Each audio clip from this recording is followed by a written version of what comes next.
Hello, friends.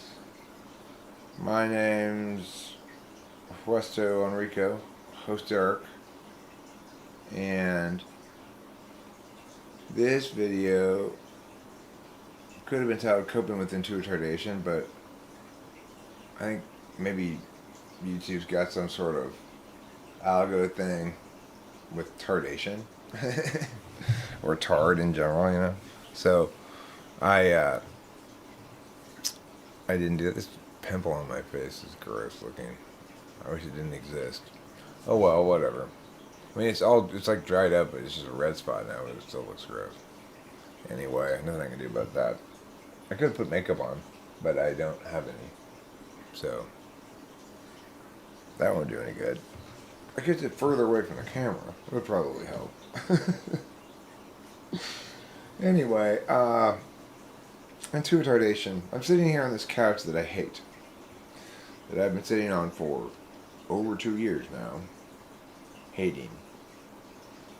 And earlier today, I think I did a good job of describing to Rachel the workings of true intuitive retardation. You see, it's not as simple as getting a new whatever, right? It's much more complicated than that. Much, much more complicated. First, I have to find some YouTube viewers. Then, I have to get them to watch me. Then I have to go get the shares. No, that's not really what I'm saying. I'm just making a comment on the fact that I currently have 0 people here talking to nobody live. But that doesn't mean I'm talking to nobody. Once this becomes an archived video, I will begin talking to somebody. Because then, if somebody were to watch it as an archived video, obviously they'd start at the beginning. And they would expect something other than just silence until somebody else showed up to talk to me. Fortunately, I start these things with plenty of at least initial vigor to say something anywhere, else I wouldn't be streaming. But in this instance, it's about the weird mechanics of failure that I display all the time regarding matters of intuitive retardation, such as this couch. And it goes a little something like this. This is not a huge room I'm in. I've got this couch, and then there's a big green chair over there. This couch is way too low for me. So I've got 3 pillows on it, and I'm still, like when I sit down, my knees are above my hips, And it's even too low for Rachel, and Rachel's quite short. Or compared to me anyway. She's 5'2". So, the thing is, I've made a couple of attempts to fix this problem, but neither of them have worked. Attempt number 1 was to get this chair over here. That's this excellent guitar stool slash tall chair to sit in. It's also got a foot thing to put your feet on, and that is a better height for the green screen. And because the green screen doesn't go all the way down to the ground, the green screen actually ends right here.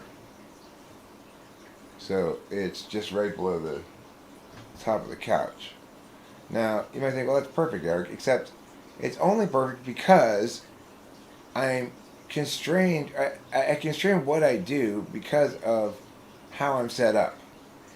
So because I have this set up with a couch here, that chair never makes it over here, because to actually use that chair means move this couch, put that chair here, then move that chair, put this couch back. It might not seem like a big deal, but it's just something I never end up wanting to do. Seems like a hassle.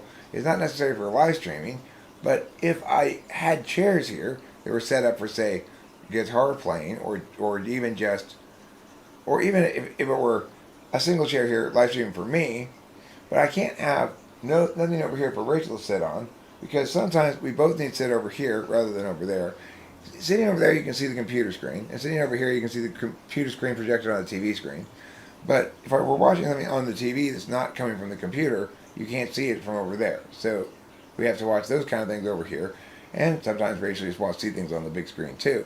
So what I really need to do is get two distinct chairs here that are both, ideally each of them has a lot of specific kind of qualities to it. That, in other words, it's very hard for me to determine how to make a good decision about which two chairs to get, because it's a complex web of variables that include both cost, availability things, because I don't really want to buy a brand new chair, even though it probably would make the most sense, but I keep thinking, well, new furniture is overpriced, because obviously you can get cheap chairs at the thrift store, so why would you buy it there? Rah, rah,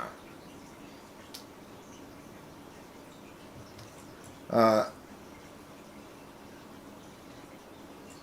So anyway, I think that, and then other things happen, such as I think some other things. Let me recapture my train of thought. So, other things happen. What do I mean by that is, so I kind of end up doing this thing where I'm waiting to come across a good deal for two chairs that are perfect for right here, even though I'm not making no effort to put myself in situations where that might happen, or very little effort, although occasionally I'll stop at like yard sales and stuff, and I guess I'm imagining that paying off, or if I see a thrift store, I'll go in there. But the thing is, even if I were to see those chairs in a thrift store, I probably wouldn't get them because they probably wouldn't fit in my car, and it would be a hassle to get them back home. So, and so I think, well, I'm not sure what to do about this. Maybe, blah, blah, blah, blah. The thing is, if I were to actually begin the process and say, okay, Rachel, let's look online for chairs we want. Oh, yeah, we can probably solve this problem, no problem at all. But of course, I don't want to begin the process until I've done all the thinking on it. Like, I want to know which chairs I'm getting and why before I get them, and I want to know what I'm going to do with this couch and how and when before I begin anything. And that's a challenge. So instead, what I do is I sit on this uncomfortable couch for 2.5 years, wishing I had a different seating situation. How insane is that? That's what I mean by intuitardation.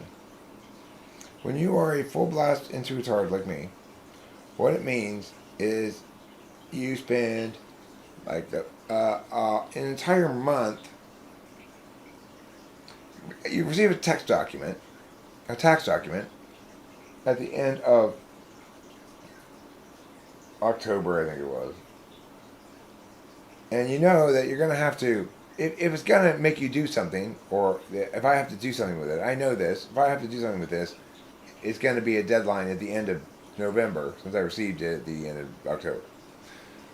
And it's not a tax document I expected, but I basically know the amount of cushion I have between when I receive it and when I have to look at it. And then I spend an entire month looking at it right there on this desk over here, every day, looking at it. This unopened envelope. It's just a regular sized envelope, okay? I look at it every day, and I sigh, and I go, oh, God, I have to open that tax document. I don't want to know what it says, because then I have to, why do I not want to know what it says? I don't want to know what it says because I might know something I don't want to know. I guess.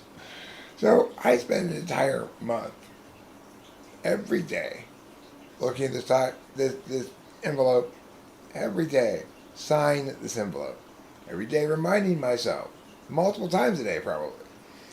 Oh, God, you gotta open that thing, dude. You gotta open that. Eric, come on, open that thing pretty soon. You should open that thing pretty soon. It's always like that. It's never like, open that thing right now. I'm not telling myself that. In fact, when I do open it, I don't remember that moment when I actually exactly opened it. But I've noticed that successfully accomplishing tasky things like that seems to happen a lot when there's another task that requires me to start doing tasks. It's like I can just sort of, well, I might as well get this done and this done now while I'm here, kind of thing. So in other words, some external thing forces me to start dealing with tasks at all, and then I can deal with a succession of them before I run out of energy for task doing.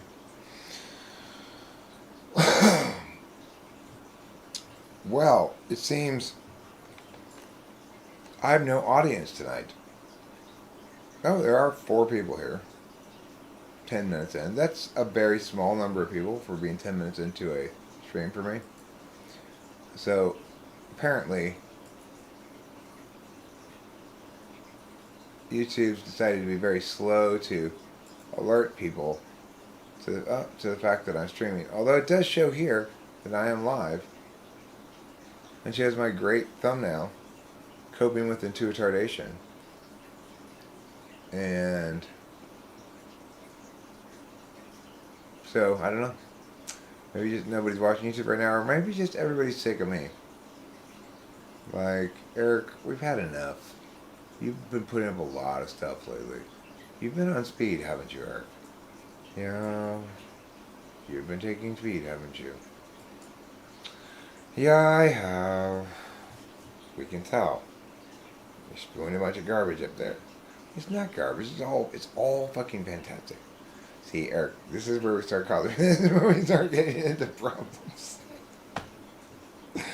You and I have a fundamental disagreement about this, Eric. No, it's all great. Even you don't even agree with that, Eric. Well, I mean, but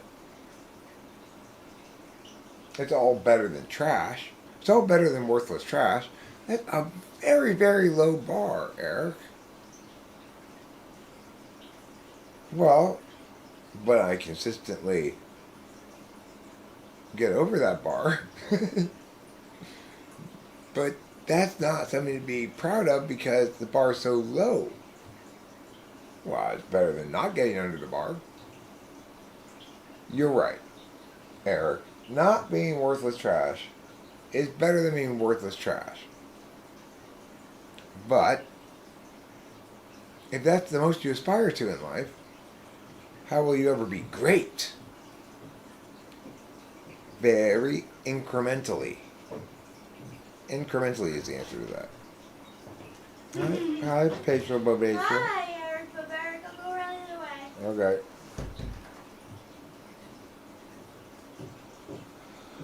So, hi everybody. Hi. What do you mean you don't exist? I was sure I saw you in the lobby just a few minutes ago. Was it a ghost I had seen? Possibly. Did I have goats? Did I have goats being poltergeists Yes. at my Oh, thank you. goat farm? Thank you. Oh, kitty, wonderfulness. Yes, I feel emotions towards you from my emotion bone. So anyway, I don't know, as I was just saying to the people that don't exist, not sure why, at this particular moment, nobody is attending my live stream. But Yeah, well, I didn't get a notification. yeah, I figured it's something like that, you know. Like easier saying, okay, Eric, shut up. Or just, okay, Eric, Here you came up, though. that's good. Yeah. Or it could just be that everybody's busy doing other things right now. Nobody's on YouTube. 6, 7, 8, 9, 53. It's almost 10 o'clock. On the East Coast. Yeah. But we also have a lot of foreigners as Yeah. people who watch. So they could even be asleep at this point. They're from foreign countries. Fern. That's why they don't speak proper American.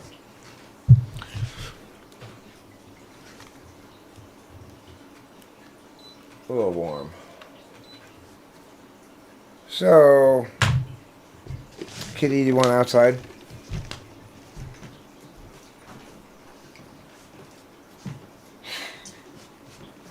Yeah.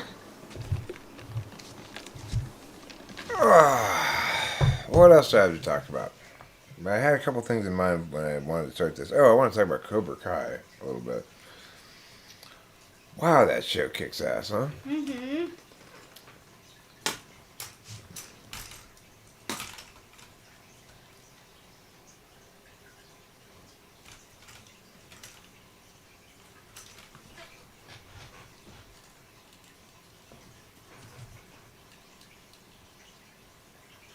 just put. I see what I need to do. I need to pull this way.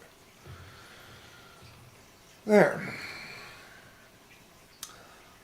So Rachel and I are watching season 4 of Cobra Kai. We just finished the 5th episode of it, and we were very excited when we heard that it was coming out on the 31st, and we weren't too long in remembering to watch it after that. Hi, Alec T. How's it going? Those little white curvy things coming off of the fingers of that hand indicate that it's in motion, particularly in a waving motion. So, Cobra Kai is one of the most effective, if nothing else, shows I've seen. It's like, it gets my heart racing, it gets me very like, oh no, yay, oh no. It gets me super like that. It's really packs a punch, huh? Yeah, it does. It's tense and it's funny. It is. They do such a great job with that show. And I love how I do like the throwbacks, like when they show clips of the old movies. Like, I'm glad that they do that because sometimes I forget what happened, or I forgot totally the new guy that they have in it who's going to be working alongside Silver? Yeah, Silver. Yeah. That's because nobody really saw those movies. It's like, those are movie 3 and 4, I think. Karate Kids 3 and 4, maybe. Or maybe even... Yeah, I think it's Karate Kids 3 and 4. Which, I don't... Or maybe just 3. I don't know if there were 3 or 4 of them. But there were at least 3 Karate Kid movies. There was definitely 3. Alec T., your family is correct in its taste regarding this series. Now, it may not be quite as powerful for everybody as it is for me, because the characters in the movie were the same age as I was when the movie came out, and are still the same age as I am now, of course. So in that regard, and that movie played a large role in my particular teenage movie-going history. I think I was, well, I mean, yeah, I know I was the same age as them, because now they're the same age as me in the show. They're 50 years old, you know? There's another one with Hilary Swank, I think. Well, I mean, there were new modern ones that didn't have Daniel LaRusso in them, and that didn't have Mr. Miyagi. But I'm talking about the Daniel LaRusso, Mr. Miyagi ones. So, the thing is, when in the show, like in the first season, Daniel LaRusso, what's that guy's, the actor's name again? Daniel LaRusso's,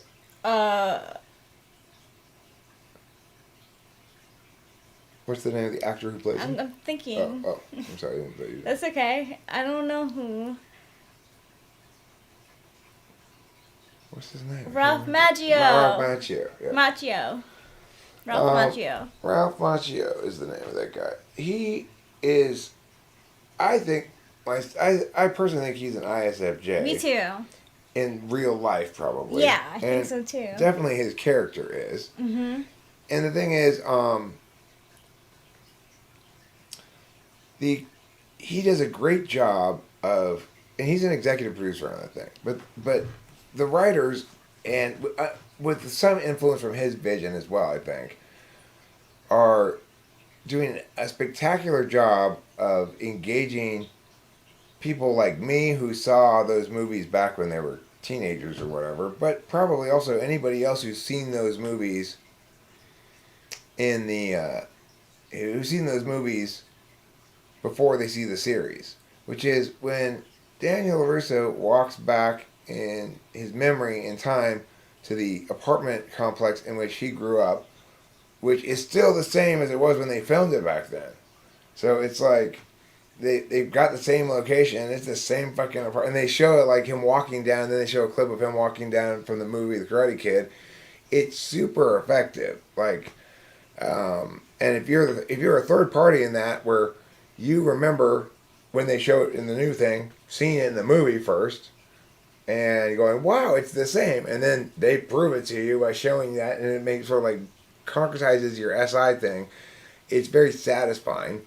But then it's also really well written in terms of relationship stuff. So there's a lot of F action going on in the show, which I get really nervous about it. Like, is Mia going to betray Mia over Mia? Like that kind of question, It's great, so good. We're trying not to gorge ourselves, so we watched 3 episodes yesterday. We watched 2 episodes right now. Today. Yeah, and then we'll probably watch maybe 2 more tomorrow or something, because otherwise I would just eat them all.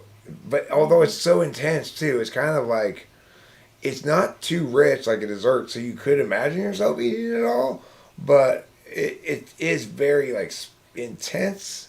So for me, I have to pause it sometimes because there might be like a potential kissing scene coming up, or maybe a potential scene where you can see, oh no, Mia's gonna see Mia doing Mia like that, right? Do I find myself often disappointed with TV shows and TV? I mean, that's a new phenomenon for me within the last 6 months or so, right? Because prior to that, I never watched anywhere close to as much TV and movies as I have in the last 2 years or so. That's not just due to COVID. It's also due to Rachel's influence, where she as naturally enjoys consuming media as I naturally enjoy just making it like this, So, and I learned early on that she's got great taste and stuff, so it made me recognize, oh hey, wait a second, I'm not allowing myself enough room to enjoy this thing. And then I really did allow myself plenty of room to enjoy watching shows for the last couple of years, but I at some point kind of like I had enough. Again, it takes to be a lot of SI to sort of understand something and then know it. Like a lot of mapping and then a lot of experiencing to go from understanding to knowing. And so it took me that long of binging on anime and stuff to fully get the medium and be able to say, okay, well, I know this, I can tell for sure, oh wow, this is a slamming one, because I've seen enough of them to compare against enough other ones that I can know that, And I know what's reasonable to expect and what's not, etc. But Cobra Kai really stands out. Like, there are some shows that really stand out as outlierly great. Some of my favorites that Rachel introduced me to, BoJack Horseman. I mean, there's lots of stuff, but I think I just heard my dad maybe coming up here. Yeah. Oh, yeah. Hi, Dad. Oh, yay. Thank you. Thank you, Dad. Okay. Remember, garbage is tomorrow. Okay. Okay. I don't know what this is here. This is for YouTube. Let's see. What else has Rachel introduced me to?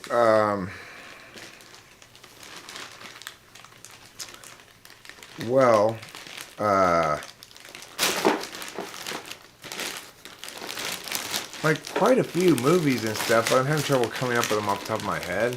Like, it's not something I can really keep track of, like which ones Rachel introduced me to, which ones we sort of found together, but without, or which ones. What are you trying to do, Rachel? This is intuitive retardation at its finest. You should really be watching her handle these 2 packages. Oh yeah, I'm trying to open one package without putting the other one down. Yeah, Like, I'm really the person in the I'm the person in the icon. You're the guy in the thumbnail. Yeah. Exactly. Okay, so this should go here, and this is open first. Would you like some scissors or something? Yeah, scissors would help. Here you go. These are the earrings that I said I was getting that the person was wearing in Cobra Kai. Alec T, I like the idea of keeping a list of movies and shows. The problem is, I can never, that's a database project that requires an archival update every time you have a new thing, right? And or catch up times and stuff, and it's like I can't keep up with shit like that over the long term. It requires me keeping track of the fact that I've got to keep track of lists.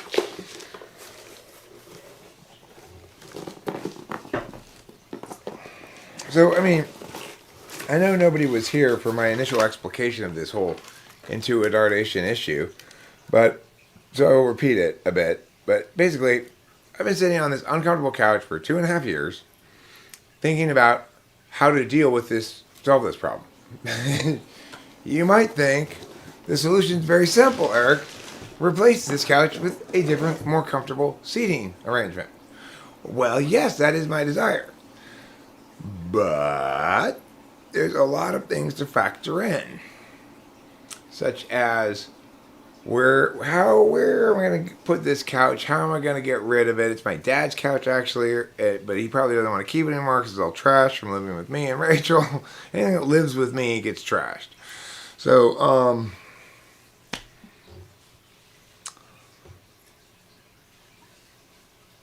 no, I mean, what I'm describing right now is textbook intuitardation. Where, because I don't have in my mind clarity about exactly what I want to do to remedy this uncomfortable, very not good to sit on couch. Like, it's way too low. Especially for me, it's 6'4", but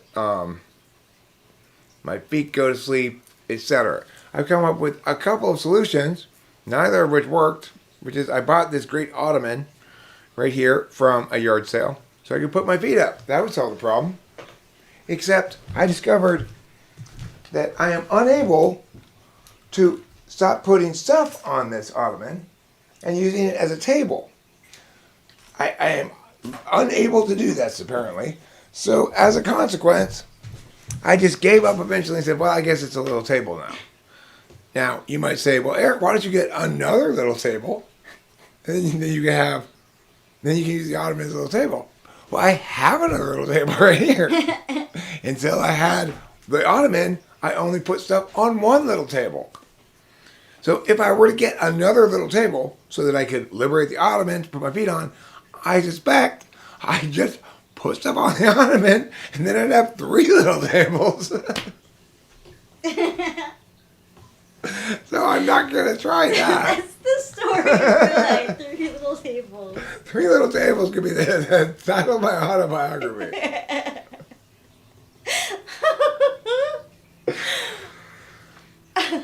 I mean, I guess the thing is we do need 2 tables, but this is the other intuitardation thing.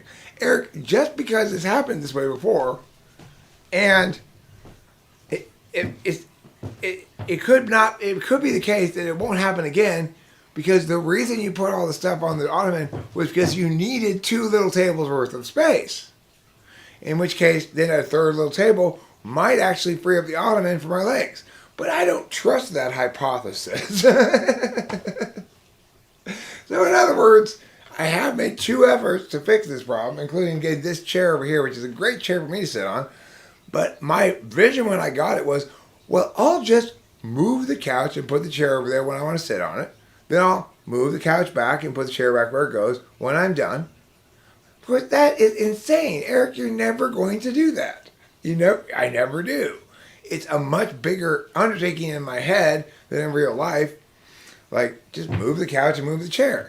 But the problem is, even if I were to do that, I'm saying basically, okay, Rachel must be not going to come out here for a long time, because if I do that, then Rachel is not sitting in a place where it makes any sense to sit, because I don't have 2 chairs for over here. I only have 1. And even if I did have 2 chairs for over here, the kind of chair that I have for me right there is not adequate as a long-term sitting chair, although it's perfect for certain things, like playing the guitar in front of the camera or something. It's perfect. But it won't do. I'll imagine myself at some point when I've got lots of energy and I've got lots of sort of the failure to adequately assess my own SI energies. And I'm thinking, well, that's not a big deal. I don't need that. I don't need to. That chair is not uncomfortable. I could just sit in that, make that my main chair. I'm never going to be able to do that. It's crazy to even think that at this point in my life, because I know that when the moment comes when I don't have any more energy and I want to go into SI baby myself mode, that I'm going to be very unhappy with that chair, and I'm going to just go, fuck it, I'm going to go inside or something. So it's like, it's so complicated a question. This question of what chairs to get, how to deal with this shit. Could You want me to help you? Yeah, Sure.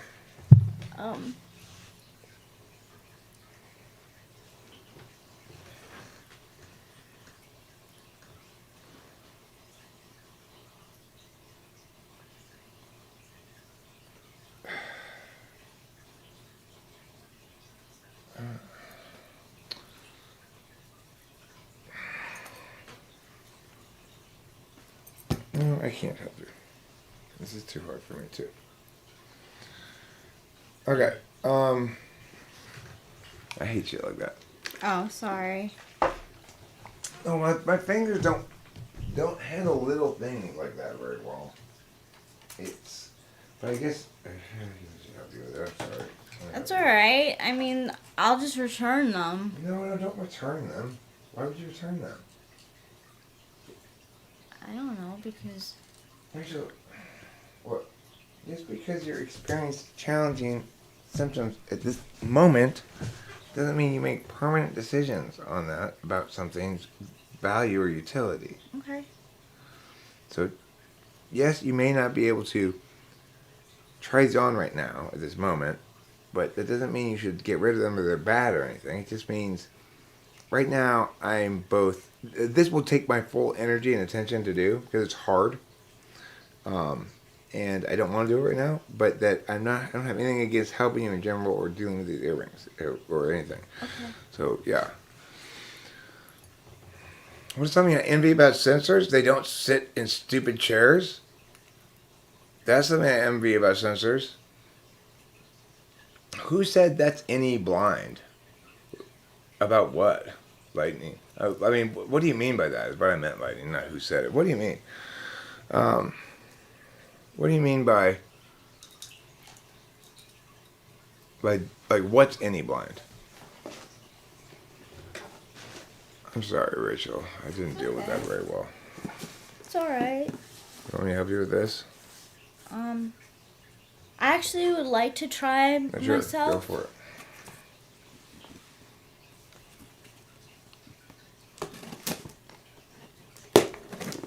So what are you referring to, Lightning, when you say that quote unquote is any blind?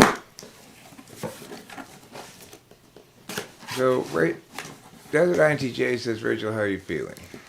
I'm pretty okay. Like, I'm pretty okay. I'm good. Like, I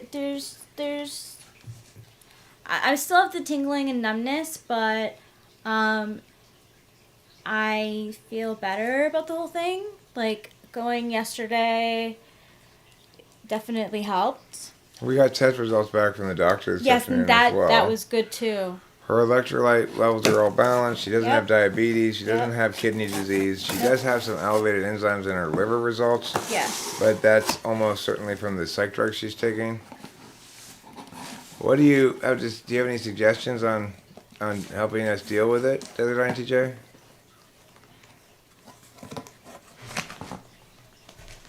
Oh, that's yeah, okay.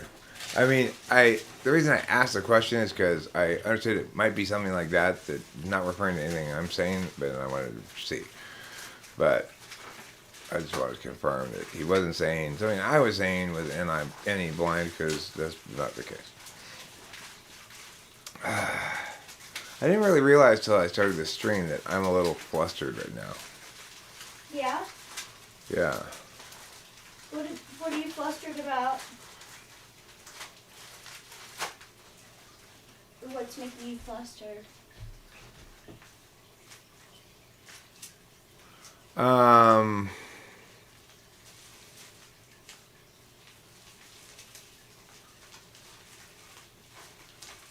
probably my state of, like, I think what it boils down to is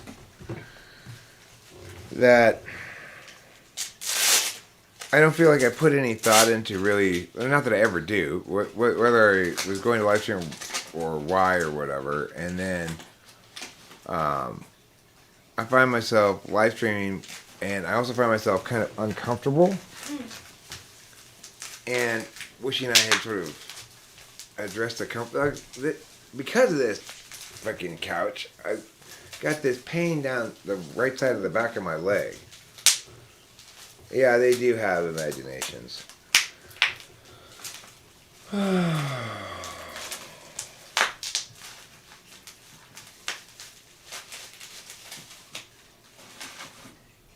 And I guess one thing that I was planning on talking about a little bit, but didn't think I was flustered about it all, and I still don't really think I'm flustered about this, but I'll mention it, is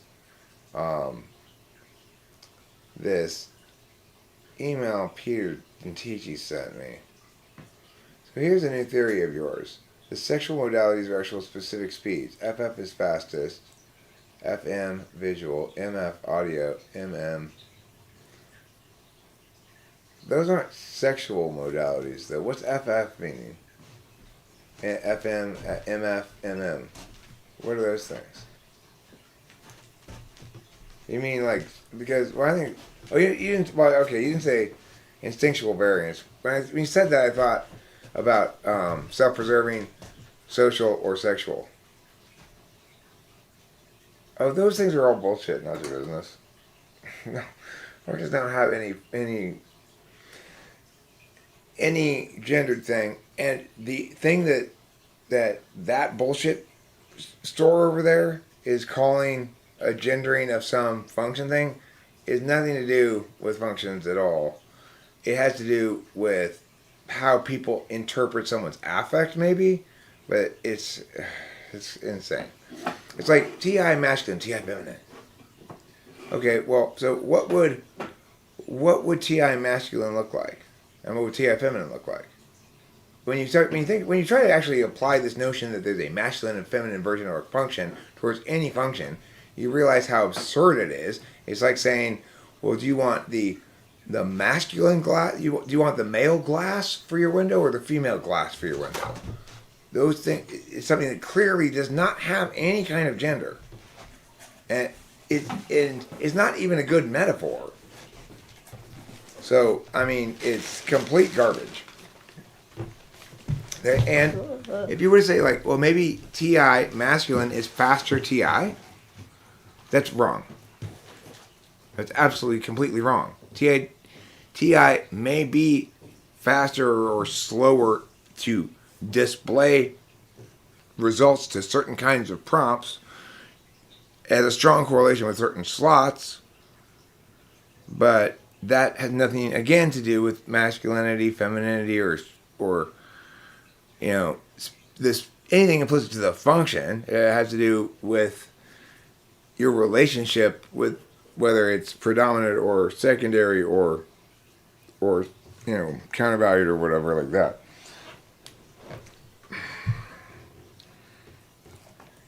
So yeah, anything that came out of that bullshit factory over there, just toss it right out the window. Assume it's garbage, even if it happens to be true. It probably expresses whatever truth it expresses in a terrible way that's misleading. So do not give it any credence whatsoever. Assume that everything from that poisonous tree will kill you. By the way, this weed that we got is kick ass. It's not bad, huh? Yeah. For the cheap stuff, it's pretty damn good. Yeah. Am I at freedom to give your opinion on shows to others? Sure.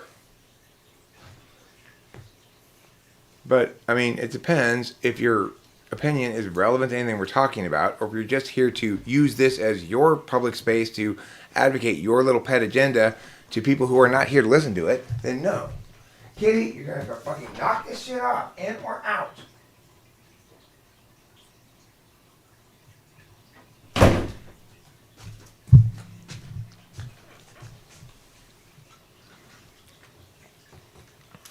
Oh, Kitty Pageant winner. All right, well, Jack Torrance, if you got a good amount of distance into the first episode of Cobra Kai, and you couldn't get any further than that, then, I mean, you've got terrible, terrible taste in media.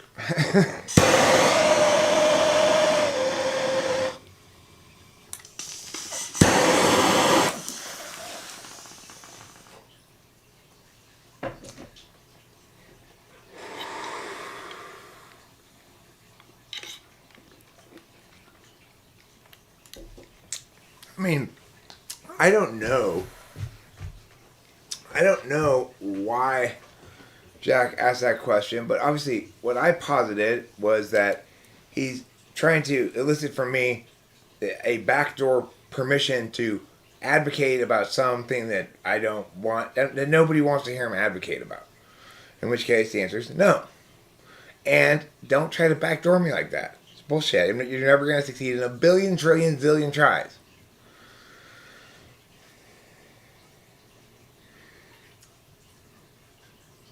Don't backdoor me like that. Don't backdoor me like that. Baby, baby, baby. Don't backdoor me like that. Oh, wonderful Kitty, I'm sorry I yelled at you. I yelled at Kitty. Now I feel guilty. But Eric, you just yelled at Jack. Don't you feel guilty about that? No. I feel guilty about yelling at Kitty.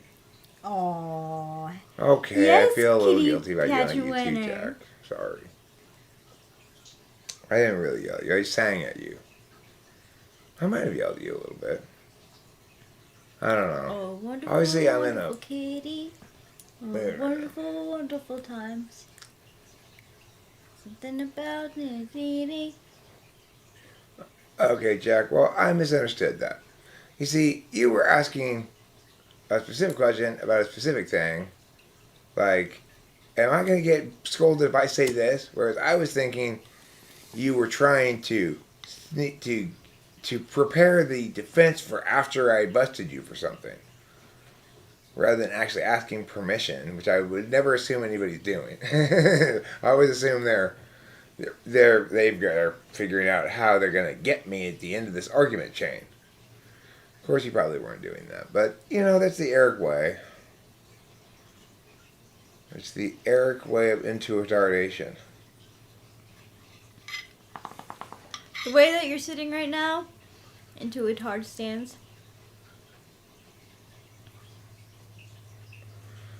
But I appreciate Rachel singing the first couple of lines of this song because now it's in my head and it's such a great song. It goes like this. Wonderful, wonderful kitty. Wonderful, wonderful times. Pretty great. I think you'll find yourself singing it pretty soon. Wonderful, wonderful kitty. Wonderful, wonderful times. You're singing it, aren't you? At home. You've all started singing it. So anyway, I got this email from Peter didn't teach you who was, well, I guess it made me establish some sort of personal boundary thing maybe, or I guess it got me mad, or it frustrated me, or I felt like, hey, or something like that. But anyway, it was basically an email scolding me for not taking better care of Rachel because she got serotonin syndrome. And the thing is, I get that it's consistent with Morale. what I myself say about the matter. Namely, be careful, she's right behind you, Rachel. Oh, thank you. She's following you, I don't want you to step on her. Oh, I love you too, baby. Oh, Pee-Pee Strauss, Katy Pageant winner. Yes. Mommy and Daddy love Pee-Pee. Oh, yes. And the thing is, like, earlier in the car today, Rachel and I talked about it a little bit, and her position was very clear that when I said, like, I feel responsible, she's like, these are my choices, and I'm responsible for my own thing, and you're not responsible for that. And I said at the time, well, I want to be clear. I know I'm not technically responsible. Like, that on a TI ground, I didn't do anything wrong.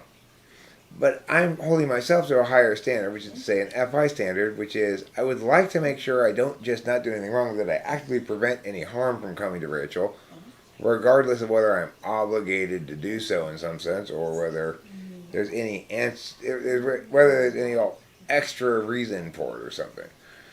So, in that regard, I feel like I didn't uphold as high a standard as I would have liked, simply because this happened on my watch, you know? And so, but at the same time, saying that and calling it that and such is kind of disrespectful to Rachel. And Rachel and I, when we talk about it, it's very clear that I'm not trying to take ownership of Rachel's decision making and choice making and stuff.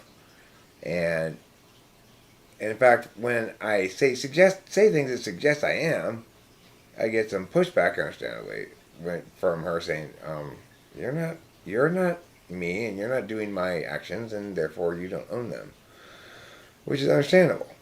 But Accidents happen. They do. right. This is an accident.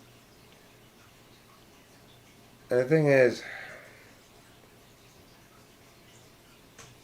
like, the one person who could have successfully scolded me about this probably would be the psychiatrist, because I actually have had plenty of long conversations with him, so to speak, about solving this particular thing that Rachel needed solved, right?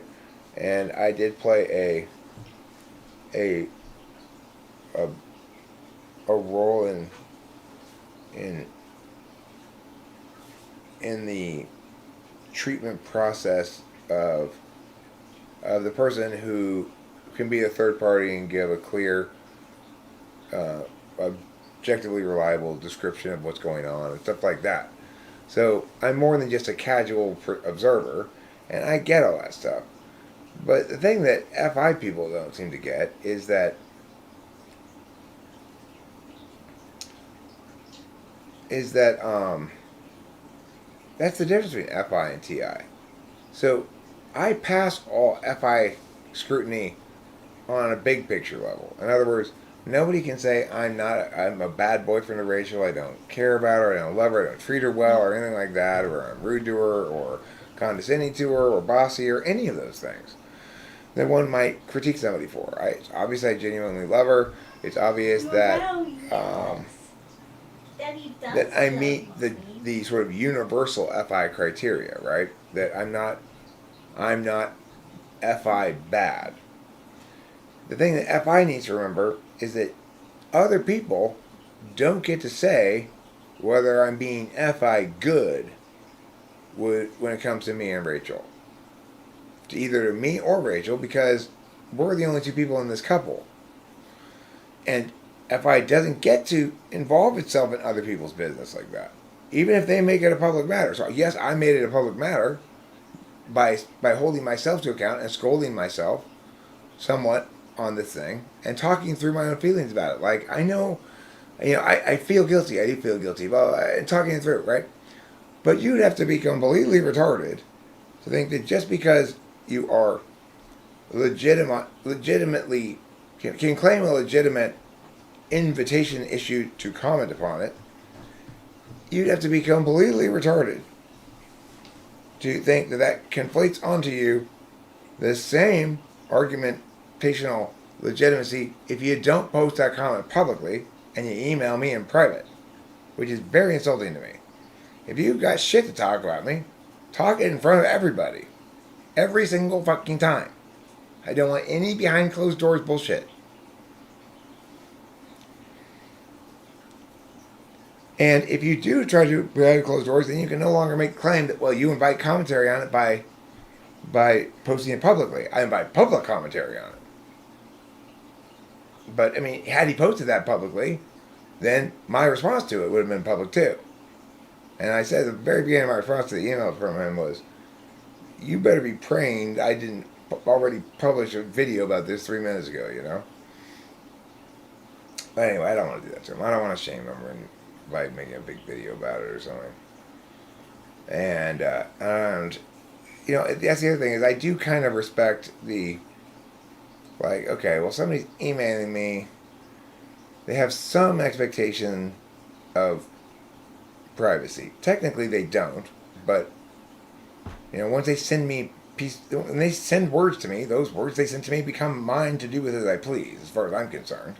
For all you sent them to me, I didn't ask you to send me those words, but you know, I also still respect the convention a little bit.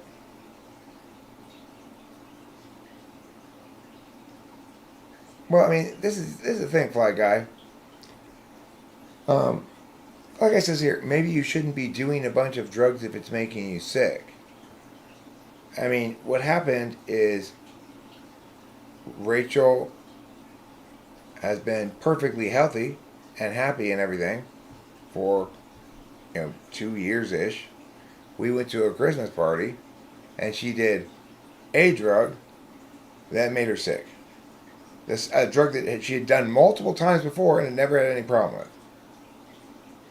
So maybe you should stop presenting it as us doing drugs that are making us sick, as though it's our general behavior that's making us sick, instead of this particular instance of ingestion of a particular strain of DMT on a particular night. Maybe you shouldn't be making statements like that, because it's making me piss in your face. I'm still numb. Like, I'm having balance problems too. No, I mean, it's scary. It's concerning. I'm concerned too. That's partially why I'm flustered. It's like, talk about something that's not helpful. Is, well, first of all, to the extent that anybody has some sort of emotional response to this, their first emotional response should be, oh my God, that's so unfair that she can't freely do whatever drugs the fuck she wants without worrying about certain consequences. So that should be the first response to it, okay? Then the second response to it should be, oh, I'm worried about maybe Rachel because I know that serotonin syndrome can be kind of scary or something. Fine, I get that. If you feel that, then you can guess that I think every time I notice Rachel like can't open something or something like that, or with the earrings, it reminds me that there's an ongoing problem that I can't just ignore until it goes away, because it's actually impacting our ability to function normally. And depending on what I'm doing, I may like what with the earrings right then, you know? I both wanted to help her because I get that she needs help with that right now, but I absolutely did not want to fuck with those little horrible little things right then. I hate little shit like that, you know? And I'm in this kind of flustery mood. So what do we need when we're burdened by Rachel's symptoms from this thing? Forget about we. What do I need? Or how is it going to help either of us if for Peter Dintici to send me this email scolding the fuck out of me for allowing this to happen? I mean, I didn't allow it to happen. Nobody asked me permission for this to happen. Oh. Honestly, the first night that it was happening, I was like, oh, we were hanging outside and it was cold and I was cold and I thought, oh, I would wake up in the morning and I'd feel normal again. I had no clue. Yeah, I mean, that's the other thing is, while this serotonin syndrome thing was on my mind before we did DMT the first time, after multiple occasions of us doing it with no problems, it was no longer on my mind at all. And so it took me a couple of days to go, oh shit, that thing that I had already said, okay, well that's not apparently a big problem because we never had any problem with that. So it's like, you know, and then what he says, he was so angry at me for blaming it on cognitive functions. Explaining why I fail is not the same thing as blaming something on something external from me. For fuck's sake. I failed to apply that knowledge because I don't use SI like that as a main way to go solve problems. That comment in general seems like the sort of comment that somebody would make about their own sixth slot function. So probably didn't teach he's ISFP or ISTP, and he's definitely not ISTP. So I think he's probably ISFP. So I understand that his own FI is probably was flaring up because he. And the other thing is, I talked to you about this, or I told you about this. Peter and DG, you're always sending me shit tons of emails, most of which I don't read, and you send me links to like 2.5 hour long videos. Like, the fuck I'm gonna watch that, dude? You've got to be kidding me. Is there something specific you want me to get from this, or you just want me to watch the whole thing and share with you and your enjoyment of it or something? No, zero chance. If you're trying to tell me something specific, just say those words or timestamp me to a spot in the video you want me to watch or something like that. But don't, I mean, if he did talk to me about that, it would have been amidst a bunch of other shit that wasn't worth reading. So why would I have bothered? I mean, how bad is it? It's bad, right? Like, Rachel is not, like she said the other day, it's like she's handicapped, you know?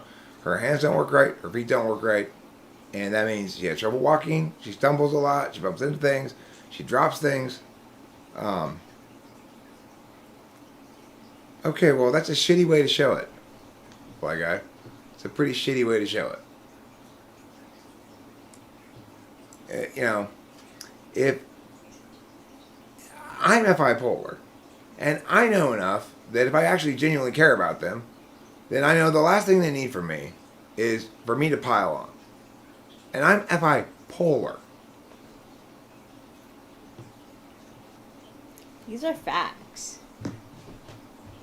Yeah, Karma's Pimp, I'm with you completely.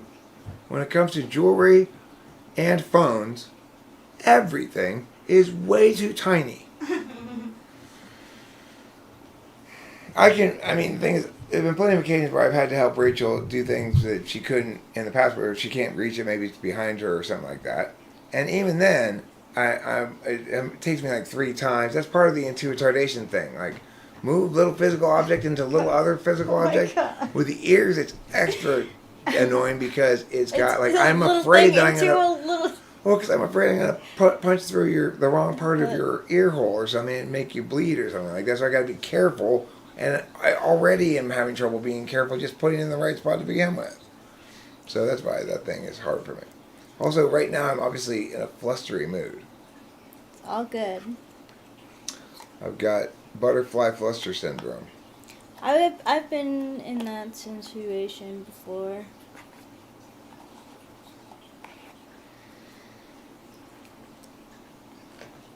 Flusteration syndrome. No, I don't know. I don't, like, she just almost fell over, right? I don't know what TT is. I said the behavior, what was implicit in the comment, what's implicit in the claim that he had mentioned to me at some point something about this, and that therefore I should blame myself more, is very 6th slot SI projecting their own critical parent onto somebody else. Because I do not expect myself to remember something Peter Dintici told me months ago and apply it to a relevant situation now, especially if it's got several several moot indicating instances in between. I mean, you really got to be projecting a lot of SI use onto me. There's no way in hell I'm going to remember something like that. Everybody's always telling me little pieces of it, hey, but careful of this, careful of that. In other words, I would much rather live free and happy and run the risk of making a mistake and then dealing with it than to live in fear of any possible harm coming to anybody from anything. Yeah. That was such a great night. Like, that's a lot of weeds.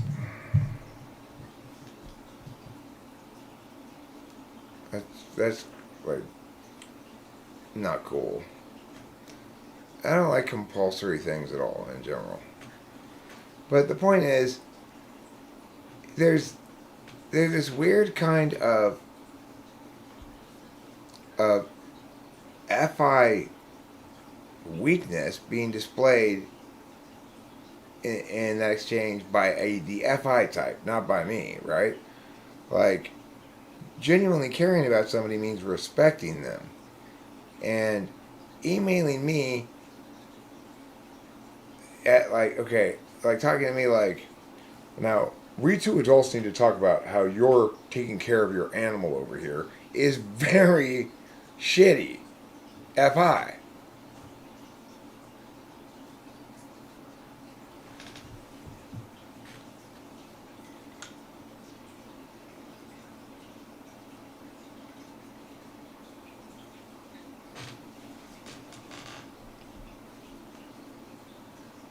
Yeah, if some parent or adult is not caring about the physical experience of people they're making do things, then they need to be fucking punched in the face.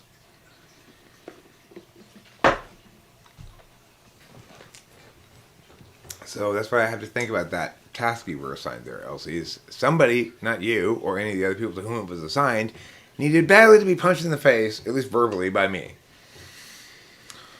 I don't like that, and that's just tough.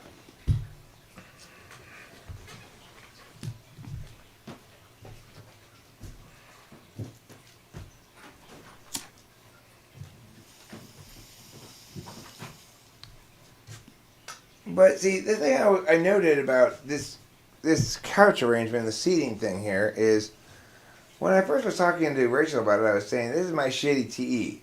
It's not really. It's my shitty SI. And I realize this is the case because there's no way an ISFJ would sit on this uncomfortable couch for 2 years, and they don't have any TE. So it's an SI thing.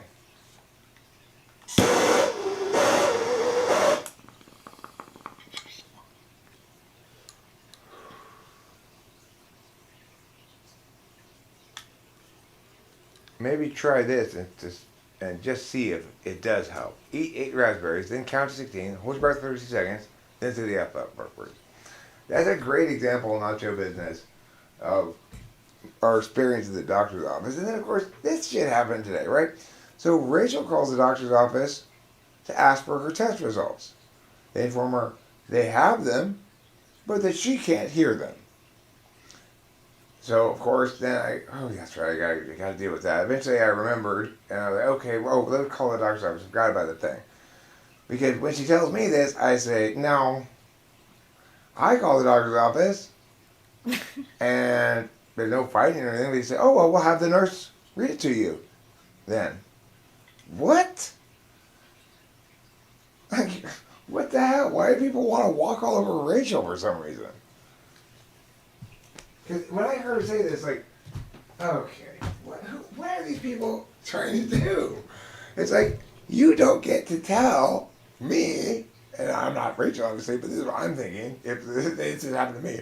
You do not get to tell me whether or not I can have my test results, you fucking idiot. I know. I was like, I've never, in my head, I was like, I've never heard that before. Like, not being able to, like, usually they're, like, dying to tell you. Well, in this instance, what they told Rachel was, well, because the nurse practitioner we saw yesterday wasn't in today, that we'd have to wait to hear what the results were. Yeah. And, no, why did they tell you that? And of course, I'm perfectly happy to call back and deal with shit like that but I'm hoping at least I get somebody to fight with. It's like when they just peaceably don't even think, when they suggest a solution to me that they said wasn't possible to her, I don't know what to do about that. Because I can't be mad at them. They were doing a good job. They suggested the solution to me. Does it hurt some? I, like, hit myself on the bottom of the... I'm sorry to hear that. Can you feel it? I mean, can you feel your pain? Yes. That's good. So you have that much feeling at least. Let me see if I can put this camera someplace where we can stand still and stream, because I'm standing up because this couch is causing me this discomfort in my leg, as I was saying. And if you're like me, you don't like discomfort in your leg. No. If you're not like me, you do like discomfort in your leg. Alright, there. Ooh. Wonderful, wonderful kitty. Wonderful, wonderful times. Oliver Linehan has an intuitive relationship with his furniture edges. Rachel, I think, has much more of an intuitive relationship with the furniture edges than I do, so it probably links to T.E. Polar somewhat. But Oliver Linehan, like Rachel, bumps into shit a lot. That's good to know. To get little bruises and stuff. I do it some, but Ow. not as quite as much as Rachel. I can't believe I just hit my... Are you okay? Yeah. Okay. No, Fly Guy. Comfort is not overrated. Comfort is a necessary precondition to Yes. happiness. Yes. The necessary and insufficient precondition. Come on, camera. There. It worked. It listened to you. Mm-hmm. When I tried to do something with my hand physically, it didn't work. But when I yelled at it, it didn't worked. listen to me. So that's good. I've got the right kind of camera. It responds to the right kind of force. Wonderful, wonderful kitty. Wonderful, wonderful times. Always petting your soft, soft fur. Petting all your lines. Wonderful, wonderful kitty. Wonderful, wonderful times. I bet all of you guys tonight are going to be singing Wonderful, wonderful kitty. Wonderful, wonderful times. Because you just can't stop singing it. Once you hear it sung like 5 or 6 times like I have sung it now, I know because I've experienced the consequences of not being able to stop singing it myself. And see, I didn't have to say anything. You said, look, give it a look that time. Don't be fucking with me, camera. Kitty is fixed. Were you going to ask for one of her kittens? Sorry. She's never going to have any. Instead of having kittens, she had a hysterectomy. Wonderful, wonderful kitty. Wonderful, wonderful times. The original short that song came from had 4 lines to it, which were Wonderful, wonderful kitty. Wonderful, wonderful times. Always cleaning yourself. Making sure you've got clean lines. But I think I should make it into an actual like short song, but change what happens after the first 2 lines a little bit.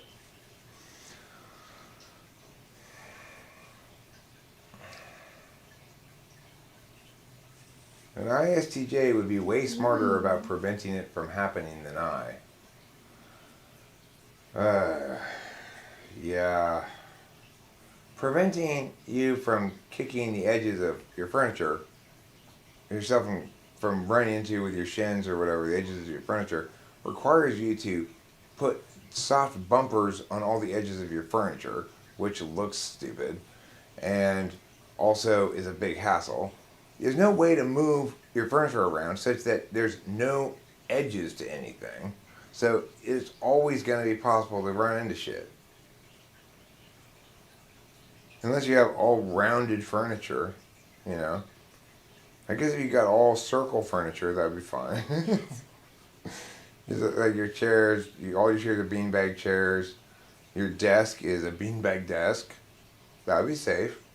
But beanbag desk, you got a beanbag coffee table. Yeah. Beanbag ottoman. But then you would be safe, but not everything. Okay, not your business. I am glad you brought up an important topic here. I've had this pointed out to me before, that when I asked the important poll question, which of Prince's parents offends you more? His father, because he's too cold, or his mother, because she's never satisfied? I have been corrected on multiple occasions. It's actually too bold, not too cold. Now, I have yet to actually look it up myself, but I have the following hypothesis to throw out there. And this hypothesis is as follows. That one of the verses, or one of the times he does it, he says it cold, and one of the times he does it, he says it bold. So, if anybody wants to confirm or falsify that hypothesis for me, that would be appreciated, though not expected.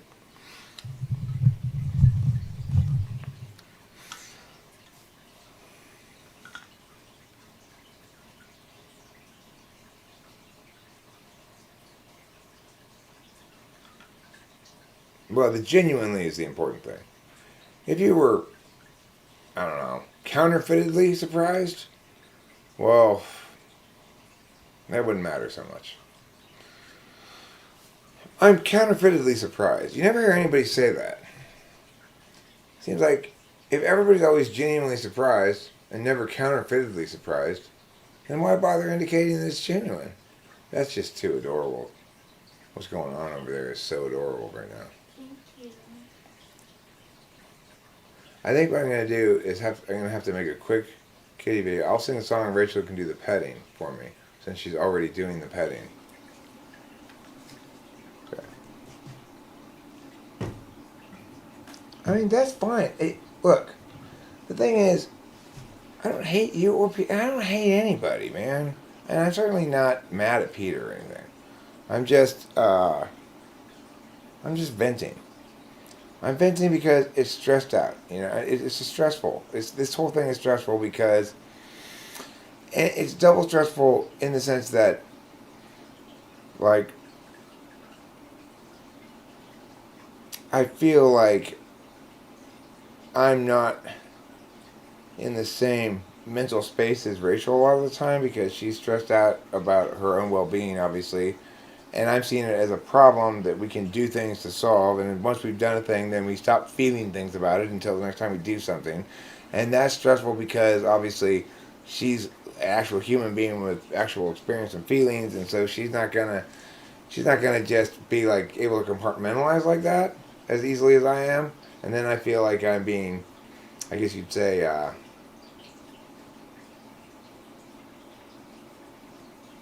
uncaring or something.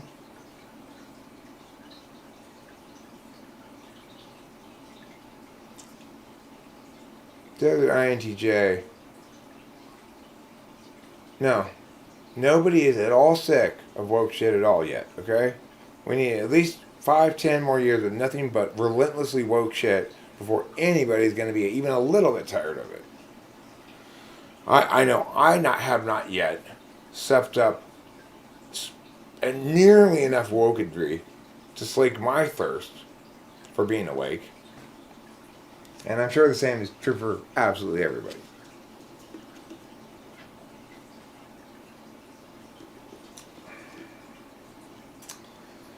Wokery. Wokery is a good word for stuff that's woke. So what song am I going to sing to Kitty right now to make a kitty video? Let's see. Well, Rachel's in the petting way.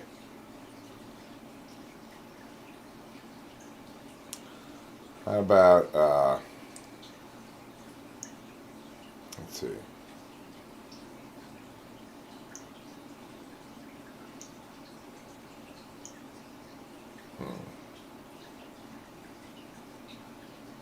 She told me to stop.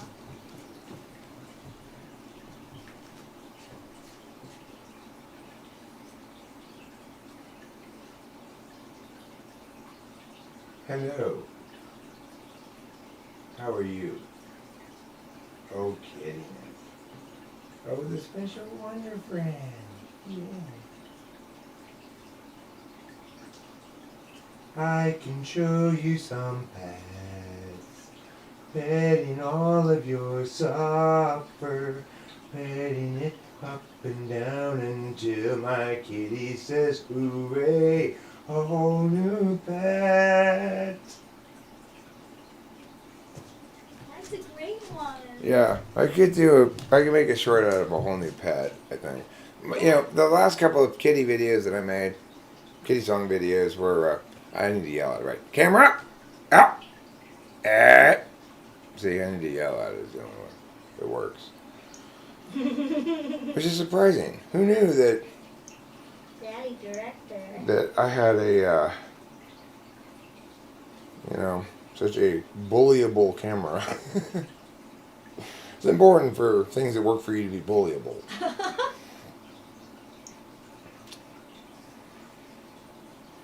Alright, so I'm going to have to cut quite a bit of this one, because it starts out at 33 seconds, but see.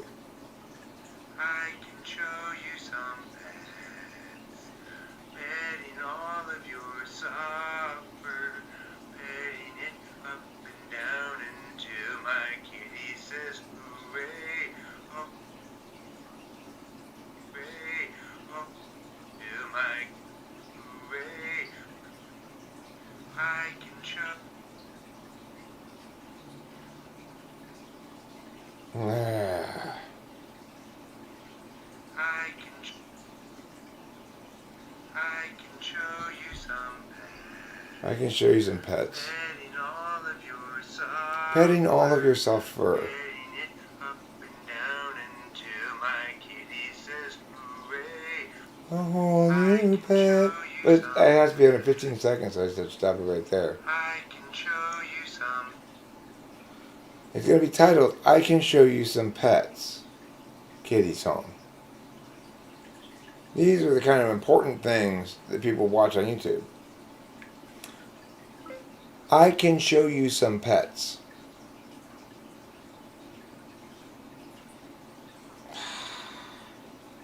Stupid voice to text. Stop being so stupid.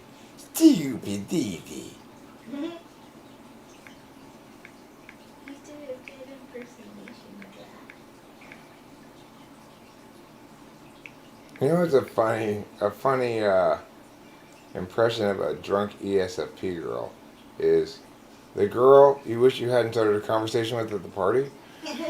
This SNL character. It's such a hilarious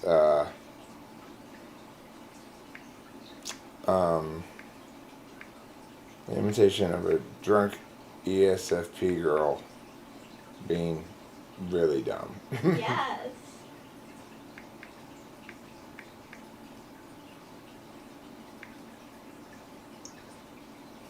Yeah. Not being mean is not censoring. No, it's, let me tell you something. If you want to really put an end to censorship, we all have to be relentlessly cruel to each other constantly. Otherwise, you're just being totalitarian. I can show you some pets. Yes, I can show you some pets. Yes, I can because you are kitty. Meow, meow, meow, meow, meow. Some whole new pets. Some wonderful pets for my cat. Because she is so cute and looks so good and petable and soft in fur on her. Some whole new pets. Okay, here it is, everybody. You can watch it while you're watching the live stream. You can watch my short that I just put up. Isn't that nice that we can do that? That I can be live streaming and publish this at the same time. Petting all of your supper, petting it up and down until my kitty says hooray.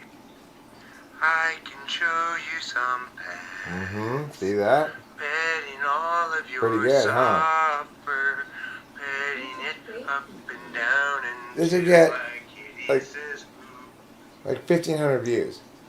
Like maybe 1 out of 5 of them or 4 of them never gets onto the shorts feed, seems like, and then they just die. But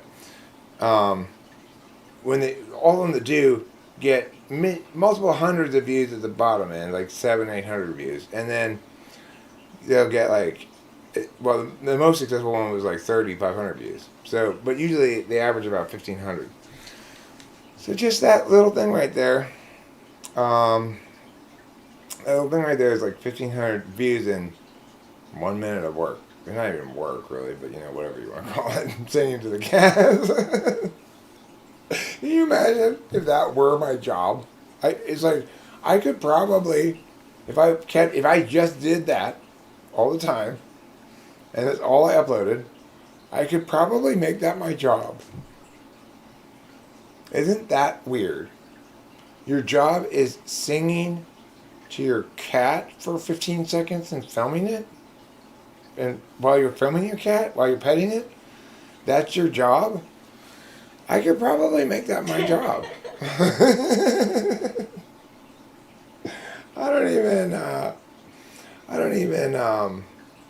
Yeah, I got a lot of teeth knocked out. I don't even, make up the songs usually. Although, wonderful, wonderful kitty, wonderful, wonderful times, always cleaning yourself, making sure you've got clean lines. I did make up that one. Yeah, Cobra Kai is badass. The weird thing is, it's so almost impossible to even imagine happening because you've got to have all of those people on board for this project, and usually those people will be, some of them will be dead or not interested or whatever. But it's like they really did get the whole gang back together, and it's even better this time. It's like an ISFJ's dream.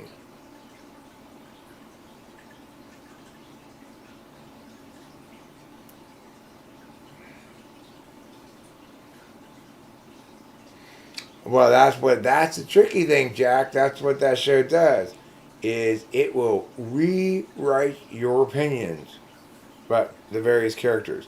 Like right now, Johnny and Daniel, I mean, I know spoilers, I'm sorry, but Johnny and Daniel, I'll just put it like this, are having some conflict right now between each other. They were working together, and now they're having some conflict. They had a fight, and it ended with what? Yeah, they even got that one guy before he died in real life, and they had him die in the show. That's great. It's like, how satisfying that must be for an ISFJ, especially, to make sure that everybody's still included, and I mean, if I'm right about Ralph Macchio actually being an ISFJ, this will be by far the most meaningful experience of his life. And the other thing is, he's killing it as far as making a fantastic fucking show. Mm-hmm. Yeah, Mr. Miyagi's dead, but they're sure to include him anyway. There's plenty of... They have a picture of him up in the dojo. They've got... Hey! Say hi to y'all. They got a picture of him up in the dojo. They cut some scenes with him from the movies, and they include him a lot in the storyline, Mr. Miyagi. So the character is very much alive and well, even though the character is dead as well, you know? Like everything that should be given at least a certain amount of homage is given that amount of it. It's great. For anybody who, and you can like it on so many different levels. Like, obviously, it probably has more of an more of an SI resonance with me than it does with Rachel, because I'm SI front stack, and also because it came out when I was the same age as the characters, all that stuff I said there, right? So there's a couple of different reasons why it probably has more SI resonance with me. But it works on both of us very well, because it works on so many different levels. It's exciting. It's got action stuff. It builds up emotional tension really successfully. In fact, sometimes too successfully. Like, I can't watch bullying scenes very easily, so I tend to fast forward 10 seconds or something, because they make me feel sad. I don't like to feel sad. They make me feel angry, and just like, show me not the ugliness of the world. I want not to see it, I say. Show it not to me. And then everything gets blurry. But then it comes back to life, regular size like this. This is a regular size life.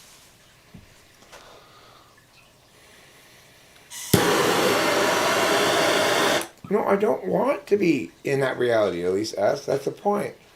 Reality needs to be good and just and true and fine and special. When it's not, I definitely don't want to look at it. And it needs to change so that it is. And that's it. That's why I yell at people who are wrong and bad, if they're wrong or bad. Or even if the people are just wrong or bad, I'll still yell at them for being either wrong or bad. They don't have to be wrong and bad, as I originally said. That was I misspoke. I should have said wrong or bad. I will yell at them, and hopefully they will change. That's my contribution. That's what I'm happy and willing and eager to contribute.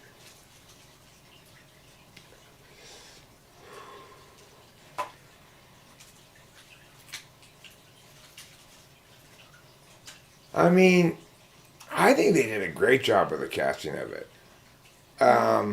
They're all good actors. I mean, it's only on this sort of if you're gonna feel cringe about the fact that like the cast is diverse, then that's just being silly. Like, okay, I get it that we don't really need to have one example of every possible kind of person in every show. You know, it's like, and we should always subvert every expectation. We don't need that. But Cobra Kai is not remotely ham-fisted like that in any sense of the word.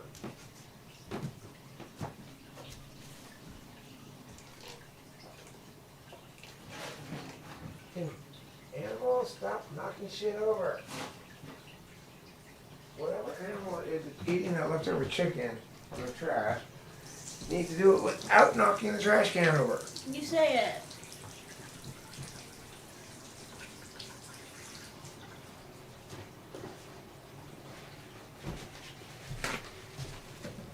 Well, Boba Fett, it makes sense that you only have Disney because, as we discussed, I don't like you experimenting with some of this adult material you've been looking at lately. We're going to stick to the princess movies for you, okay? I want you to watch nothing but either Cinderella, Little Mermaid, Beauty and the Beast, Mulan, or, what's that one, Lesbian Irish Girl. Brave. Thank you. That's it. You can watch those movies over and over and over again. That's it. Oh God. Although I may make a special exception one evening. Let you stay up extra late to watch Fantasia. Ooh. That's possible too.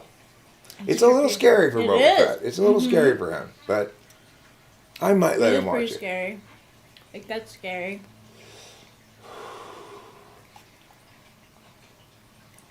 Okay, well, here's a critique. And Desert INTJ, I agree with you, and this is something you could fairly say about it.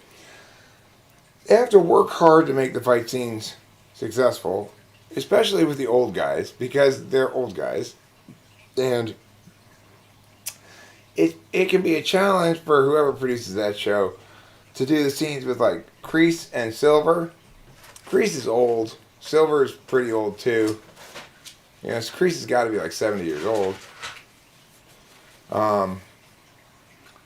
Whatever the guy who plays Kreese, I don't know what his name is. But regardless, oh,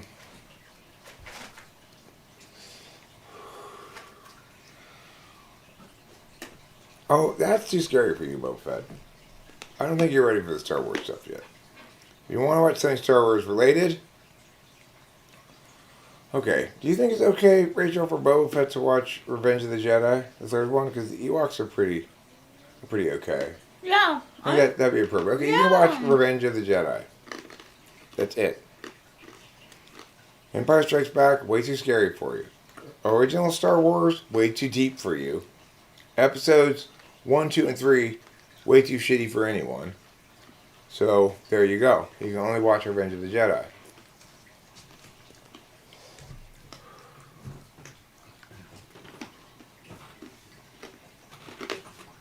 Yeah, I think they did a good job in the movie too with the fight scenes back in '84. 1984. How old was I? I was 13. Crease is 75. Wow. So yeah, they do have their work cut out for them in those fight scenes, and some of them look a little stilted. I was talking with Rachel yesterday, I guess it was, about how this technique they use, you have to be really careful with it, which is to make a fight scene seem more alive with action and less choreographed. They'll jiggle around the camera some, you know. Whereas in a normal scene of anything, there's no camera movement like that. And that does help somewhat, but it's like the reason I was commenting upon it is obviously it interfered with my ability to fully make the leap in that particular instance. So it's hard to film good fight scenes, I think, in general. It takes a lot of choreography and a lot of practice by the actors, and then it's hard to not look choreographed and practiced, you know?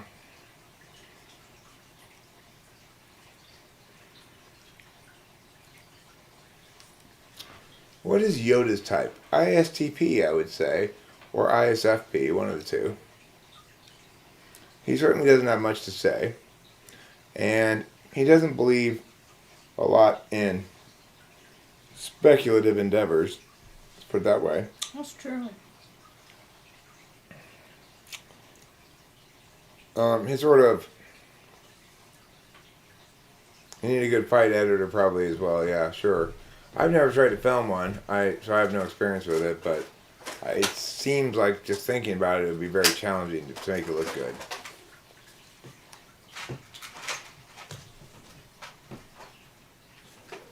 I mean, sort of I would say perhaps you might call the gold standard for fight scene choreography might be John Wick, which is really neatly pow, pow, pow, pow, pow, pow, pow everywhere, you know. That's pretty cool.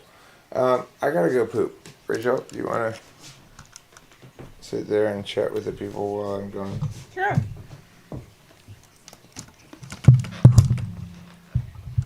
Hi, people.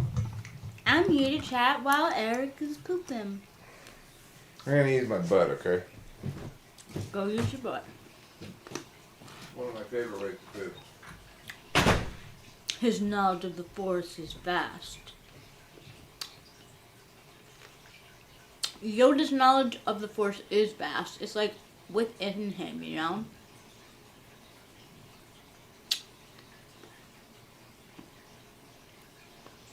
They don't do too many jump cuts, honestly, Jack Torrance. It's good. It's good fighting. You can tell they like practice it.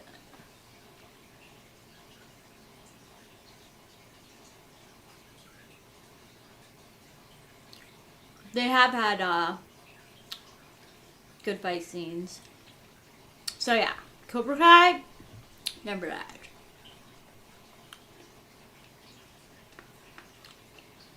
I like the new guy too.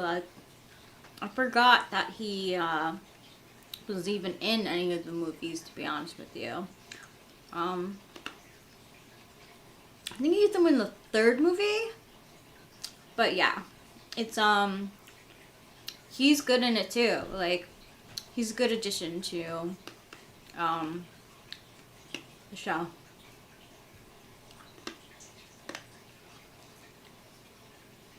So, Fantasia, I liked, but it did scare me. I will say, that one part with like that black like devil looking guy with the swirling around, that was so scary. Silver was in the third movie. Okay, cool. I thought he was. To start INTJ. because I myself am also a fan of the movies, just like Eric. I like the Karate Kid trilogy. That's so funny, Alec T. Yeah, that scene is... I can picture it in my mind easily, because I was so scared. I have synesthesia, found out because of that movie as a kid. What is synesthesia, Elise?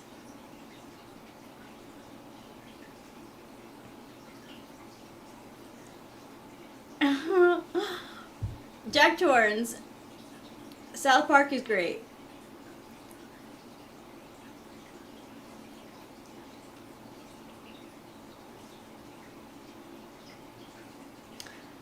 I actually got some hair and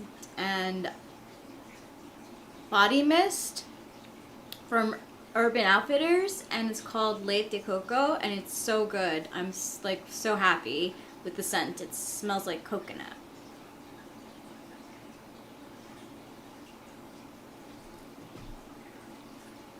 It's weird to like push like down on stuff, like my joints are like so like, sometimes I feel like I'm like walking in space. Yeah, Timbo, yeah.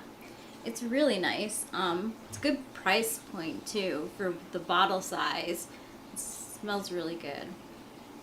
DMT much? No, I have not DMT'd since the last time, which was, I had a great night that night. I don't have any regrets.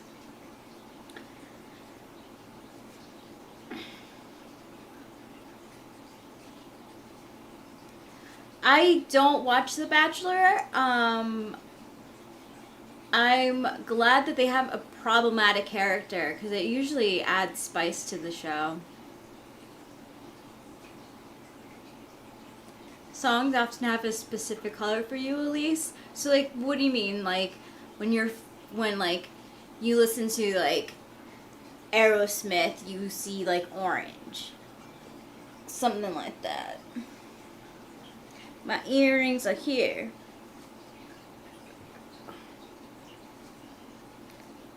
I just can't put them on.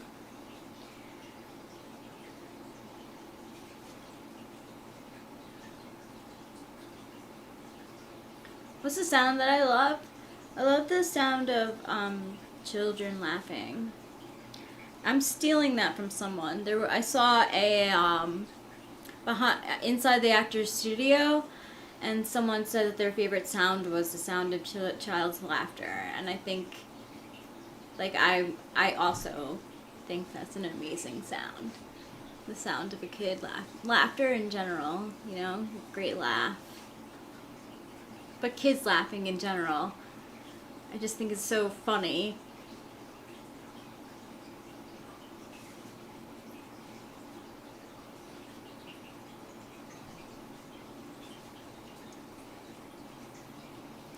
What's a fan film? Jack Torrance.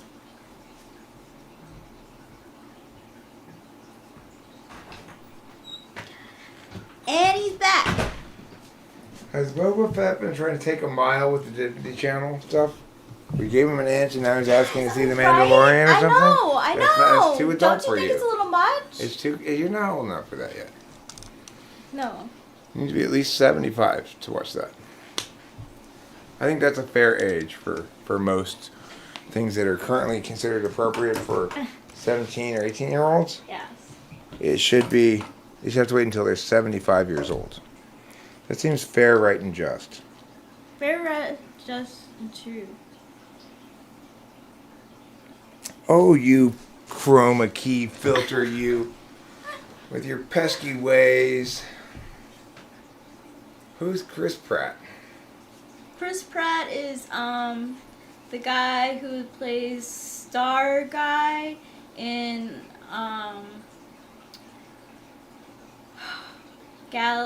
Guardians of the Galaxy. Oh, you mean the guy who plays... What did you say his name is? He's like- Star whatever? Yeah. Star-Lord. Star-Lord, yeah.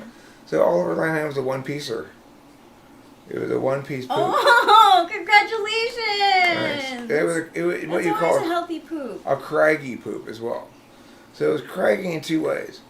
It had lots of it was one piece with lots of little bumps on it, right? But it also had a vaguely croissant shape, Oh my so god. that it was bigger. It is in Oh. like this. You know, it was like that. You know. And kind of rounded. So I actually, when I That's flushed the special. toilet, I was like, I hope that doesn't try to go down sideways, because it was like curved like this kind of at the hole at the bottom. But no, it turned itself and went down the birth canal properly, so it was fine. Thank you for asking. I appreciate that. I do have all that information at my disposal, because I of course do look at my poop every time before I flush it. Because who doesn't want to look at their own poop? Who doesn't want to look at their own poop? Everyone looks at their own poop, right? Gotta see what just came out of your butt.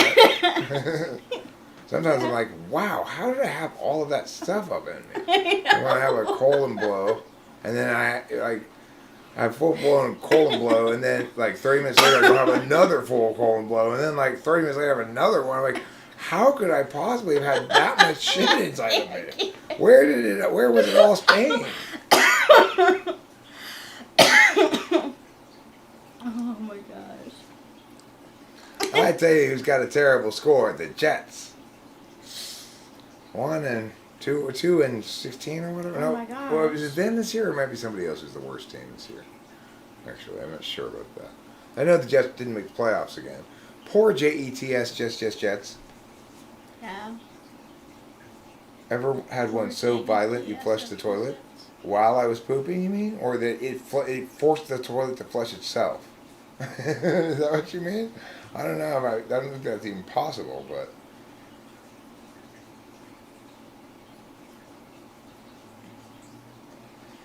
Well, Jack Torrance, Marvel only tries too hard to be funny when they're not funny. I do feel better. It's true. I realized that I was pooping. Maybe part of my flustery feeling was from having poop inside of me. That could be. Are you feeling better, Peter, than Shishi? That's just as good a question. You know, you were feeling a little fussy earlier. Sending me that email. At least Peter and Tishi gets the fact that I'm not going to actually be mad at him when he gets here. Some people think I'm going to actually be mad at them or something. I can sound really mad in my emails. And I can tell you, I think Rachel will agree, I pushed send with a decided harumph. Yes. I'm not going to lie. I harumphed my way through that email. You got a lot of text from me, too. And you know what? That text is all going to waste because I care about you enough to not publish it, which is a wasteful, shameful waste of my email. My response was, of course, extremely cutting and precise and correct and very scoldy of you. But nobody's going to get to enjoy it except for you. That's why I don't like privacy. Oh, well, it's very scoldy. I can tell you, I busted your ass hardcore. It begins with, you should be praying right now that I didn't publish this 3 minutes ago. So take that, Mr. Peter Dentici. Take that. Good one, Bag. Thanks, Good one. darling. Thank you.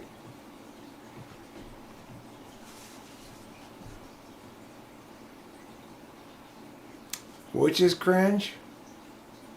Spider-Man 3? Garfield? You don't like Garfield? But he likes lasagna so much. Yeah, he does. Why would you dislike Garfield? He dislikes lasagna. He also is not fond of Mondays. You're right. With those two commonalities, because I know you like lasagna a lot and you don't like Mondays, so why would you not like Garfield? You guys should have so much in common. You hate the superhero movies, Deadpool, Guardians of the Galaxy, X-Men are the only ones I really like. I liked Guardians of the Galaxy. Deadpool was good, but I didn't make it all the way through it actually because of this one torture scene knocked me out, basically.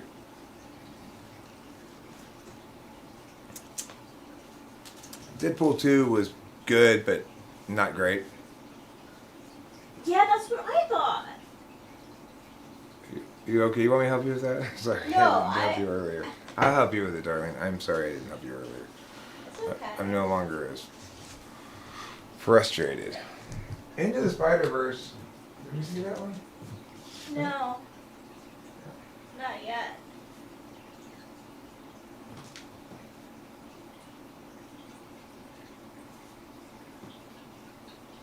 Can you turn this over your ears and the light?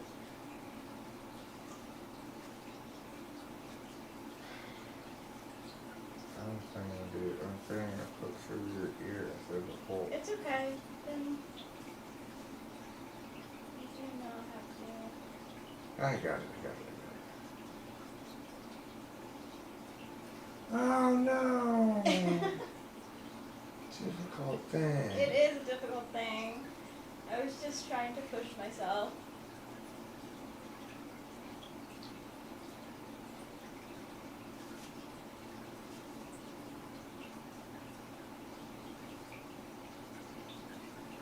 Nice! Thanks, Ben! Sure. I mean, I don't know how you put that on yourself with regular hands. It's impossible. It takes somebody else to put that thing on. I would not be able to put it on myself, that's for sure. Without a lot of effort, anyway. You only put one on, too. I only put one of them on? There's Yeah. another one? You have 2 ears? When did that happen? If you come over here, I'll try to put it on over here if you want. Yeah. Okay. I know the trick now. I figured it out with the last one. The trick is you have to grasp this part like this first. So that when you get this stick finally through the hole, then you have this ready to put on the back. Because otherwise this will fall right out. It's tricky like that. Here, I'll come over here.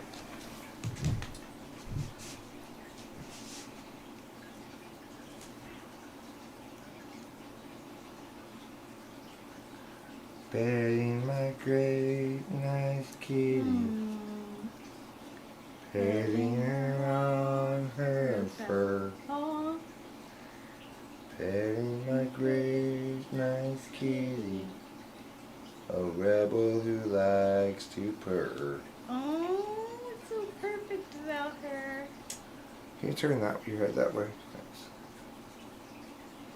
So through here.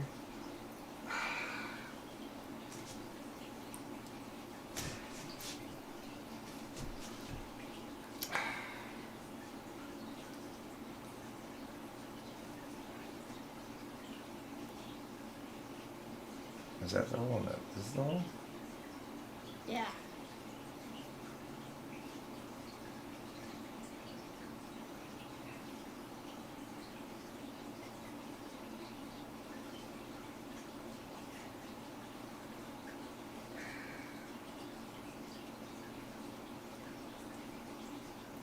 Thank you. You're welcome. I appreciate it so much. No problem. Boy, that was so hard. Oh, fucking hell. Honestly. You gotta be fucking kidding me. Is the little piece lost? Oh, no.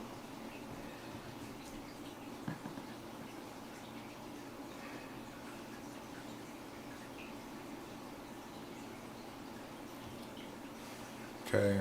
Here. Stand here so I can see you in this bright light.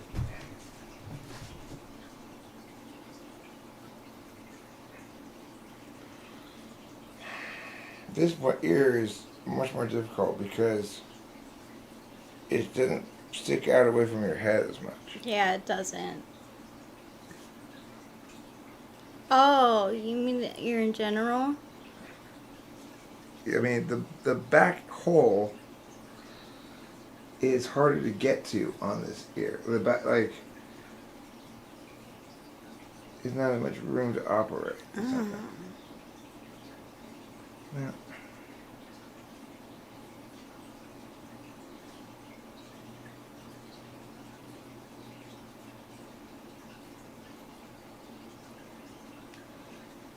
Okay, it's definitely on there. Cool. I hope it doesn't fall off again.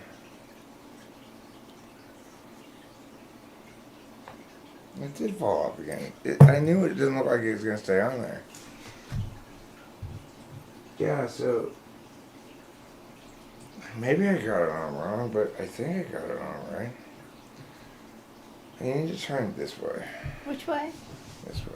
Okay. For fuck's sake.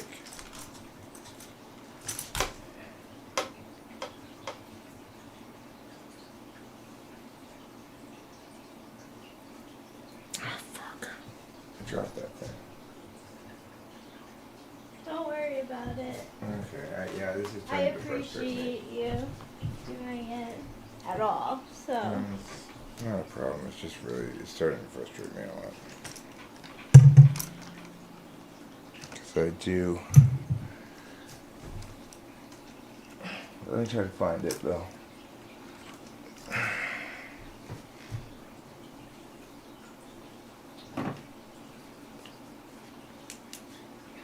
There it is.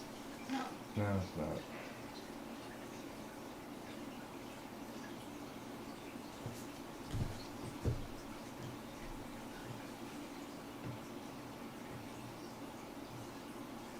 Okay.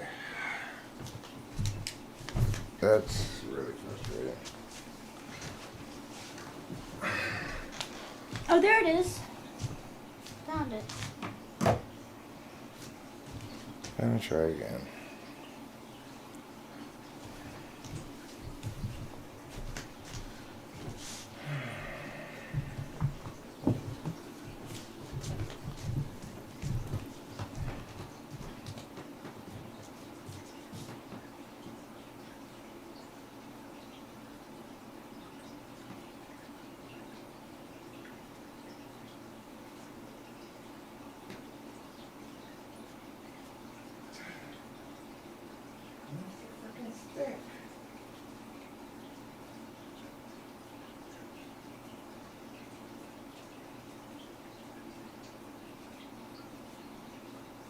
Okay. The back is on the stick as far as it can go, and it's on properly for sure. So if it falls off this time, it means there's a design flaw in the earring. Okay. Thank you. Mm-hmm. There's a fault on the thing. It came off again? Yeah. Okay.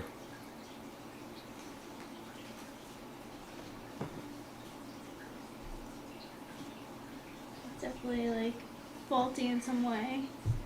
Yeah, this is an example, sort of the terribleness of non-sensorhood. So Yeah. it's like one example. Rachel decided to try to put on earrings at a time when she is least capable of putting on earrings Yeah. because she's trying to sort of test herself a bit. I am trying to test myself. But given the fact that we started the stream with, I don't remember if you asked me to help you or if I just offered. But You offered. okay, so and then Oh, this. I mean. with the yeah, earring. The second time, yeah, the second time. Okay, so the first time you asked me to help, and so now it's like it became like a thing, right? So, and I tried to do it first, and I found it very frustrating because I was not in the mood to deal with small little things at that moment, right? And I hate dealing with small little things anyway. And then I did get, eventually I saw her over there trying to put them on again, so I went to go help again, and because had not been helpful the time before because I was too flustered. And then I get the one on, I only put one earring on her, and I go, okay, I'm done. That's good, it's done finally. Oh wait, she has 2 ears. Then I get the second one on successfully 2 times, but I don't know if I actually got it on successfully and it just fell off, or if I was wrong about thinking I got it on successfully, because I didn't really check adequately the first 2 times. So then the third time, I make sure it's definitely on there all the way properly. And I still don't really feel confident about that. I want to try it again to make sure that, because it seems so unlikely that there'd be something in this context where these earrings are causing us frustration just by being as they're supposed to be, that they would additionally be causing us frustration by being how they're not supposed to be. Yeah. And so it's like little space, like who knew this tiny Yes, space I objects know, can have I so know. much power. So much power. Intuitors know. They're the source of all of our pain and suffering in life. I got these, like, I can't even tell you. Space objects.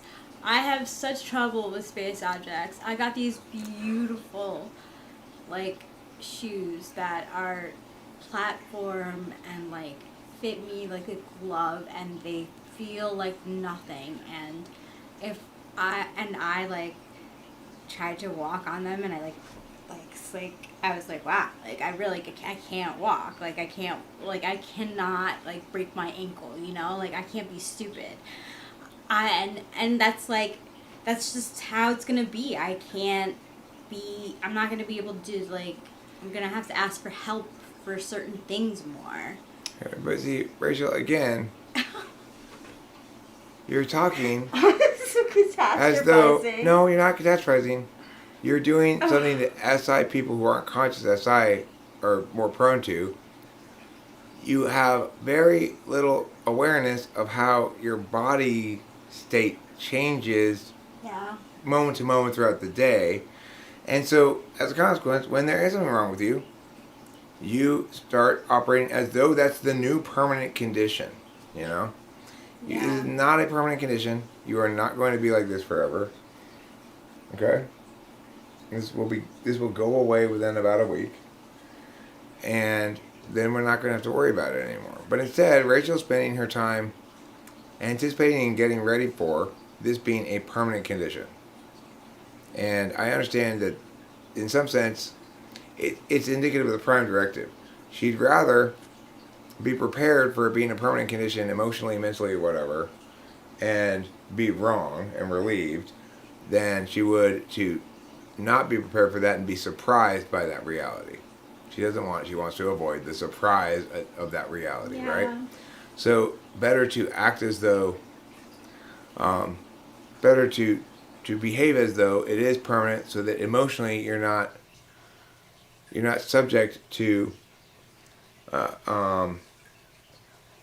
you're taking out insurance against the gap between expectations and reality. By expecting something bad that you don't want and coming to terms with it, then if it turns out to be, at least your expectations and reality will be close. If it turns out not to be, you might even feel a little disappointed because you put this time into getting yourself used to the idea that you're going to be permanently handicapped. First, which is insane, right? But that's how absolutely foundational the prime directive is to everything. The avoidance of genuine surprise. Yeah, my Corey does too. Corey has a weird combination of things like, oh, I can't do that because of my kidneys, but there's other things things that are not good for his kidneys that he has no problem doing, and so. Anyway, Rachel's blood tests all came back normal when we talked to the doctor today, except for the doctor chose to, the nurse practitioner chose to highlight something that she, I'm sure, knew is caused by the psych drugs Rachel's taking in order to moralize at us or her about taking drugs. Alcohol and drug consumption is to be avoided or something like that. Yeah.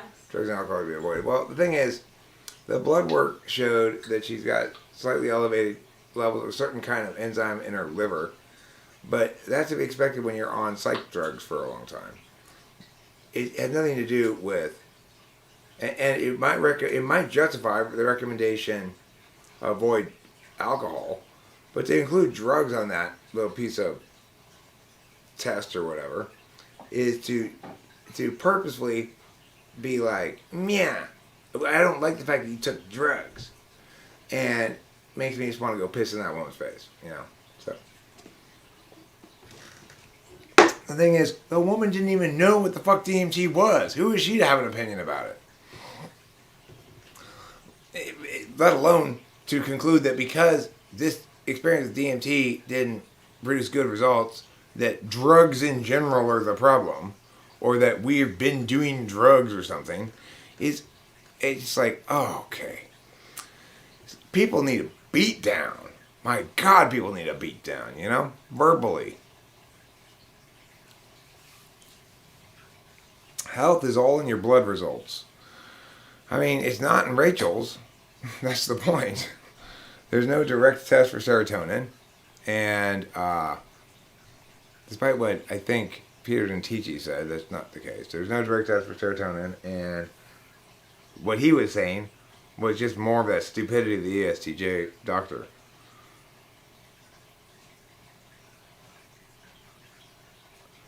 Well, I mean, the number one medical use of cannabis is smoking it because you like to smoke it. That's the most healthy thing you can do, is what you want to do.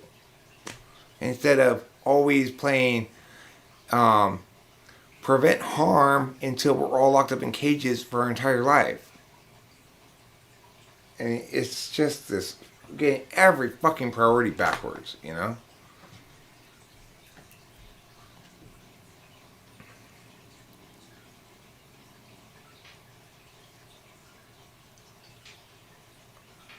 The gap in expectations and reality is my life's major hang-up. And the thing is, it's a salty peanut. The thing about that is, right. I mean, the thing is, she didn't have any DMT to offer. That's why we had to go somewhere else. The nurse practitioner wasn't going to prescribe any DMT.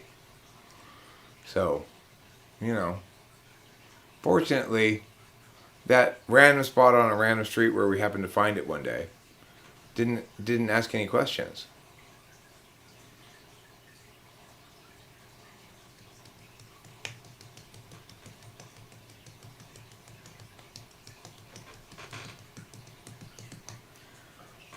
Superman Returns was pretty underrated.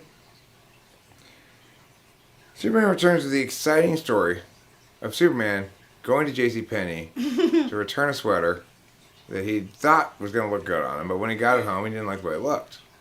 And when he gets there, they say, well, sir, you don't have the receipt. And he says, but I'm Superman. And they said, yeah, you say you're Superman, but you look a lot more like Clark Kent to me.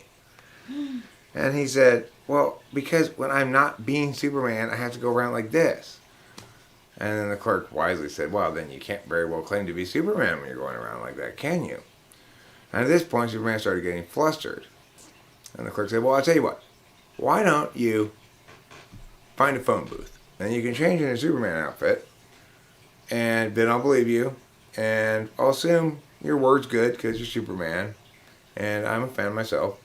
And then I'll let you give you your refund. And Superman says, I cannot be Superman. I can't change into Superman unless there's a genuine need to be Superman. So well, the clerk points out, there's a genuine need for you to be Superman here. And Superman says, yeah, but if I start changing to Superman just to get a refund when I forget my receipt, then aren't I really stretching the meaning of the word genuine when used in front of the word need? And the clerk had to agree with him there.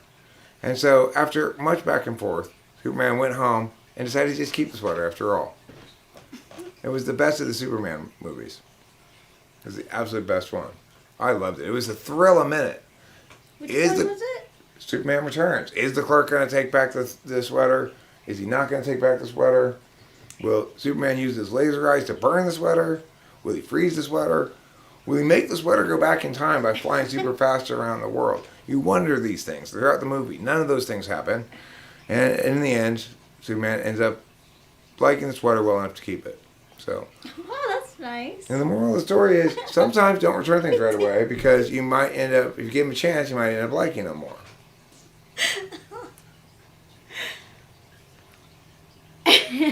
What was that film where Reeves is dying so he makes a film for his kid?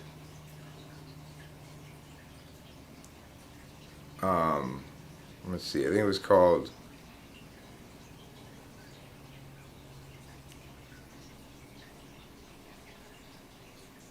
After I'm Dead, this project we hoped to complete before I died, but didn't, will be an incredibly depressing reminder of our failure. I think that's what it was called. That was the working title. They were going to shorten it to something eventually, but you think Brandon Routh was a slightly better Superman than Henry Cavill? Who's not a Cavill fan? Everybody loves Henry Cavill. Have you heard of either of those two people, Rachel? Brandon Routh or Henry Cavill? Heard of neither of those two people. Yeah, I have. But that's only because I follow just like pop media like crazy. But they're not. I would guess anytime Superman's using his powers, he's being Superman. Yeah. He can't use his powers naked because he's got to deal with himself. I can only use my Superman powers when I have my Superman outfit on. Yeah. Kryptonite sex toy. It's not really a sex toy. It's a kryptonite sex enabler, okay? So the reason for this is if Superman were to hump Lois Lane without this kryptonite sex enabler, his sperms would shoot straight through her like machine gun fire and blow the top of her head off. With a specially designed kryptonite ring, they disempower his sperms just enough so that he can have sexual intercourse with Lois Lane.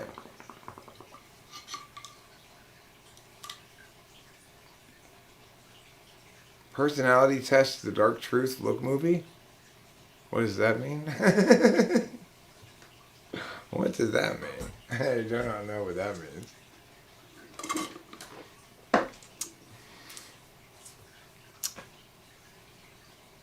Elise asked, did you hide my cigarettes? She thinks she's a prankster? I just think she's being a bitch. Look where she stuck them. She thought it would be funny to put them in my shirt pocket right here. It's not funny, Elise. I'm never going to find them there. It's not where they go. Unless I'm wearing a shirt with a pocket right here, in case they should go there, but I won't remember that I put them there. Because I usually don't have such shirts on. That's why I feel mad at you for hiding them from me there. Watchmen was... That's usually what... No, I'm thinking about Kingsman. Sorry, that's a different one. You know what song I heard the other day in... Where was it? Oh, at the doctor's office that I decided I like is that song, It's All About That Bass. No, Yo-Yo? Yo-Yo! You do not have a good history of sending me things correctly. Okay? You are what I'd call not trustable with link posting power. You smoke 5 cigarettes max a day. Well, that's your problem. You were getting at least 15 too few cigarettes a day.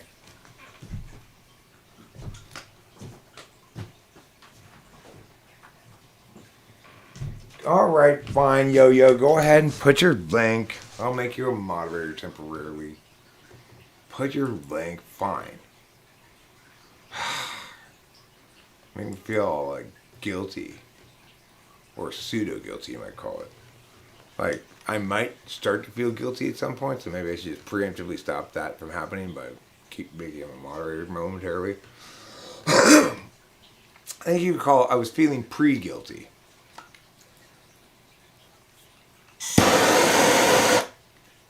Yes, we know that we're planning revenge.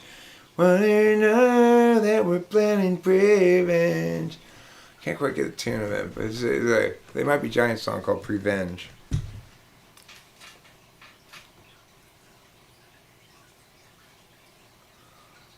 So this is as powerful as you're ever going to feel in your entire life, Yo-Yo. You have the power right now to post a link. You can do it with just a single press of your posting finger. There it is. Oh my God. Oh yeah. That looks fantastic.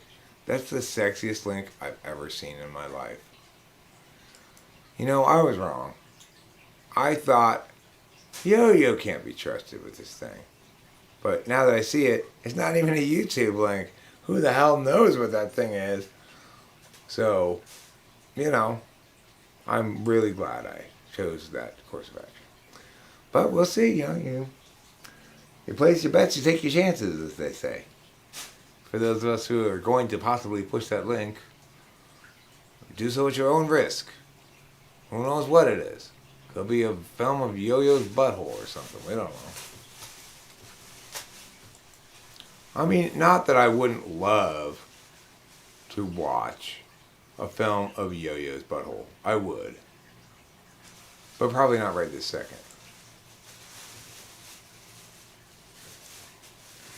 Because if you watch it carefully for a long time, it's actually speaking to you in Morse code. But instead of dots and dashes, it has long and short puckers. What's the message? We're still trying to decode it. It's still ongoing. Didn't Trump ban vape pens, etc.? I mean, Trump can't ban those things. Somebody has to write a law, and then Trump would sign it, right?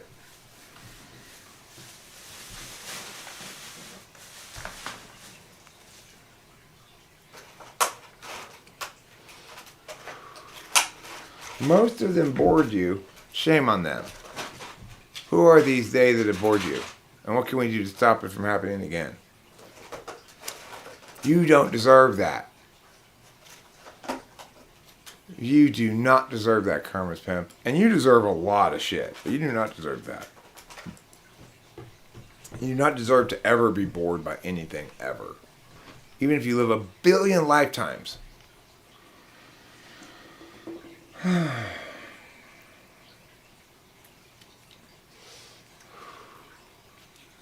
I mean, I'm pretty sure, Jack, that Karma's Pimp, that there's no federal law increasing the smoking age 21. But the way they would deal with something like that typically is they'd say, we'll withhold certain kinds of funds from the states if you're a state that doesn't choose to raise the smoking age 21, shit like that. That's how they normally do it.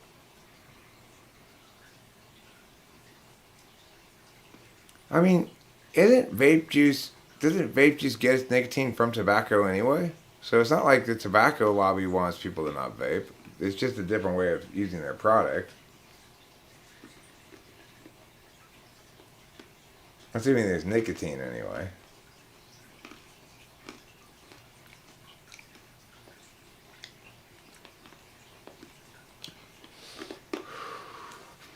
I mean, I don't like flavors in my cigarettes myself, or vapey. I don't like vapes at all.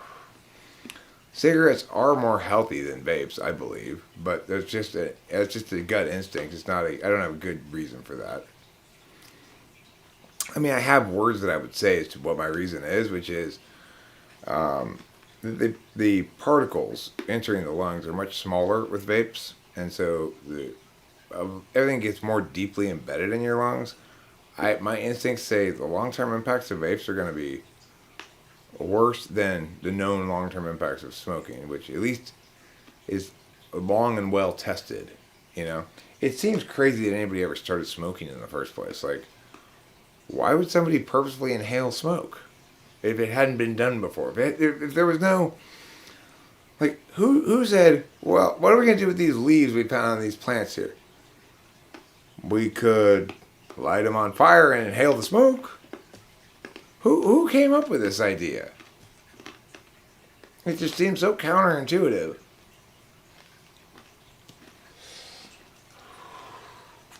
But you know what the Beatles said about Sir Walter Raleigh? He was such a stupid git. I always wondered what that meant. What's a git? No, to get.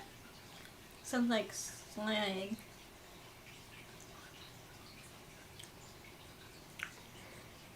No. It's a 1.5 hour movie on personality tests. The guy took his own life after taking a Big Five test. Oh, I see. So the whole idea of personality is to be blamed for somebody's suicide. I wonder, should I call you? But I know what you would do. You'd say, doing me wrong, but no joke. It's doing me harm, you know you can't sleep. I can't sleep in 3 weeks. I'm going insane, you know I'll give you everything I got for a little peace of mind. I'll give you everything I got for a little peace of mind.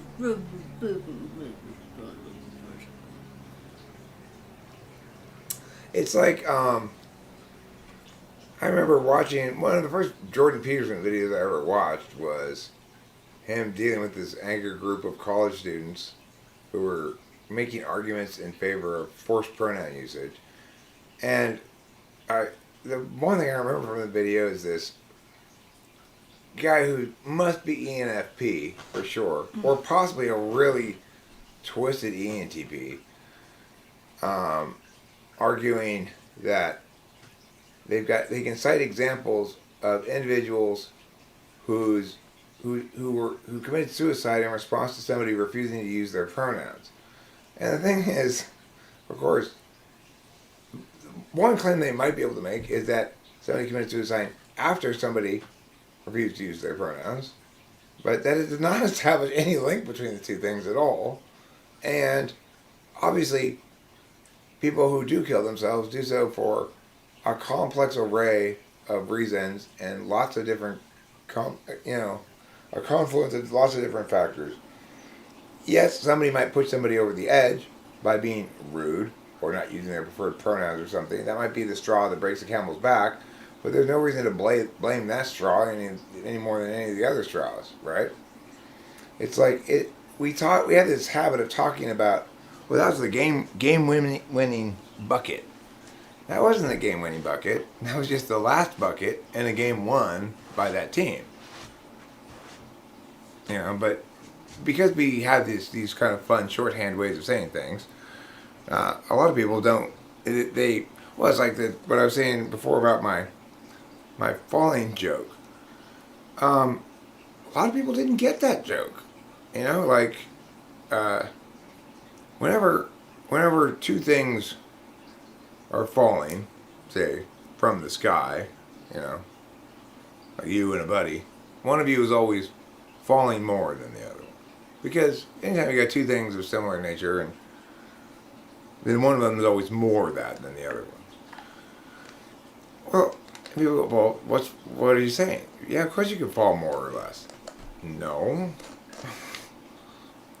How could you possibly fall more or less? It's not that kind of thing, It's like you can't be more or less dead, you can't be more or less pregnant, you can't be more or less bankrupt or more or less unique or more or less have a Y chromosome. For example, you could have 2 Y chromosomes. And that's not a good thing to have happen to you, but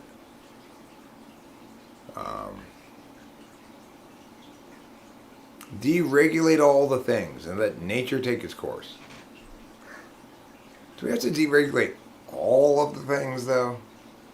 Absolutely everything? I'm sure there are some regulations that do some good, right? Well, they still aren't more Y chromosome or more 2 X chromosomes, right? So it is true that there's a syndrome called double Y syndrome, where males sometimes have 2 Y chromosomes, usually in addition to an X, in which case it has basically no symptoms. But if they don't have that X chromosome, then they're all super fucked up. It's like they're really, really like birth defecty,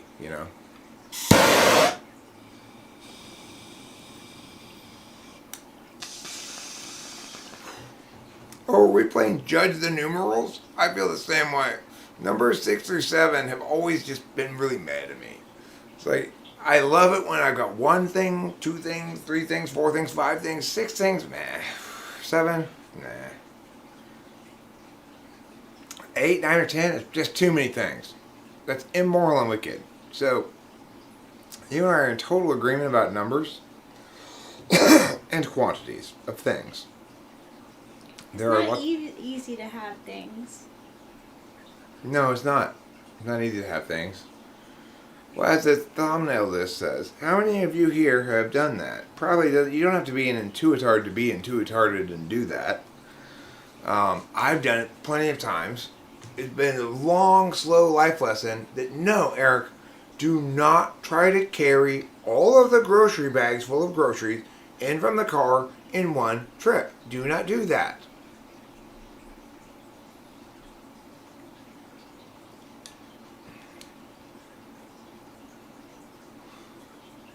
Okay, well, I got the link here. When I try to copy and paste it, it doesn't copy and paste properly because of the YouTube thing it does. It's like YouTube doesn't want me clicking a link because I'm the one streaming.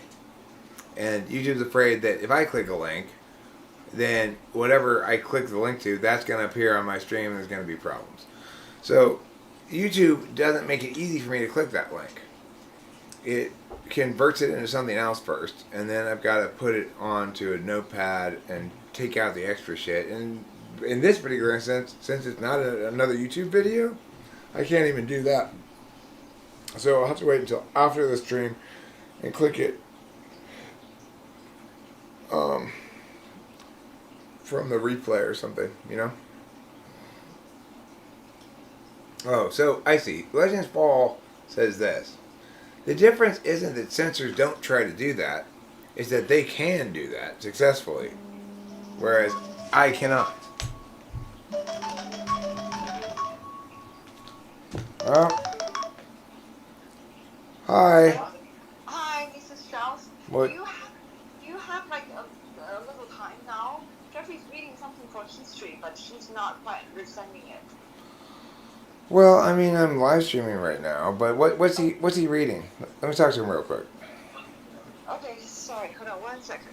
Related to the Industrial Revolution. Okay, well, what are you not understanding about it?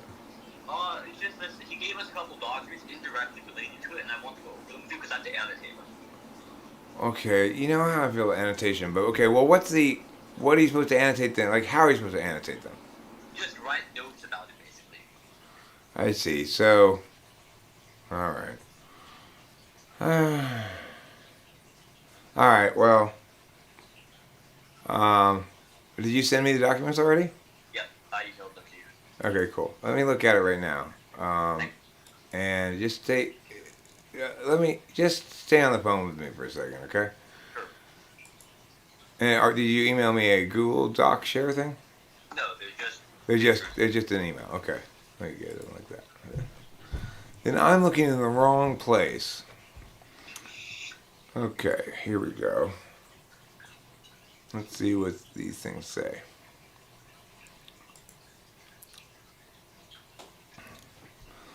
Alright, let me read this first one out loud. Report on the employment of children in British mines 1841 to 1842. Number 49. Mr. Joseph Staley, managing partner in coal works at Yate Common in the parish of Yate, 2 pits, carried on under the firm of Staley and Parkers. Employ from 30 to 35 hands, not more than 5 or 6 boys under 13, and the 2 youngest are from 8 to 9 years old, who work with their father, perhaps 3 boys not more than 10 years of age. They assist in cutting and carting out the coal from a 1-foot seam. No door boys employed because there is sufficient ventilation without being particular about closing them. The carters generally manage the doors as they pass. The boys earn from 6 shillings to 9 shillings per week when they get handy at cutting, have not more than 3 or 4 under 18. All over 15 are earning nearly men's wages, say 15 shillings, I guess that is, per week. The men earn 18 shillings to 20 shillings, considers 2 tons of fair day's work, wages paid in money every Saturday. The older boys receive their own. The boys in carting out the coals from the googs, narrow inclined planes up which the coal is pulled by a chain or windlass. When short distances, draw by the girdle or lugger, i.e. rope around the waist, with an iron hook depending in front, to which a chain passing between the legs is attached. If for longer distances they use wheeled carriages on a railway, no horses are employed underground at present. The smaller boys do not tug more than 1 CWT at a time. The carts generally hold about 2 CWTs each. The thickest vane is 2 feet 6 inches and is worked by the young men.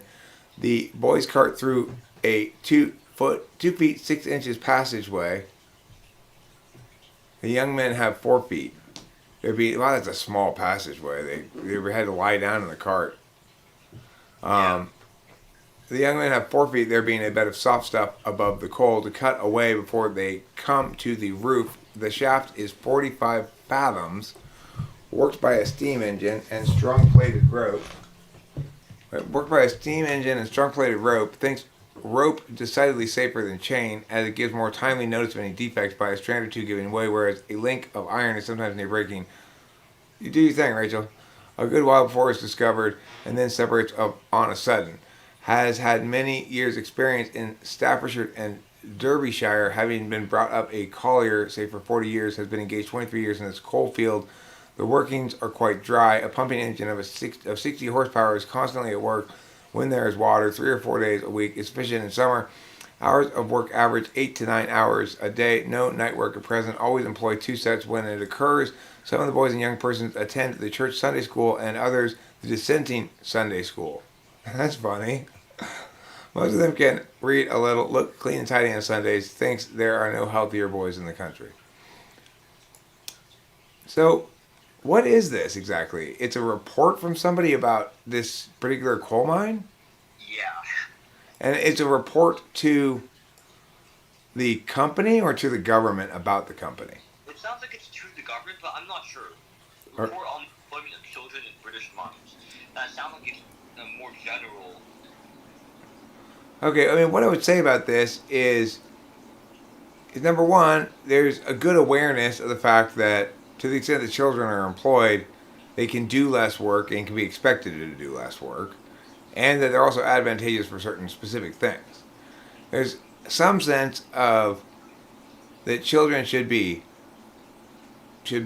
nurtured at the very end when it talks about this weird young persons attend the church Sunday school and others the dissenting Sunday school. Like, what is that? Like Satan Sunday school or something? You know, some of them are Christians, some of them are Satanists, like most children. What else can I say about this? It's a very, very detailed description of a bunch of work protocols. Do you think it was intended for the government, this report? I mean, I think that's something that the teacher needs to tell you in which context this document was delivered, to whom, by whom, and for what purpose, for you to understand it properly. Get that information out on our own. You're supposed to figure that information out on your own? So, you're supposed to figure out the source of the document he gave you? Without actually, Googling it. Without Googling it? He wants us to draw a conclusion from it, apparently. That's how he usually does it. So Okay. Well, then, yeah, I would say it's almost certainly a report to some government body of some sort, or, the Crown, as they say in England, regarding the humanitarian concerns that might be considered regarding children working in a coal mine. But it's obviously, it seems to be operating under a frame of reference that says there are acceptable conditions for children working coal mines and unacceptable conditions. In a contemporary world, we'd probably say all conditions are unacceptable for children to work in coal mines. But, it's kind of a bullshit way of thinking, because these children who are working with their father and getting sort of apprentice wages and stuff are spending their time much more usefully than children are now. Like, you'd be much better off doing this coal mine work right now than what we're doing right now, talking about this coal mine work. But you're a little older than the children they're talking about here. So, all right, now let's look at the other one. Anything else you want to ask about that one? It's super boring. No, not really. It's pretty dry. It's just about coal mining. Let's go on to another one. Okay, self-help, middle-class attitudes, Samuel Smiles. Middle-class liberals were not totally unaware of the consequences of industrialization for society. Doctrines were developed that reflected and appealed to their attitudes. Such doctrines served to justify the position of the middle class to support policies that usually favored and to rationalize the poor state of the working class. Who wrote this horrible introduction here? What? It was not by the author. That is an absolutely appallingly horrible introduction trying to tell you.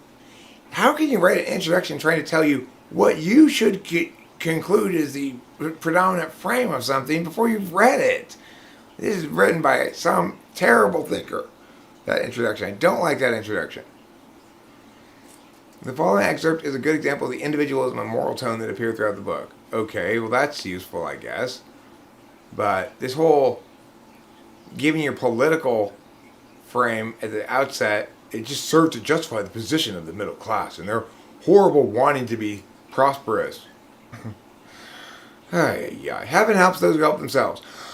It is a well-tried maxim embodied in a small compass the results of vast human experience. The spirit of self-help is at the root of all genuine growth of the individual and exhibited in the lives of many. It constitutes the true source of national vigor and strength. Help from without is often enfeebling in his efforts, but help from within invariably invigorates. Whatever is done for men or classes to a certain extent takes away the stimulus and necessity for doing for themselves, and where men are subjected to over-guidance and over-government, the inevitable tendency is to render them comparatively helpless. Okay, now I just want to absolutely punch whoever wrote that introduction in the face. Absolutely punch them in the face, because they are trying to invalidate the shit before you even start reading it, and it sounds perfectly sane to me. Even the best institutions can give a man no active help. Perhaps the most they can do is to leave him free to develop himself and improve on his individual condition, but in all times men have been prone to believe that their happiness and well-being were to be secured by means of institutions rather than by their own conduct. Hence, the value of legislation as an agent in human advancement usually has been much overestimated. To constitute the millionth part of a legislature by voting for one or two men once in 3 or 5 years, however conscientiously this duty may be performed, can exercise but little active influence upon any man's life or character. Moreover, it is every day becoming more clearly understood that the function of government is negative and restrictive rather than positive and active, being resolvable principally into protection of life, liberty, and property. Laws wisely administered will secure men in the employment of the fruits of their labor, whether of mind or body, at a comparatively small personal sacrifice. But no laws, however stringent, can make the idle industrious, the shiftless provident, or the drunken sober. Such reforms can only be effected by means of individual action, economy, and self-denial, by better habits rather than by greater rights. Or what they really mean is by greater entitlements. You fucker, use the word right. Indeed, all experience serves to prove that the worth and strength of a state depend far less upon the form of its institutions than upon the character of its men.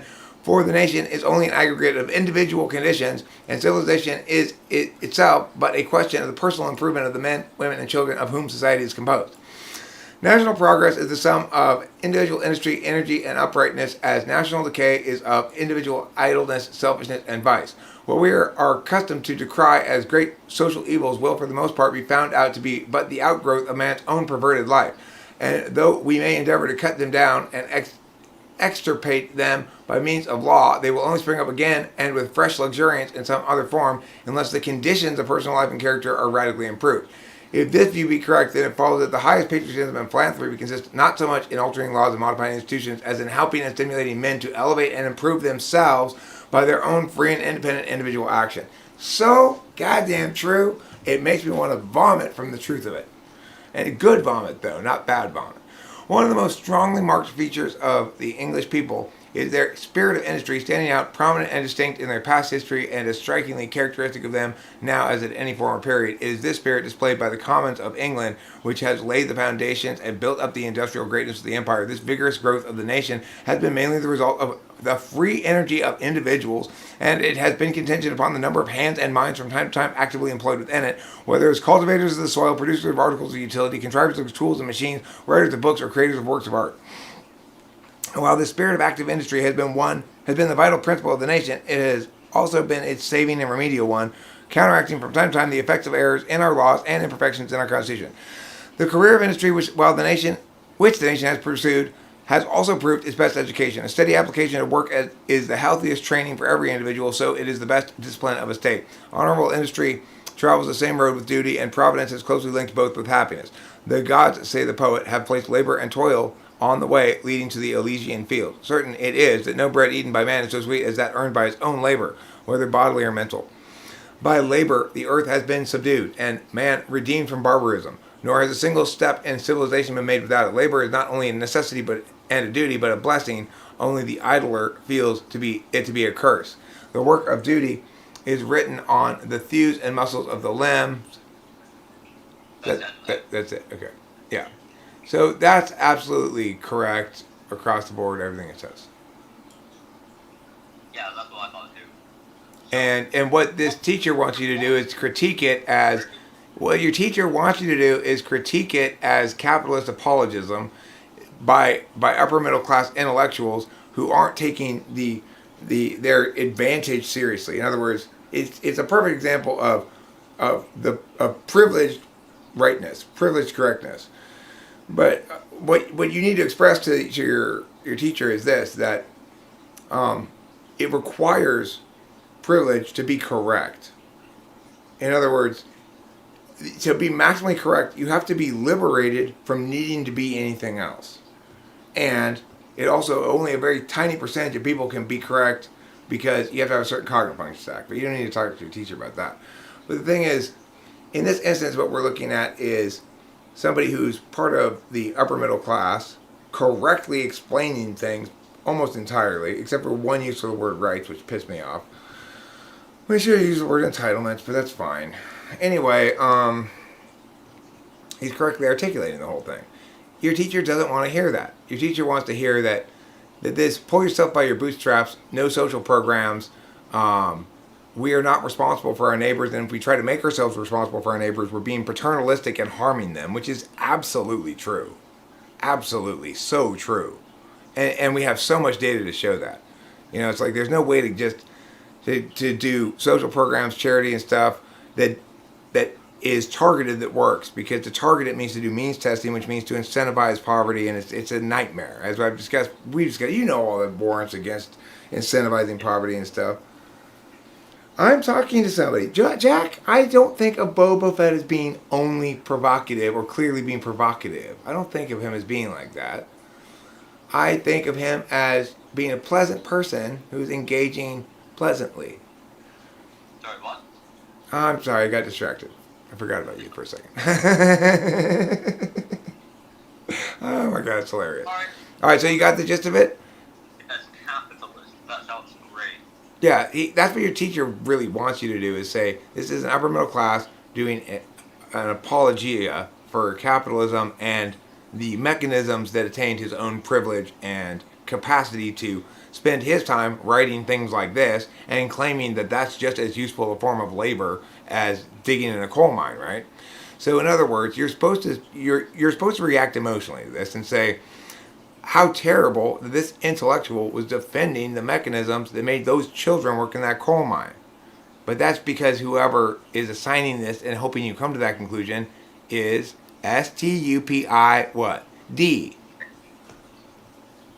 Okay, are we good? Anything else? That's it. All right, thank you. All right, talk to you later. Bye. Bye.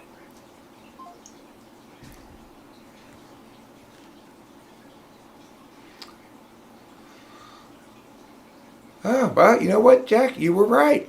Boba Fett said it himself. I'm just shit-talking to get a response from Lee. Hey, Boba Fett, I am sorry I came to your defense. I should have read a little bit more first. Jack called it. Boba's clearly being provocative here. Boba admitted it. I'm just shit-talking to get a response from Lee Tremor. So that wins the argument. I mean, there's no denying that.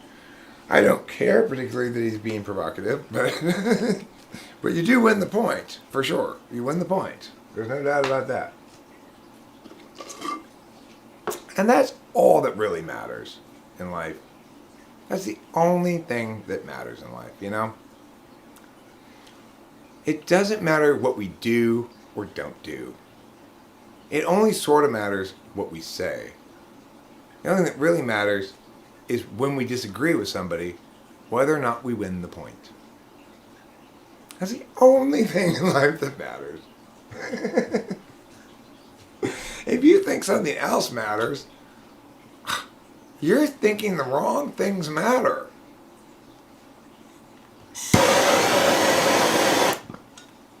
Yes, I am a just person. That's true. I may be an asshole, but I'm not unjust. You know? And maybe my justice isn't good enough for you to feel treated justly, necessarily, because that's something I'm not in control of. But I'm not going to be, I'm always going to side on the idea that right people should get credit for being right, and wrong people should get blamed for being wrong. Not blame.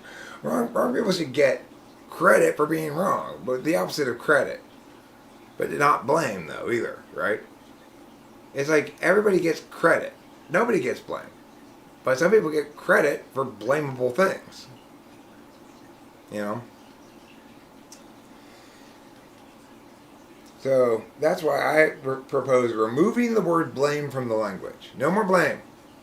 We're removing it from the language.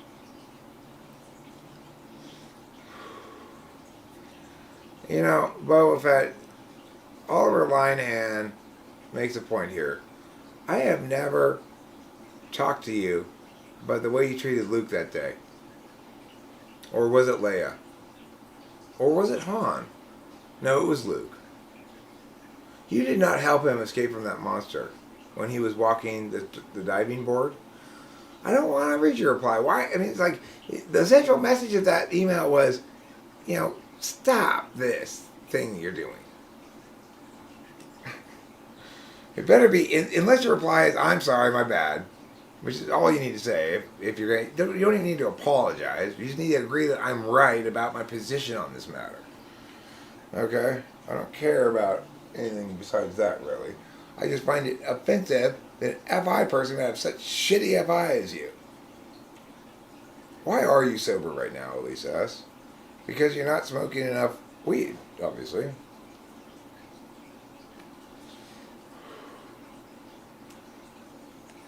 If you want to be less sober, you gotta smoke much more weed.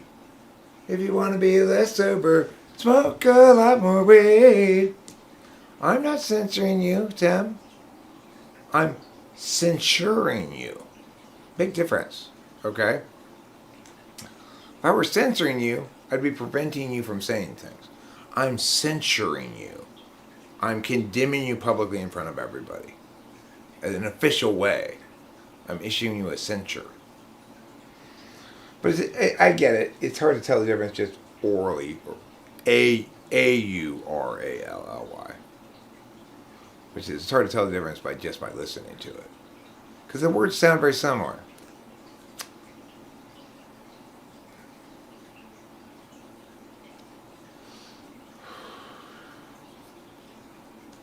I don't know what position I assumed about you.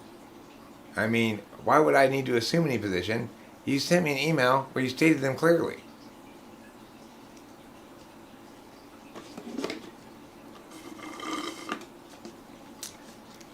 You made it unnecessary for me to assume anything by telling me things directly. I don't need to assume anything.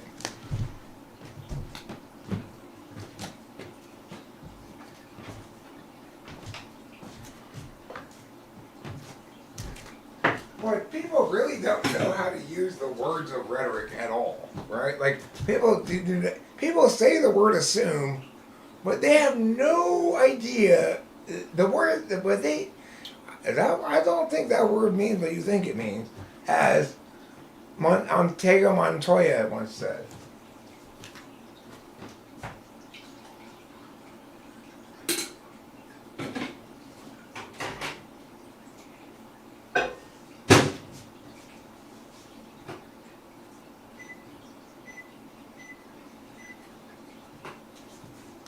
It's like, I could make an argument, right? I could make an argument somewhere, and the conclusion could be turtles are a form of cheese. And somebody could very well write a response that says, your premise that turtles are a form of cheese is wrong. Even though that statement, that turtles are a form of cheese, is definitely my conclusion. And presuming things and assuming things in terms of the logic of it is the same thing.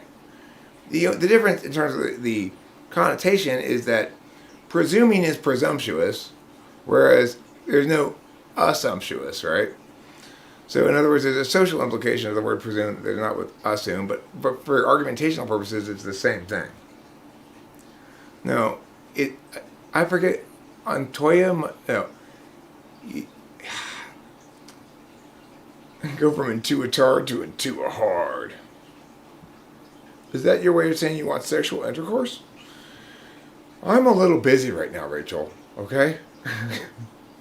I'm assuming Rachel and I haven't had sexual intercourse in like a week because she's not been feeling well. Of course, I don't want to have sexual intercourse unless I'm sure that she wants to have sexual intercourse, and knowing that she's Effie Tool means I'm actively Indigo Montoya. Thank you, Elise S.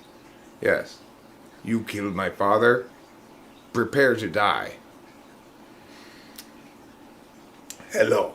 My name is Indigo Montoya. You killed my father. Prepare to die.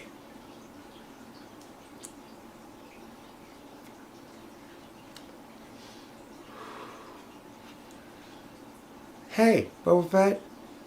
There's no such thing as too much info about Eric. Eric is endlessly fascinating. Him and everything he does is exactly what you want and need to hear. Everything he thinks, everything he does, no ask anything. The point is, if she's not feeling well, I don't want to be like, hey baby, because she might be down even though she's not really wanting to, you know?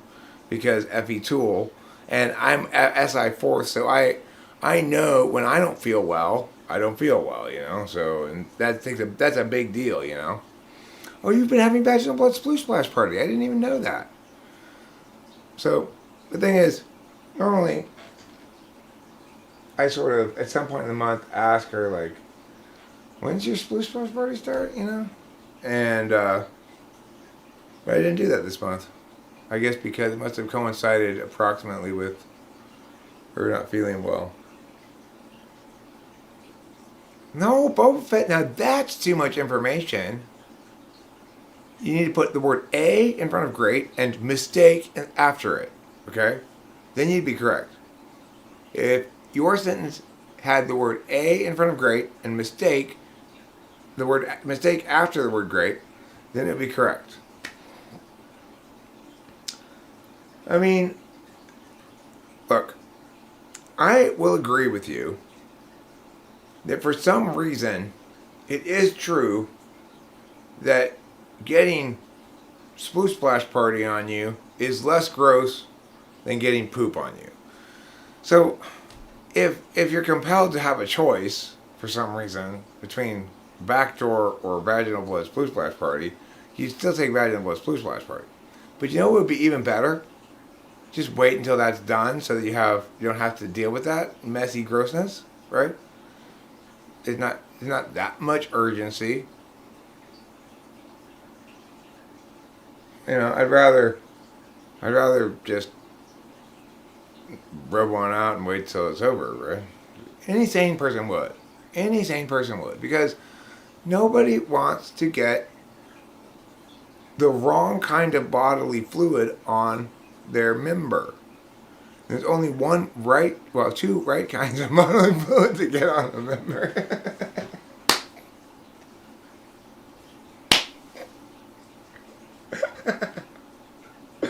Yes, there is, Elise S. It's haram. It's haram. Okay?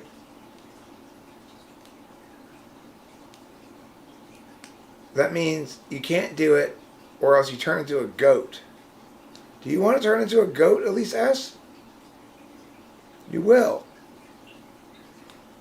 Oh my God. No, Elise S, no. Did you not watch my video about Jesus and the feet washers? You were here. I was talking to you about that. I was telling you about how it's bad to be a social worker, remember? During that conversation, what you should have taken away from that is that Jesus doesn't want you doing gross stuff. He told me personally, he said, can you convey this to everybody in your live stream? That doing stuff that's gross is gross.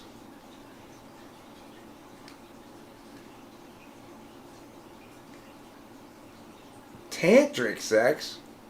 Tim Bulwer, I'm not going to lie to you. That seems a little too advanced for my level of sex. That's for the really developed skiers, I think.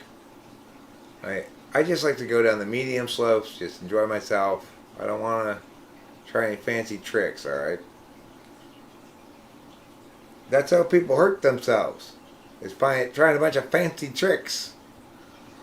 The bedroom's not a jungle gym, friends. Hey, you lie there next to each other on the bed, then some jostling happens, and that's it. And then you're done. You're not supposed to climb all around or swing around or do a barn dance in the humping factory. No, none of those things.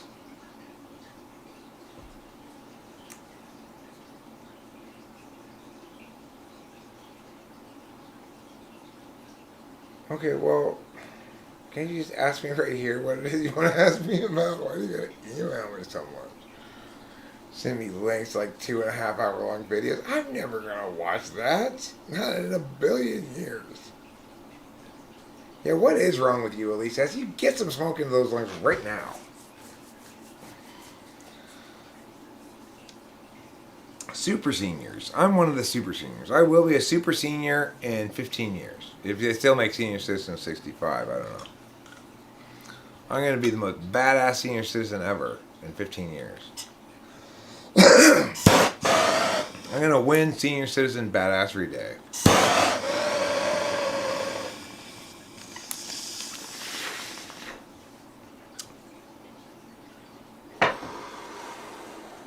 You know, the older I get, the more strong my claim that I'm the most childish, meadity-aged man in existence becomes. Yeah, I think I'm already the most childish 50-year-old man in existence, but I'll even have a wider lead over my contemporaries when I get to 70 because I'm not growing up any more than this. This is it. I made that decision a long time ago, like 2 weeks ago. And I still haven't changed my mind about it. So, we can conclude, in fact, that I am done growing up. This is as grown up as I'm going to get, and I refuse to grow up anymore. So, that's it. And everyone can just suck it if they don't like it.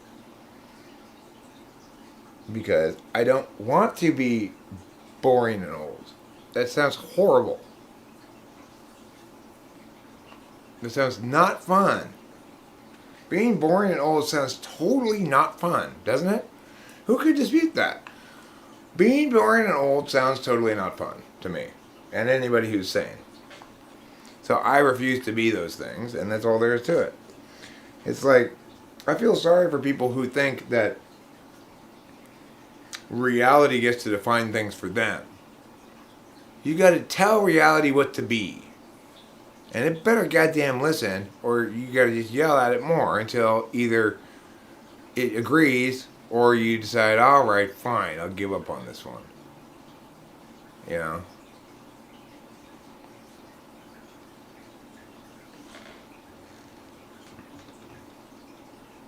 Don't try to tell me what is reality.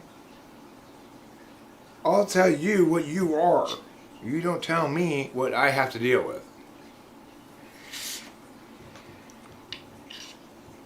Well, you think I got to do meh, meh, meh, meh. Well, you know what I say to that reality? Did I say to you to tell me that? No. So don't tell it to me. Until I ask for you to tell that specific thing to me. Then tell it to me. Yo. That personality movie, I've heard about it, Yo-Yo, by the way, before. I've heard people talking about it. Although, I think it's the same thing that I've heard people talking about. And you do have a point. If I were to watch that and to make a video commenting on it, it probably would get pretty good views. So maybe I will do it. You know? It's not impossible. But it's hard for me to say because right now I'm doing this. And what I'm going to do later is an impossible question to answer. It's just absolutely... whatever answer I give you, by virtue of me giving it to you, is vastly more likely to be a lie than if I had not said it, but thought it. Isn't that strange?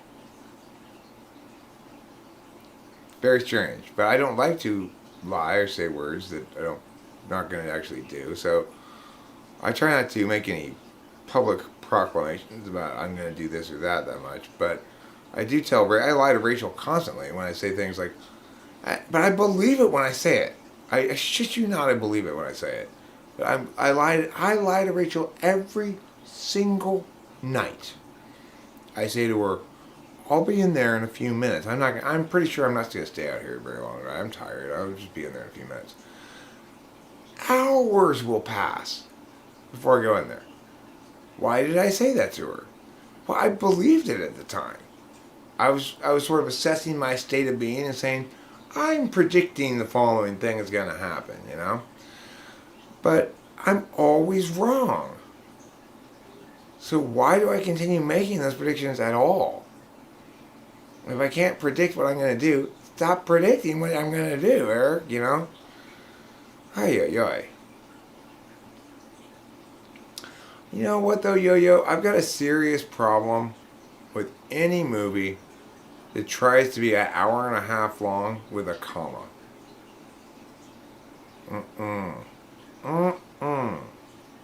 At that point, it either needs to be 90 minutes or use a fraction maybe. But no. We are not going to designate 0.5 with comma 5. You know why, Yo-Yo? Because we aren't in Europe where they do things stupid. We're in America where they do things properly. It's 1.5. Yeah, that's wrong is what I'm saying, Yo-Yo. This is why Europe is so troublesome. This is why we had to come save your ass back in the 20th century. Because you try to use commas when you should use dots. You try to use the right side of the road when you should use the left side of the road. You try to use metric when metric's gay. You try to use, now we're the European Union. Just be your own countries. I'm sick of you, Europe. All of you. Even if you're not part of the European Union, you're still too close to Europe by being on that general continent. You don't get a pass, Scandinavia. No, you don't. I'm sorry. I'm not giving passes today. Czech Republic. You cannot have the name of your country be the same name as the adjective we use to describe people. I live in America, so I'm an American with an N on the end of it. Somebody who lives in Czech is a Czech. No, wrong, unacceptable. And why did you get rid of the O? You should have won. The Czech Republic should have won the exchange with Slovakia so that the Czech Republic got to keep the O and come out one better than Slovakia in the whole exchange. Instead, I guess the Czechoslovakian people, the Czechs, half of them, the Czechian, half of them, or whatever you call it, well, they didn't, their bark was bigger than their bite. They said, we're going to win this battle of separation with Slovakia. And then, in the end, it turned out they didn't really have the balls for it. They agreed, okay, fine, neither of us get the O. And you put the question in the chat, fine.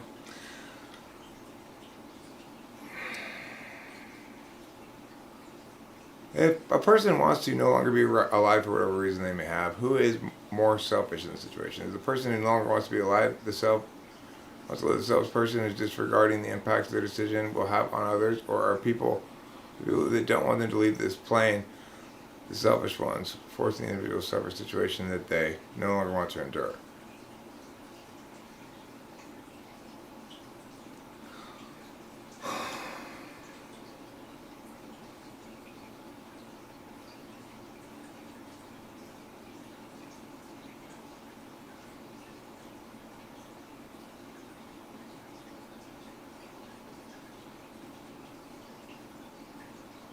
That's a really hard question. That's an extremely hard question. Oh, you're from some European-ish place. Which is to say, you're not from Canada, and you're not from Mexico and you're not from America.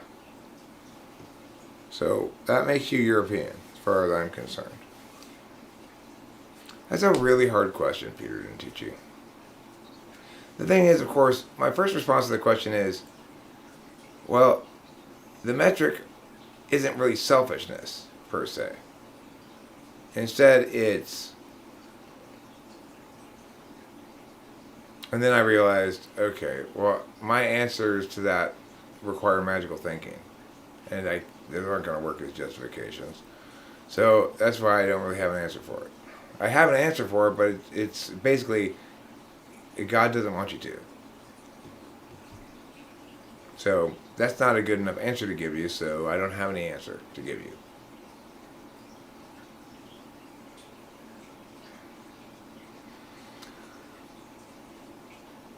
What is fat shaming?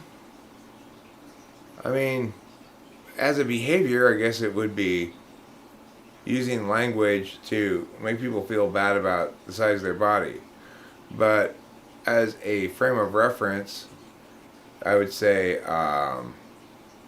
it's the notion that other people's bodies are something that they have control over, and that because they're public entities, they have some obligation to not befoul other people's eyes with their ugliness or something.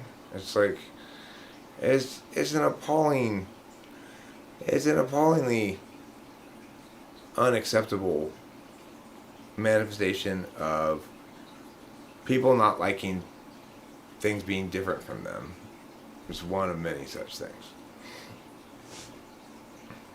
Now, granted, I do a lot of shaming too. There's not really a word that people use for what I do, which is dumb shaming, because nobody's sure what dumb means. Because nobody's sure what smart means, because people use it in two distinct ways to mean two different things, and it confuses everybody.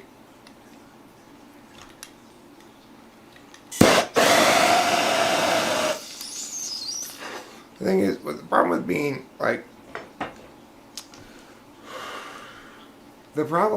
me, well, it's not really a problem, but it's a hassle or something, or frustrating to me sometimes, is I'm about to go on this little, this is fat shaming's bad thing, but as I'm doing it, I'm realizing, Eric, you do the same thing, it's just you're not shaming body stuff, because you're just being the intuitive version of that, you know? You're being the intuitive TI version of that. When you're yelling at people and telling them how dumb they are and stuff, you're doing exactly that thing.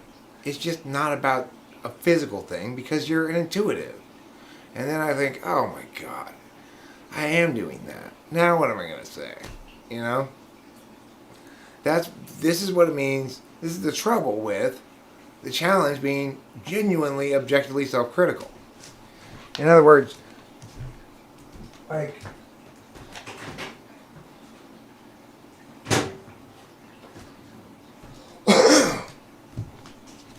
it's like once you break through the fear barrier of the truth that people have, which is people are very afraid of the truth because they're not good inherently at dealing with various sentences, basically, to they're not good enough at it to have have any faith in what they actually affirm, that it's capable of withstanding any scrutiny.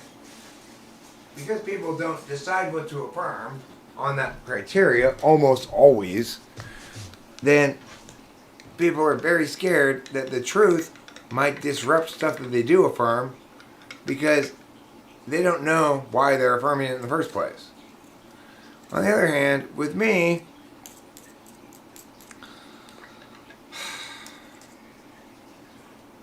it's like I can never avoid seeing I'll always see every instance of my hypocrisy at some point eventually. It's just some of them, the fact that they can occur and sometimes persist for a while is just the reality that the more I grow, the less the sloppy kinds of unacceptable things I do instead of, it's like, I don't really do anything that's not unacceptable because of sloppiness. What I mean by that is, it's sloppy of me to be so expressive about responding to certain kinds of things. And it's sloppy of me to be so respond right now about shit when I'm doing that. And when that occurs, that's when it's not the best incarnation of me. But the point is that the writer you are, the worst part about that is that it comes with this terrible pounding reality that being nice is right as well. It's not just, in other words, if you're not nice, somebody can always win. They can always meta up on you, because at the end of the day, they can play a pre-fiat card that says, no, almost nobody ever does this because it's extremely powerful, but almost nobody ever does it. But if you do it, it's super powerful. And I don't want to make myself vulnerable to this card, which is, well, look, you may be right in what you're saying here discursively, but because you're treating me with so little respect by willfully using inflammatory language, it makes it difficult for me to communicate with you, and also makes me feel sad. But what I was really going to say that people don't ever use is the most powerful one of all. Well, that you, even if you are right, you're really being quite hurtful. You're really hurting my feelings or something. That will stop me dead in my tracks, and it'll stop most people dead in their tracks, because nobody ever chooses to be openly vulnerable as a weapon. It's such a powerful weapon. It's like, in that regard, Miyagi-Do has it right, but also so does Silver have it right. Like, Silver and Cobra Kai in this new season, yeah, okay. Look, when I say nice, being nice is me being kind.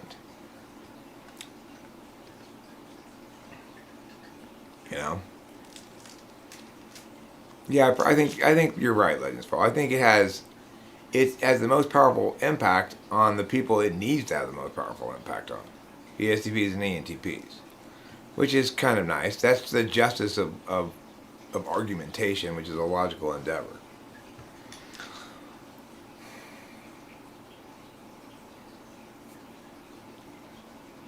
Yo-Yo, I couldn't have been in that movie because to be in that movie, somebody had to ask you to be in that movie.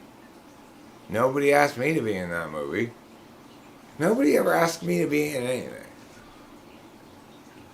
So,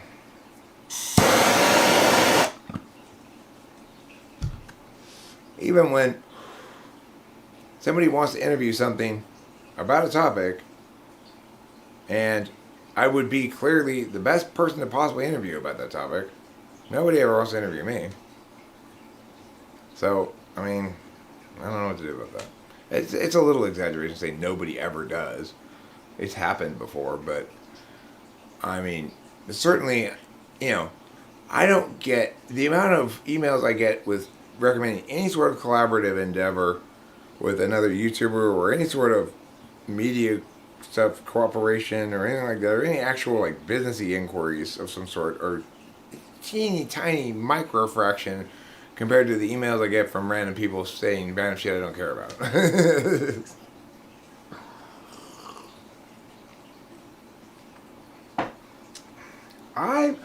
I can't invite myself to somebody else's party. That's rude. Now you want to play Dragon's Lair? What's Dragon's Lair? Is it like an RPG of some kind, like an MMORPG? that stands for Massively Multiplayer Online Role-Playing Game, in which you take on the persona of a warrior princess from the olden days. It's a side-scroller. Ooh, that sounds exciting, a side-scroller. So it's like, is it like Pitfall? Have you ever played Pitfall? Anybody played Pitfall on the Atari when they were a kid like me? Nobody ever played Pitfall? No. You guys are all too young to have played Pitfall, I guess. One of the first Atari games that we had. Everybody had, you know, when the Ataris came out, the kids around, we all got, I didn't ever get one, but a lot of the kids got Ataris. Several of them anyway. And, like, it would have,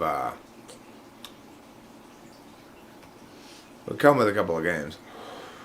One of them was Pitfall. And the thing about Pitfall is this guy in Pitfall has chosen a terrible, terrible place to take a walk. Like the worst imaginable place to take a walk. Every time it goes to this side here, you can't get from here to the side without like being like 3, 4, 5 problems you've got to deal with on the way. Could be a pitch you got to jump over. Could be a rope you got to swing. Sometimes you got to maybe jump down onto this thing and then jump over onto that thing and then jump up onto this thing. Let me tell you, if I had any advice for that guy, or if I really wanted to help that guy, I wouldn't help him get through this pathway of disaster he's chosen. I'd simply advise him, go for a walk somewhere else, you know? Just like Frogger. I queried it as I was playing. I'd say, but haven't you learned your lesson yet? Stop trying to cross the road. But again and again, every time I put a quarter in there, I could never convince him, no matter how much I explained to him as I was playing the game that he shouldn't be letting me move him around like this. He should just stay over there where it's safe. Why are we crossing the road at all? Who's going to save you from this vaccination program there? What do you need to be saved from a vaccination program for? What are you worried about? Are you worried your penis is going to grow too large? Because up here, that's one of the vaccine side effects. Enlarged penis. The penis grows, gains 3 to 4 inches. It's one of the weird side effects of it.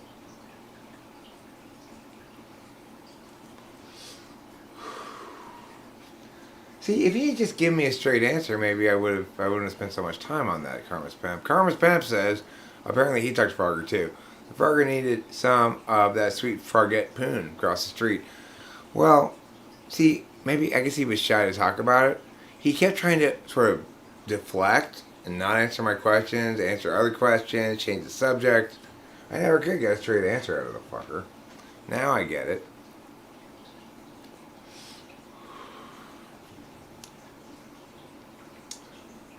Well, if you're currently 7 inches, after the vaccine, you should grow to 6 to 8 feet of penis. You should grow 6 to 8 feet worth of penis. That's a lot of penis. But, you know, you can't have too much. You can't be too rich, too thin, or have too grotesquely enormous a penis. No, you don't get to go from 7 to 9. You get to go from 7 to 6 to 8 feet. 7 inches. I'm sure you mean, you're from Europe. You use centimeters. Never mind. You get to go from 7 centimeters to 8 to 10 feet. I've grown it some more. 8 to 10 feet, it's turned out. No. Centimeters. Elise. He's European. They don't use real numbers.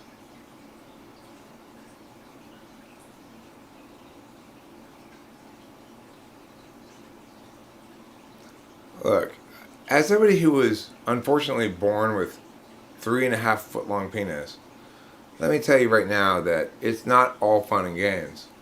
In fact, it's not fun and games at all. It always looks like I crapped my pants. I got no place else to put it but the backside, you know.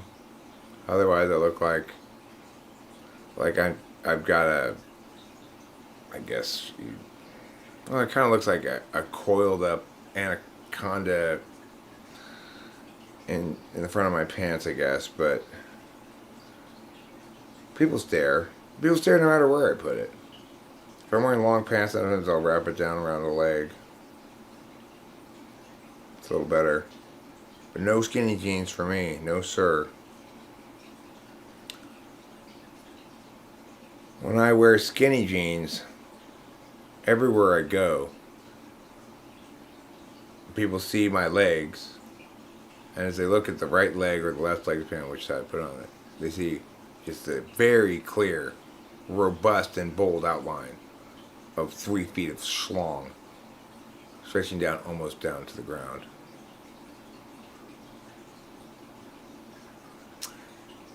My penis is weird. It's actually exactly the same size, flaccid and erect. Interesting fact. True story. Never changes its length. Just its hardness. The problem I have is I can never really see over it. And I'm just kind of aiming blind. Because it's up, when it's up, it's right here. It's just like right in front of my face, you know. The head is about the size, it's about this big, the head of my penis. Kind of like this. So it really blocks my view entirely.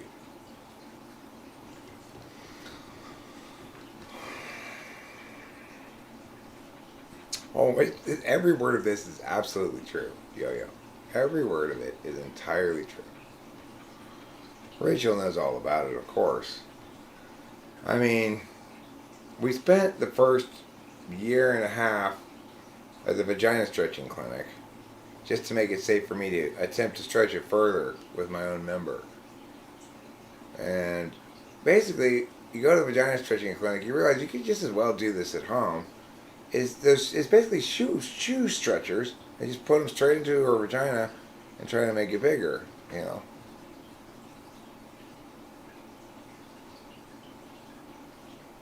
My brain doesn't delete my nose. I can see my nose clearly. It's right here. Clear as day. See it right there on the screen.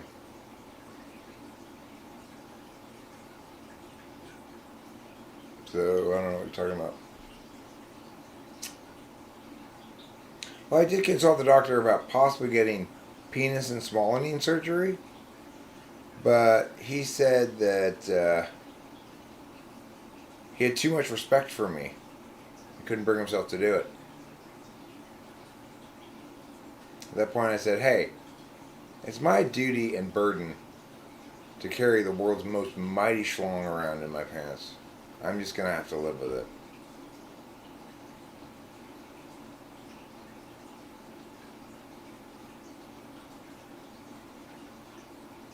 Always good to go.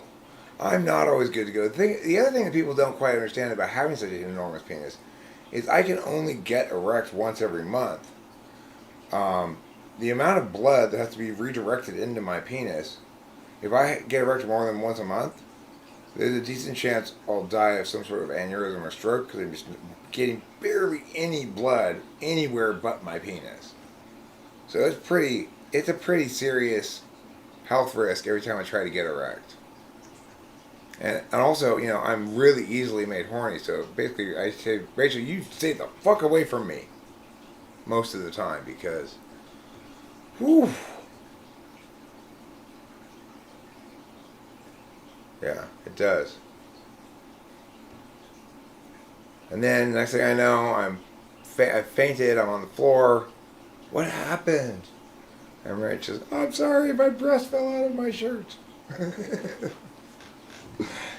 God damn it, Rachel, you know how hard it is for me to recover from these erections.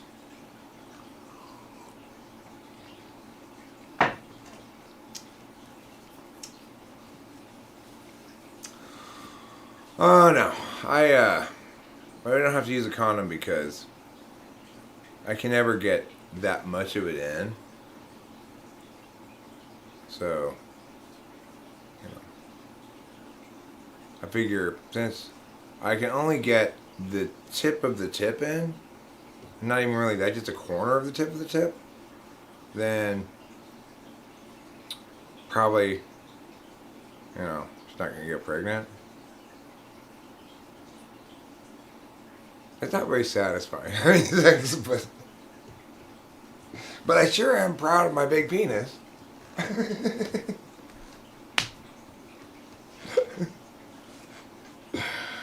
Oh, funny stuff. Whoever said up here something nice to me, Yo-Yo, thank you, I appreciate that. Yo-Yo said, Eric, you are hilarious. That is one way to make Eric very happy. At least, S, you make me happy too with your laugh and cry faces and squinty eye face in between them. That also makes me feel happy. Because, you know, as somebody who tries to do a lot of comedy and does a lot of comedy, I mean, I don't try to do a lot of comedy, I guess. I make a lot of jokes, some of them work, some of them don't, you know. But most joke tellers in a natural environment, a natural world or whatever, would be reliant on hearing people laugh, you know. It's hard to do comedy in the absence of some kind of interface like that, right? But this interface here actually, it works for me. It's like I have a sense of when people think I'm funny and when a joke works and when it doesn't because of your guys' willingness to say things like lol and put a laughing face and make a comment. And the funniest thing is, oh yeah, Tim Bulwer, I definitely lose cognitive prowess as soon as I get even slightly, like if I start to get a pee boner in bed and I have to hurry and get up and run to that bathroom fast as quickly as I can because I'm starting to feel woozy and I'm already in bed and it's like this could kill me. So, you know, I try to hurry up, get into the bathroom and I say, come on, pee. But, you know, so that's why I try never to sleep in. You know, morning wood, for me, is a death sentence.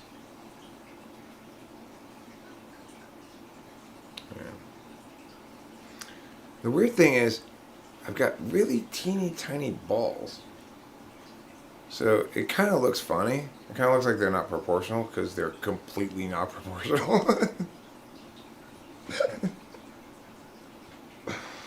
See, this guy talking about his penis here, his giant penis and his tiny balls, he's the opposite of my new character, Subtle Dick Brazen Balls. Subtle Dick Brazen Balls has a very regular sized penis, but he's so subtle about using it that what happens is women realize they've been seduced and then realize it's over and they've had sexual intercourse and he's gone and they're not sure if they even remember it correctly. They're like, did we have sex? Did he have sex with me? I'm not sure. He was so ballsy about coming on to me. He's so manly about it. And then, now he's gone. I'm not sure what happened. That's the work of Subtle Dick Brazen Balls. Now, this other guy I'm talking about, you know,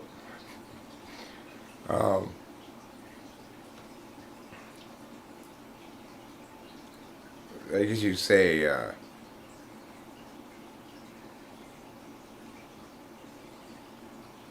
potentially fatal enlarged penis syndrome. That guy, he's the opposite. He's got no balls when it comes to hitting on anybody, even though he's got this huge dick, you know. He's always trying to tell women, listen, I'm not hitting on you at all, but I'm proud of my penis. I'd like you to just sort of look at it. And I'm serious. This is totally platonic. And the chicks don't believe him, but he's telling the truth. He just really wants them to see it so that they can say, "Wow," you know. Because obviously, he knows that if there's anything more than that, you're gonna kill him. Potentially fatally enlarged penis syndrome is not the guy's name, but it is the name of the syndrome he has. I'm not sure what that guy's name is yet.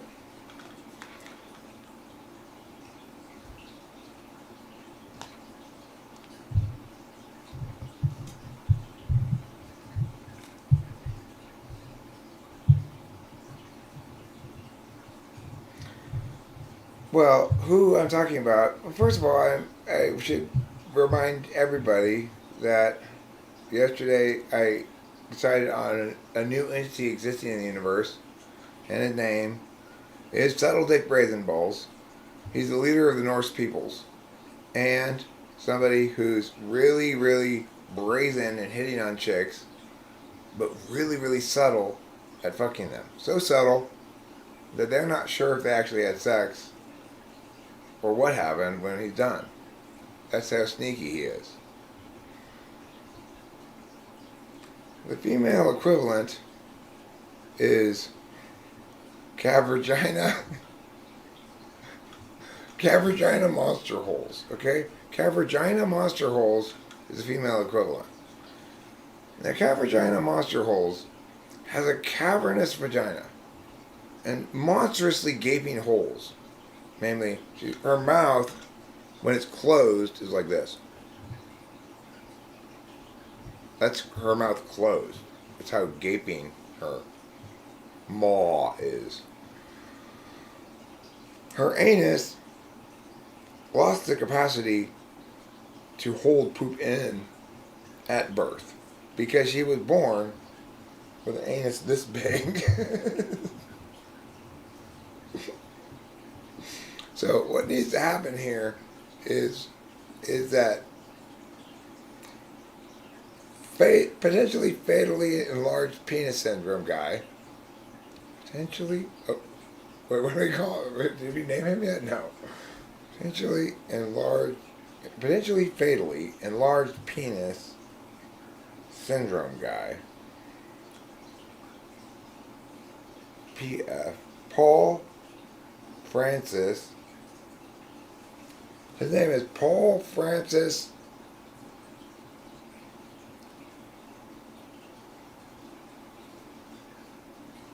Epps.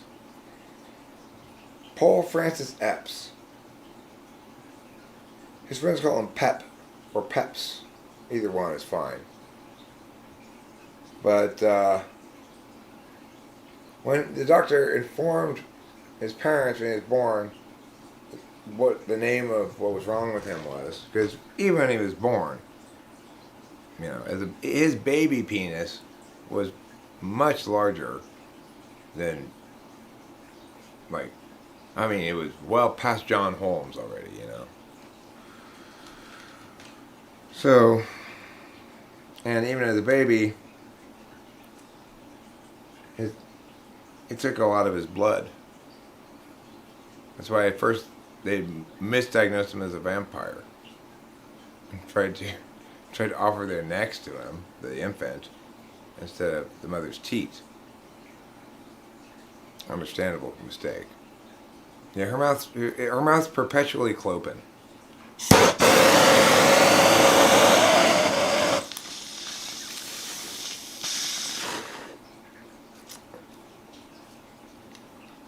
Let's hear those sleigh bells ringing and ding ding dingling time. Because I'm smoking this thing in this bongo, right? Giddy up, giddy up, giddy up, let's smoke some more bowls. I'll smoke some more bowls here with my lungs. Giddy up, giddy up, giddy up, let's go. Let's smoke some more bowls. I'm gonna smoke this bowl right now, then I'll go in and smoke some bowls. Yes, I will smoke this bowl and smoke some bowls, and yeah. Except this Christmas song is getting in the way.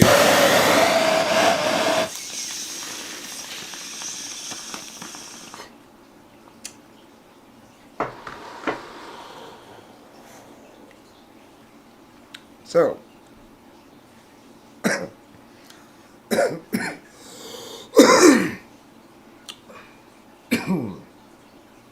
let's talk seriously about irregularity. Are any of you experiencing occasional symptoms of constipation? Are you? Because I've got some advice for you. Eat more salad.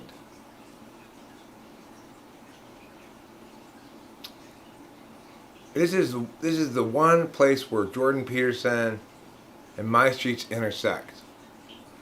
If we disagree on slaying dragons, we disagree on cleaning rooms, but we agree on the benefits of eating salad.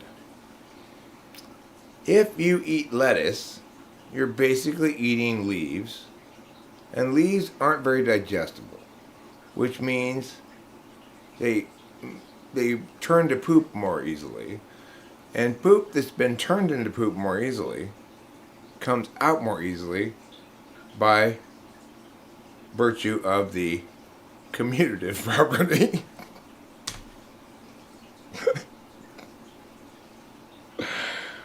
Not really by virtue of the commutative property, but that's what we're going to say.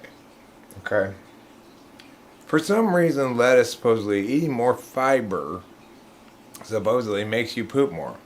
I've never really thought about questioning that claim before. I don't have good reason to think it's not true, but now that I think about it, does it really make sense that eating more fiber would make you poop better? Because isn't fiber less digestible? So that poop should be harder to push out. Because food that's less digestible should also be less poopable. And yet from what the scientists tell us, and the other medical professionals, apparently those leaves and their undigestibility magically convert somehow in an inverse way regarding poopability.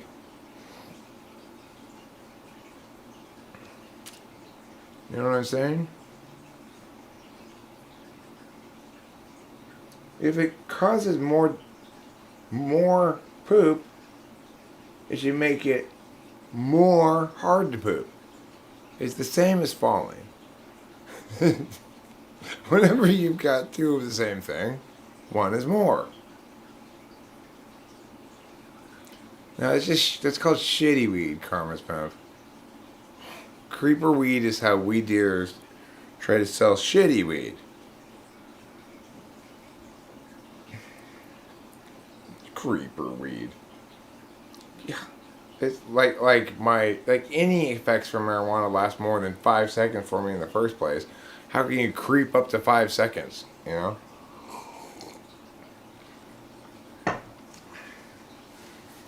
The best I can hope for is a bell ringer. That's about as well as I can do. Is if I get a good bell ringer.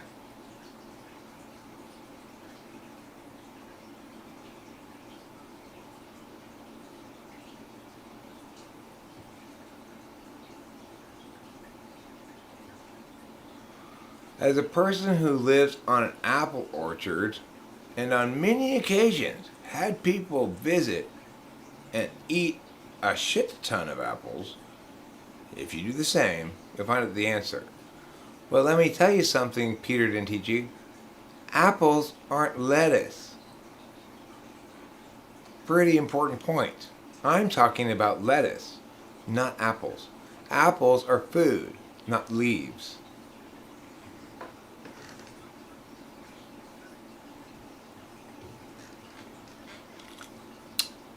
Who won that point? Me. Why? Because you're talking about apples and I'm talking about lettuce. Do you see what you get for emailing me like that? Now you're getting burned, dog. You're getting burned. Yeah, I'm offended.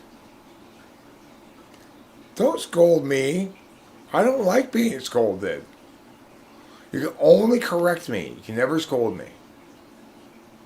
That's basically what I'm saying. That's the gist of it, Peter didn't teach you. Wow, I learned something about myself today. What I really meant in that email was, you can't scold me, you can only correct me. Funny, huh? Eric's so silly. Eric's such a silly Willy. Why is he so silly? Fiber? Well, listen. Okay. Okay, fine. Yes, I did talk about fiber. But you did not say that apples have fiber in them. And I don't remember thinking any reason why an apple would be made out of fiber. Now, leaves, you know there's fibers in them because they got little strings. You can pull them like that. That's a fiber, right? There's nothing like that in an apple. Nothing like that at all. That's not fiber. Who would call an apple a fiber? Can you make something like clothing out of it or something? It's not fibrous, right? Shouldn't a fiber be fibrous? It's a plant food. Not all plant foods are fibers, and not all fibers are plant foods.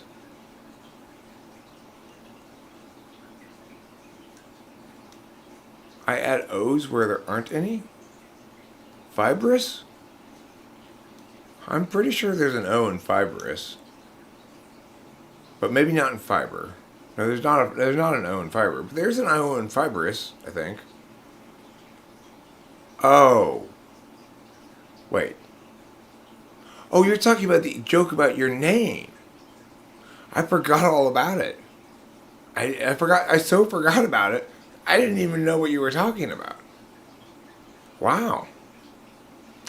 Goes to show you what you get from thinking you can predict me. Okay, Peter Nantiki, now you're just expanding the word fiber to include everything in the plant kingdom. Now, that's just too much, and I will not tolerate it.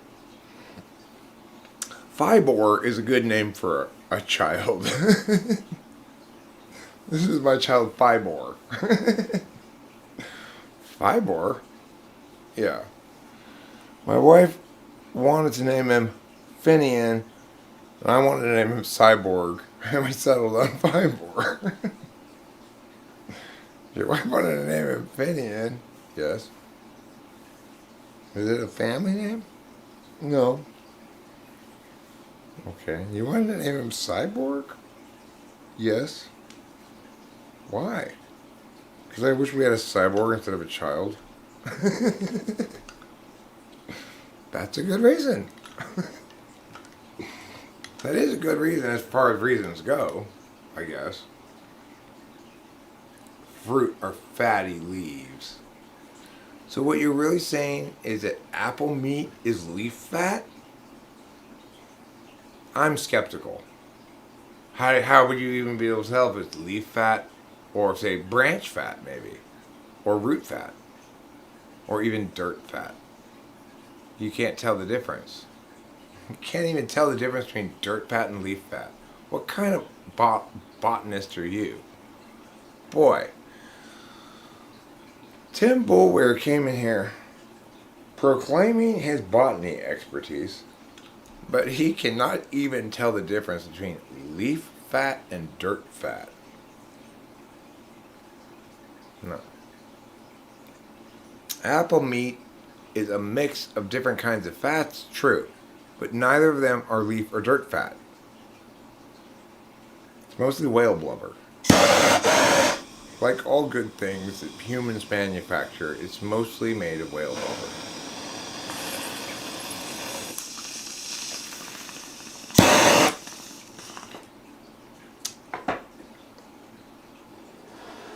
Ooh, I want a canoe. That sounds fun. I want a canoe. I want a canoe down a placid river. I don't want any white water, okay?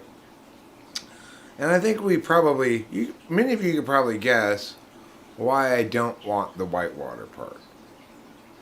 Why do I not want the white water part? Because what is that going to do to me?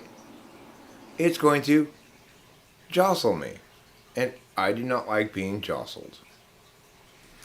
Jostling You mean move this way and this way? And it's like, okay, stop moving me around, world. I don't like it.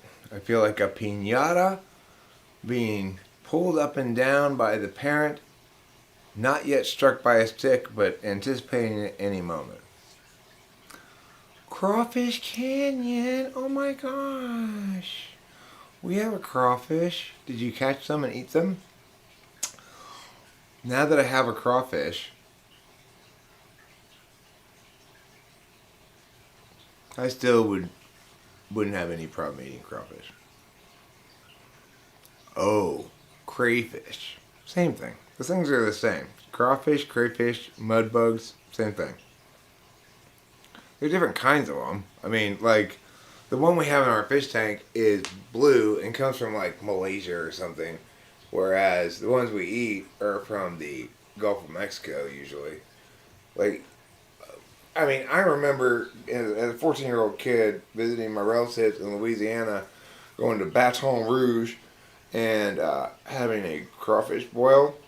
And it was so fucking delicious that I still remember how delicious it was to this day. I thought I would never eat and like anything that swam enough to actually prefer it over something else or order it really until I had crawfish in Louisiana.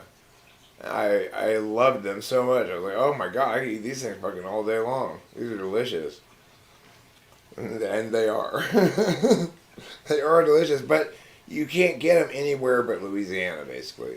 If you want good crawfish, you have to get them alive. They're like lobsters, right? And it's really expensive to get. You can get them at like what's it called? Bristol Farms. There's this supermarket out on the West Coast, or at least there's one in Pasadena. I don't know if it's a chain or not, called Bristol Farms. And at least it used to be the case that they're fresh. Well, oh yeah, maybe it's Mississippi Delta or Mississippi River even. Maybe you're right. Maybe they're not in the Gulf of Mexico. I guess I was thinking about the fact that they're from Louisiana, and I also thought about the fact that usually things from Louisiana come from the Gulf of Mexico, and I didn't think actually about crawfish themselves, which I already know are freshwater. So that's a little eye ignoring there. I was in love with her big time. Sad thing, I think she also had some feelings for me also, but was in a really homophobic family.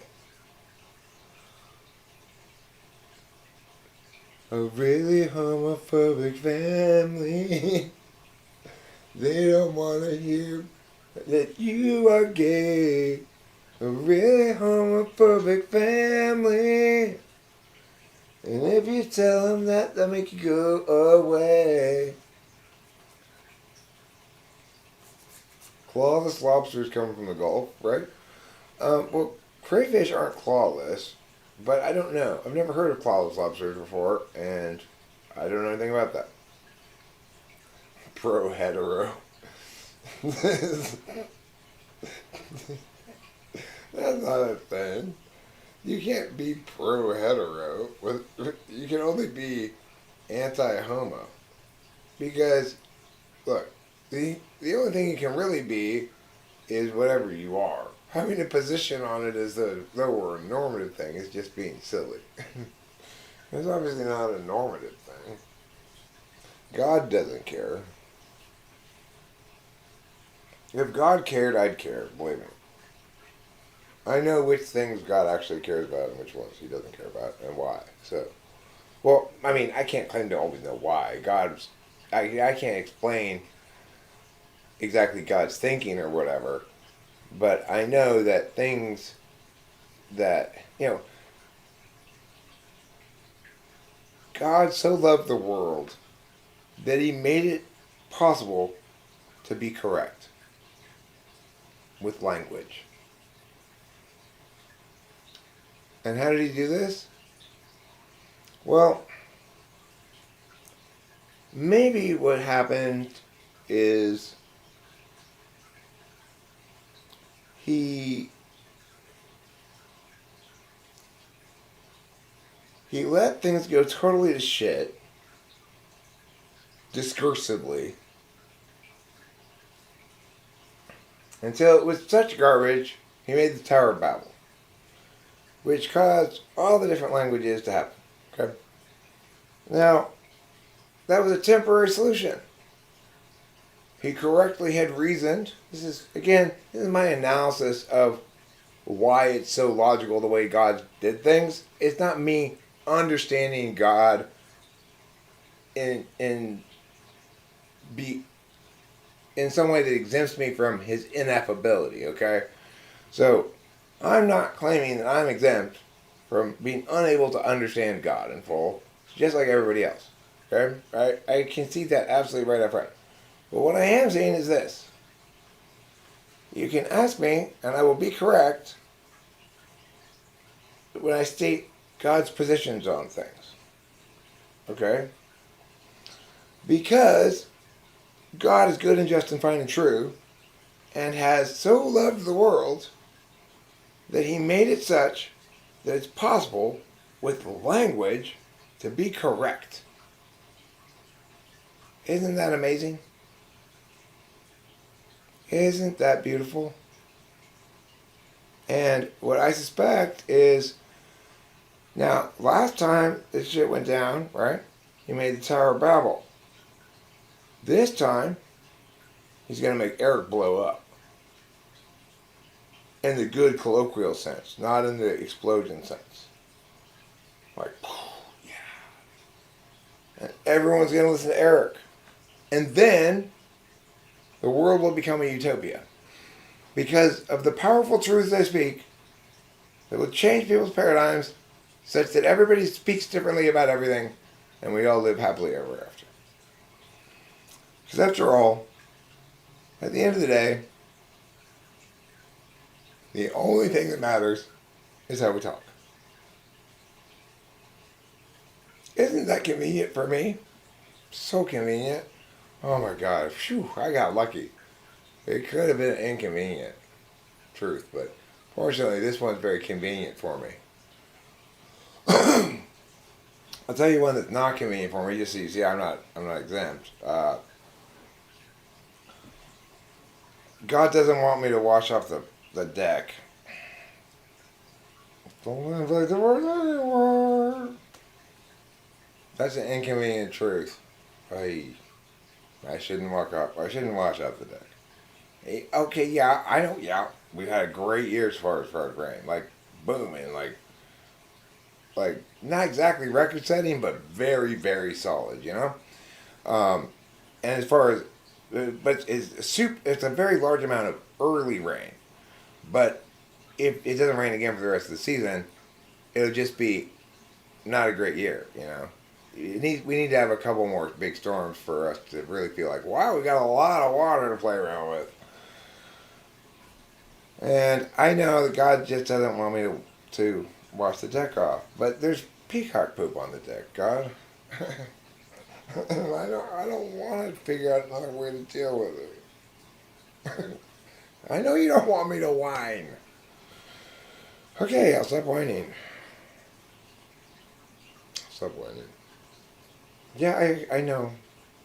You can just tell like what he's thinking when you realize things about God. It's just, yeah. So now I guess I'm supposed to have to try to not do that because I said it out loud.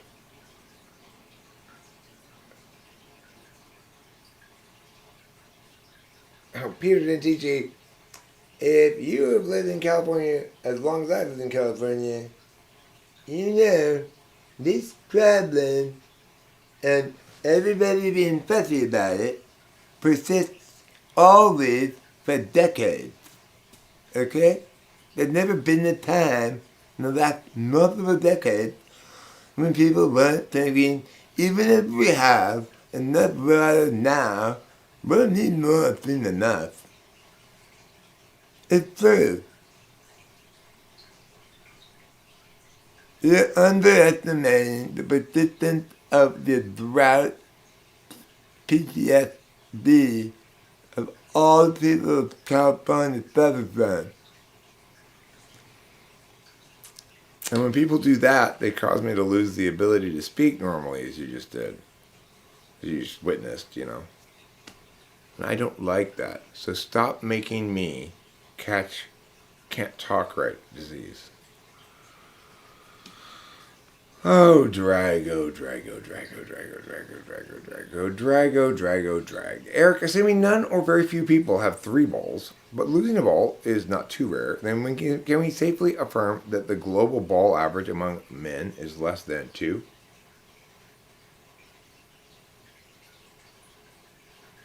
Well, I mean,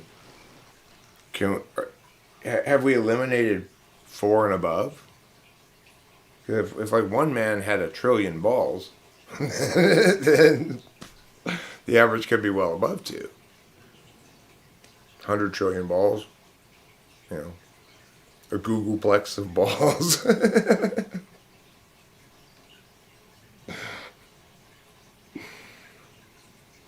Nothing more lonely than being correct. Just ask Jesus. I mean, it doesn't have to be lonely. Just ask Heidegger.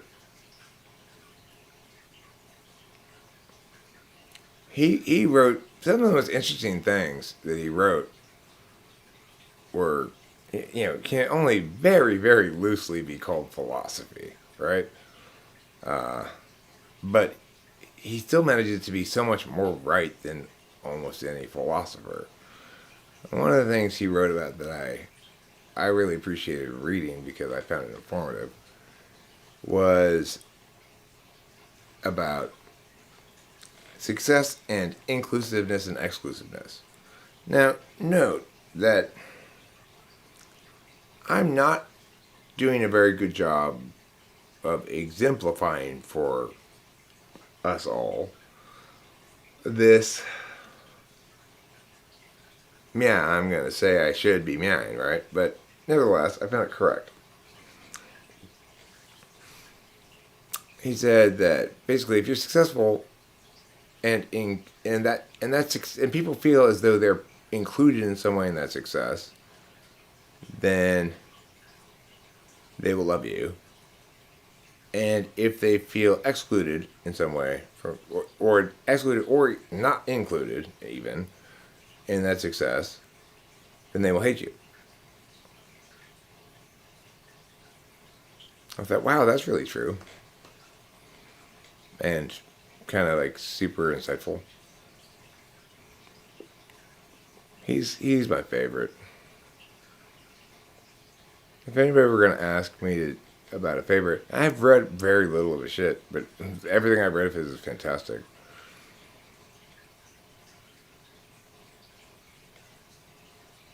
It's like I read a little bit of his stuff, and I just could tell, oh, this guy gets it. This guy totally gets it. He's not necessarily explaining it exactly right or whatever, but he gets everything you can get that's not cognitive functions, which is basically what I'm saying is he understands how language works completely, or as close to completely as you can without cognitive functions, and that's not common. It's very, very rare.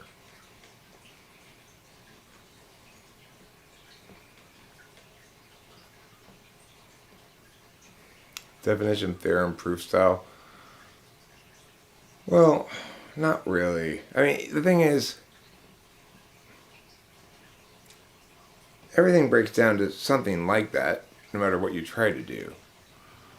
Unless you go Heideggerian and get all, poetry is now philosophy. Okay. And this poetry like thing that's poetically expressing the incapacity of philosophy to capture meaning like that being expressed by this poem that's also exemplifying the thing. He does shit like that, you know? So he's a smarty pants McWarty dance is what he is.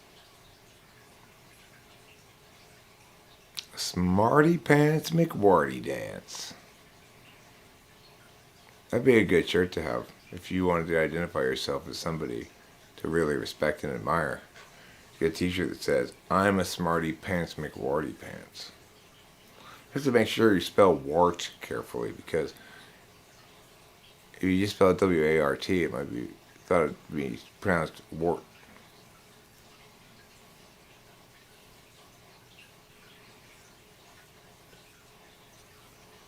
Poetry would benefit if it had more explosions.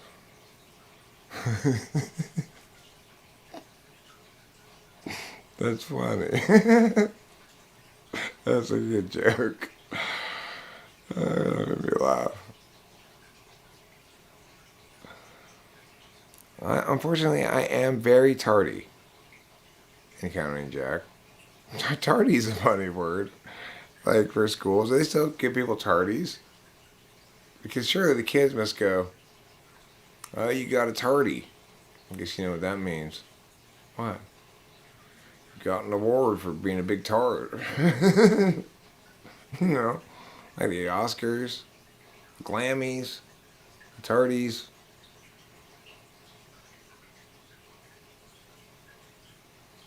Who doesn't want that, Karma's Pen? You know what the advantage of blatantly circular philosophy is? It rolls better. It's true. And at the end of the day, you don't want to be stuck on the side of the road somewhere with non-circular philosophy, because that's just not going to get you down the hill, you know?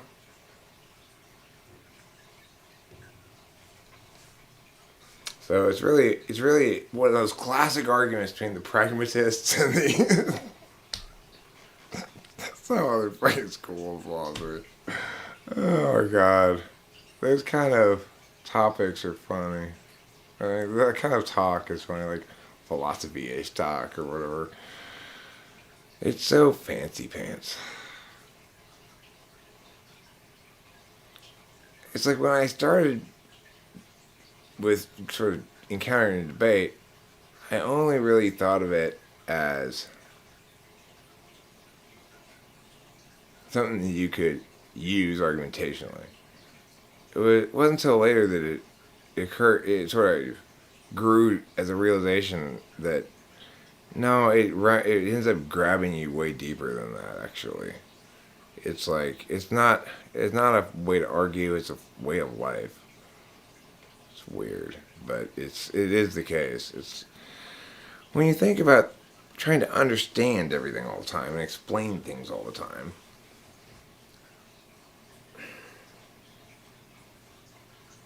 Well, there's got to be some engine beneath that. No matter, forget about cognitive functions entirely. There's got to be some engine behind that, underneath that, that is driving my need and want to explain and understand everything as an explanation, okay? And at the end of the day, if we were to operationalize what it means to always explaining things for the express purpose, anyway, of understanding them, if we're going to operationalize what that is, we'd say, we'll come up with an example of it even.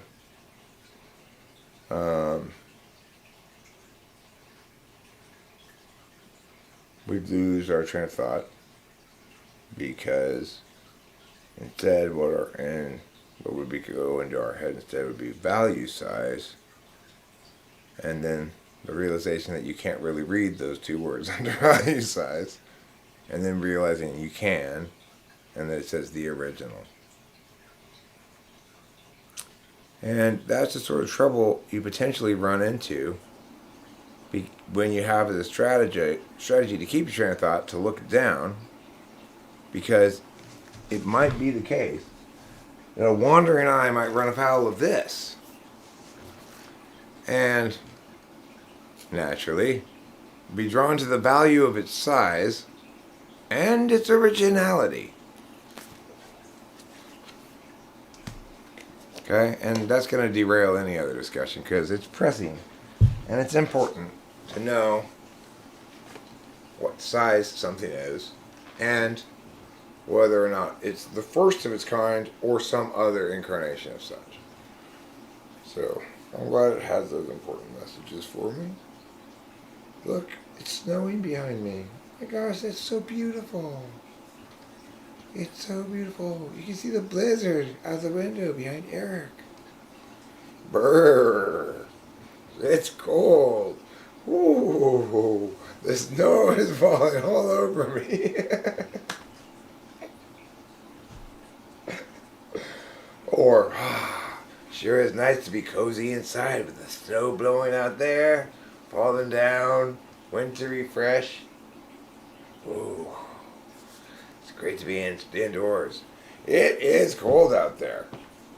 Whoa, I see out your plate glass window here. You can really see it coming down, the snow. It's amazing. I haven't seen a blizzard like this since '04.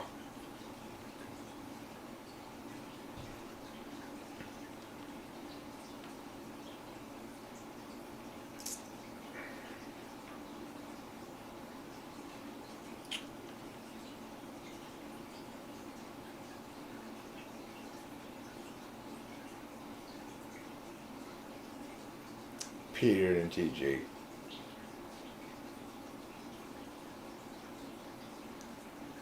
You can't have internal dialogue. Okay?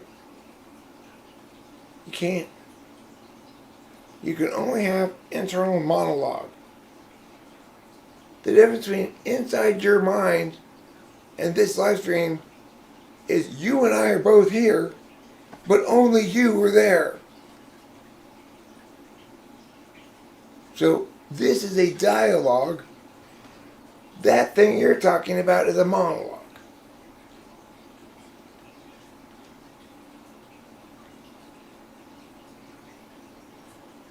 An example of a derp is when I said yesterday, the speed of falling depends on how much you weigh. That was one of my favorite moments of all time, Skeggier. That made me just so happy to see that. Oh, I'm glad it occasionally happens to you fucking introverted versions of ENTPs as well. Because ENTPs do that shit all the time. And INTPs sitting there, yeah. Yeah, how you like it? How do you like it? How do you like getting cut by me, mister? Turn the tables around on ya. I knew that. I even knew what tower that guy dropped the balls from. That's impressive. That's some deep science knowledge on my part. I remember shit from science class for some reason. You know, for all the shitting on school I do, I sure do remember a lot of things that I talk about all the time that I learned in school, you know, so there's that.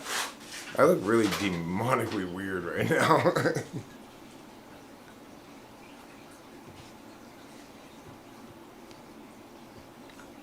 Maybe I should change the light setting. Is that better? No. Is that better? No. Is that better? No. Everything's bad.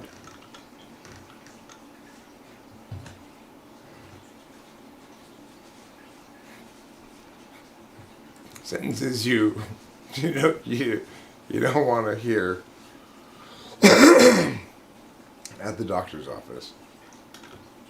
Well, what's the news, doctor? What kind of news do you have for me? Tell me the good news and the bad news, doctor. Give it all to me. Well, everything's bad.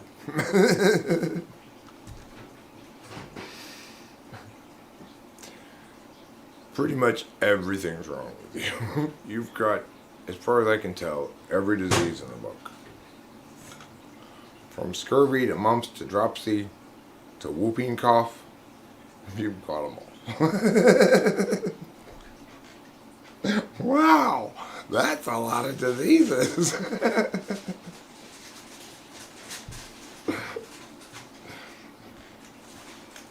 I saw this funny thing. Somebody linked it as a comment, and then they took it away, or maybe YouTube took it away. I don't know, and I liked it though. It was a link to a video by some English sketch comedy show thing that I've never seen before or heard of before. And the premise of the skit was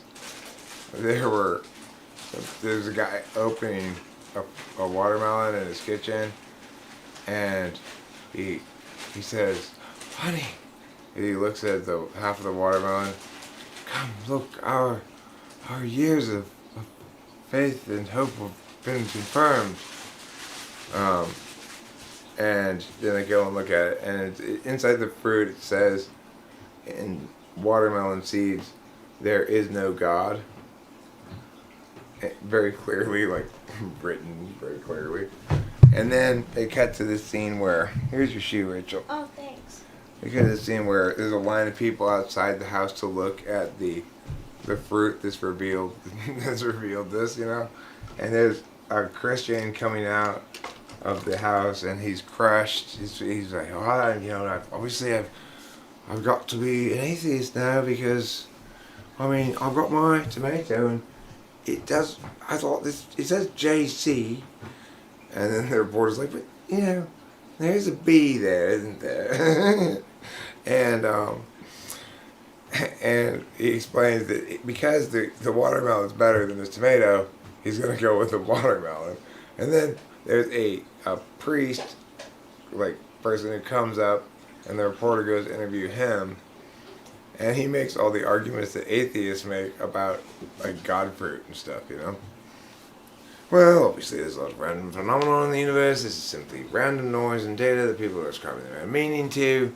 It was funny. I liked it. I don't know. I wish I could. The comment disappeared or the link disappeared.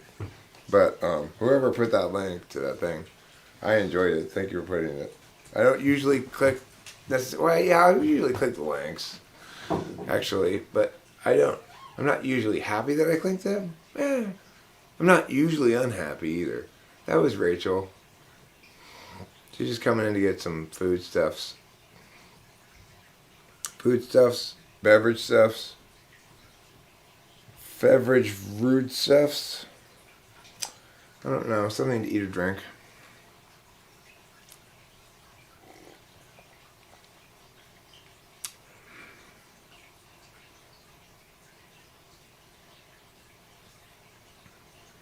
Well, what's intuition mean? My answer is it's NI, and that NE is better called something else.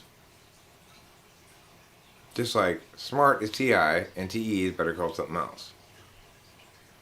Intuitive is really just a word like smart, right? When we say intuition, we're creating automatically some adjective called intuitive. So the difference is we've got it backwards for both things. Like,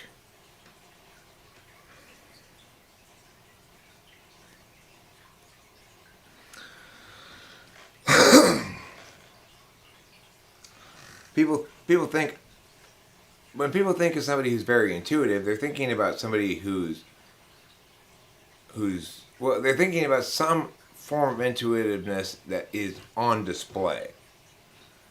And really, they should be thinking about the fact that intuition is in its real.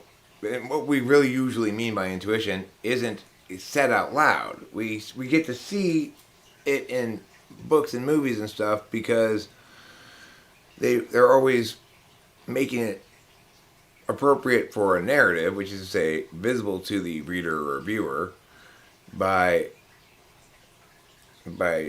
showing it to you. But in reality, most intuitiveness or intuition it's not made to display.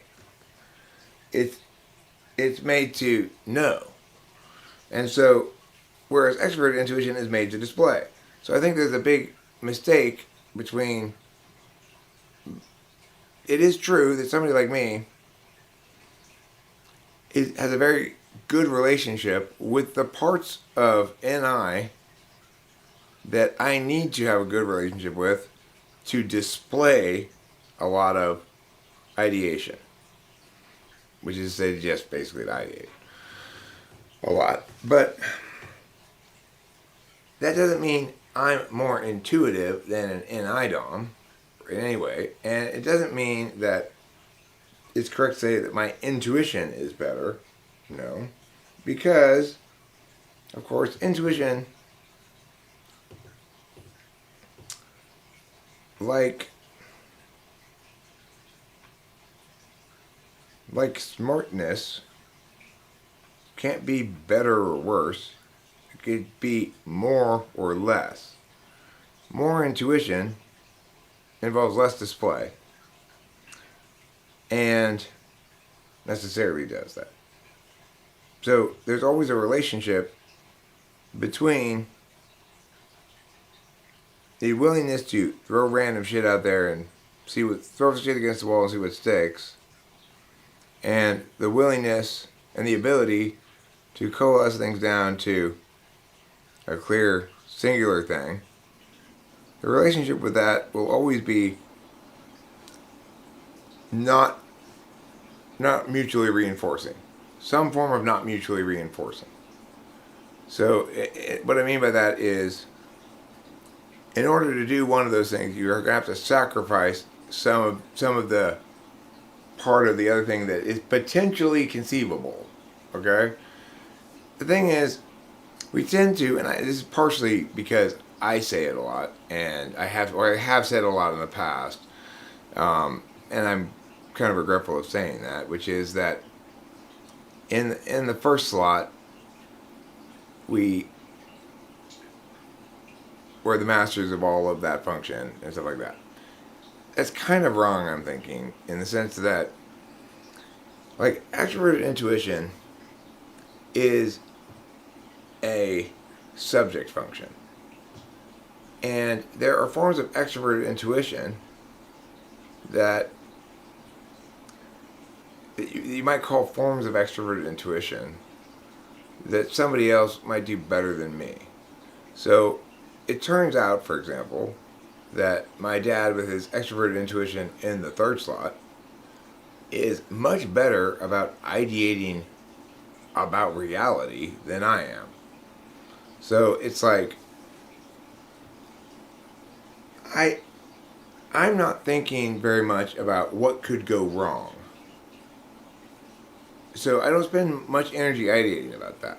I'm very good at ideationally critiquing his what could go wrongs in terms of their respective legitimacies against reality, but I'm not actually directing much attention to that. So you might conclude from any description of extroverted intuition, well, that a good question would be, how well can you anticipate possible ways that something go wrong? Now, if you ask an extroverted intuition dumb person that question, how well can you anticipate things that might go wrong, they're going to say extremely well. But if you ask them, this is assuming they're giving accurate answers, okay? If you ask them, how much of your possibility generation, what ratio of that is directed towards things that might go wrong versus ways you might do it, things that might go, various other things, and they're accurate, they're going to say very, very little. So in that regard, depending on how you want to frame the thing, you could say ESTJs have better extroverted intuition at this, right? Like, you could say they do a better job of using extroverted intuition to prevent harm and or preserve the viability of their plans.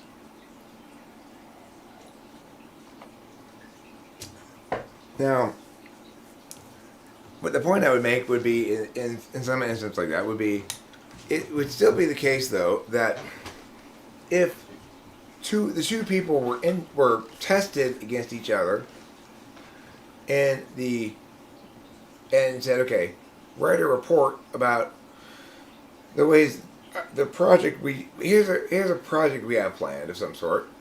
Here's our description of it. You both get the same description. You each write a report telling us different possible ways in which things might go wrong and how much we should worry about them in comparison to each other. The ENTP will do a stunningly better job than ESTJ. But, you know, that's something that sort of exposes the challenge of testing, right? Because in a testing situation, the results will look like that. That doesn't mean that somebody can conclude that, oh, Eric's good at anticipating problems. Not at all. Eric's not good at it, right? Not in any meaningful sense of the word. What would it mean to be good at it? I mean, he had a track record of anticipating things possibly could go wrong and did go wrong? No, I did not have a good track record on that. So, you could say I'm good at it because when you test it directly, then it tests high on your test. But then the reality would be your test is dumb in some way because, after all, I'm not good at it and it's testing me as though I am. And then you might say, well, Eric, you're equivocating using good in two different ways there. And I say, well, that's a good point. And no, I didn't just use it in a third different way. I don't think. What did I? No, I don't think so.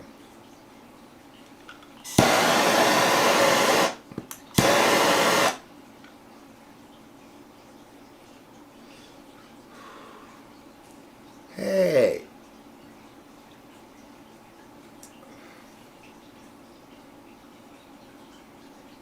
Boba Fett. I think it's very rude to call,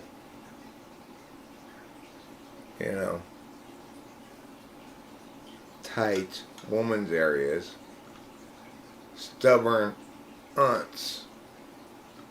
They're not being stubborn. You just need to ease them into it a bit, okay? They're shy still. Shy would be better. And womanly pocket would be preferable.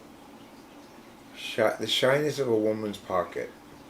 It's gonna be my one-man show on Broadway. The shyness of a woman's pocket. How shy is your pocket, young lady, young miss? How shy is your pocket today?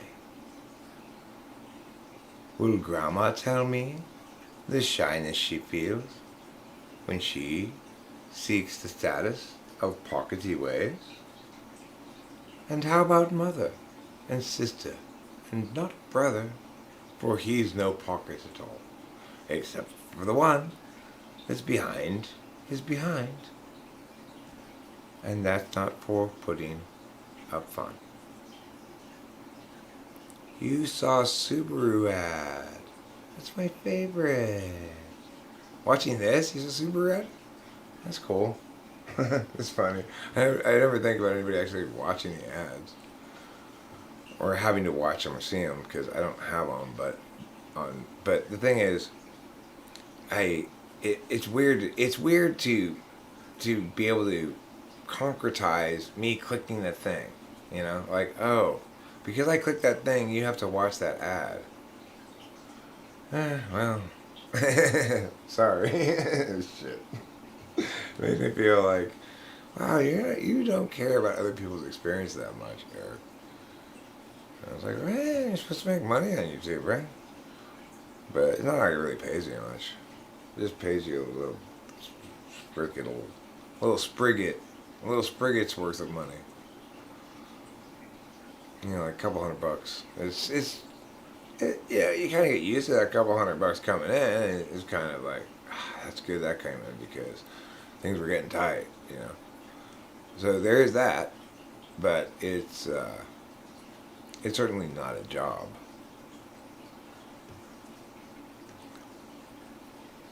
A car without gas goes further than nothing at all. Old Indian saying. Feather not dot.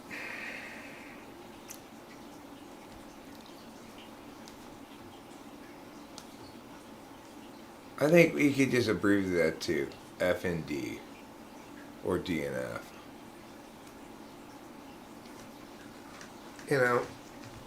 We could short it to Indian F and Indian D. Or we could call them Dindians and Findians. Boba Fett, would you like your people to be renamed into Dindians? If we agree to rename our Native Americans Findians, will you guys agree to rename yourselves Dindians or accept my decree about that? I want this consensual. Win on hill. That doesn't make any sense. Peter didn't teach you. Win on hill. You need more words than that to say something. It's like you started something, but you gotta finish it with more words. Win on hill. Doesn't tell me enough information. It leaves me going like this. What? Went on hill what? See, this is even worse than that email you sent me. You're really shitting in my soup today, Peter Dontici. Thank you very much. Well, since Mom, I haven't talked to you at all. How are you today? You went to Shiver's Palazino, a seafood restaurant. You was owned by an orphan cat. I believe you mean you were owned, unless the cat pwned you, in which case, correct usage. Hey, I thought we all agreed we weren't going to talk about any more covering stunts.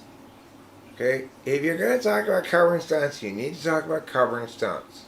I don't want to get a reputation as a stunty place, where everyone's always stunt this and stunt that. I don't want to live in a country without contaminated water. Win on hill. Oh, did I have a previous statement that I'd started? Really? Are you sure that wasn't my first statement? I'm pretty sure that was my first statement. I think you're making up history that didn't happen and will never come to have happened.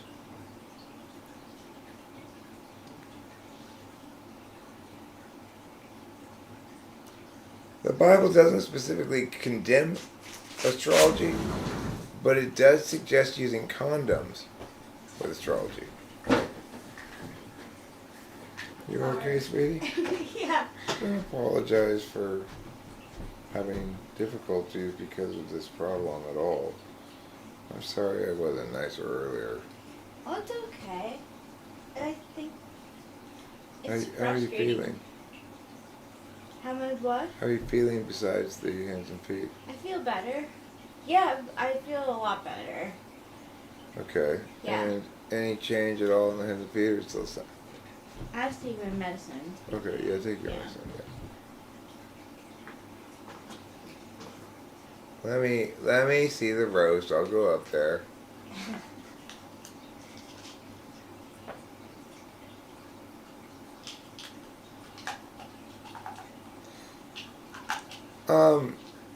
I found myself rather giggly tonight, but I guess it must be a different quality of giggle.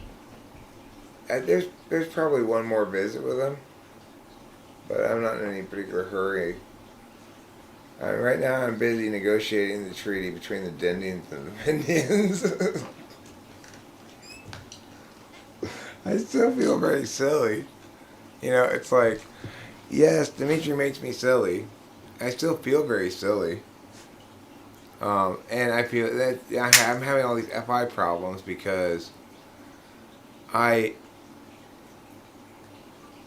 it's like it's so easy for me to compartmentalize. I feel like I shouldn't be compartmentalizing because Rachel's in a state of distress, you know. And then I want to say shame on Eric for being so bipolar. And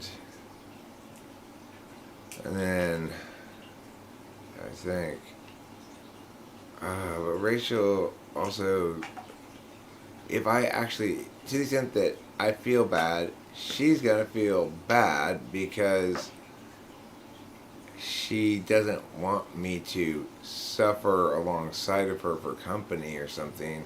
She wants to not be a burden. So it's a weird, complicated F thing.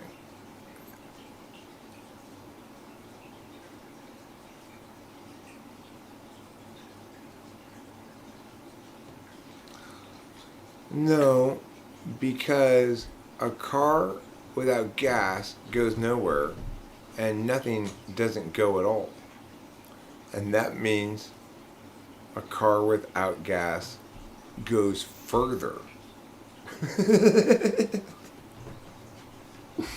Like I just say random made up things like that as reasons if I can't think of anything, and then you think it's funny. It's so cheaty. It's so cheaty of me. Oh, cheaty Eric. More than 5, fewer than 100. Sky Gear asked me how many infinities there are. More than 5? Fewer than 100. Fewer than 100. So that leaves there's some wiggle room. Yeah.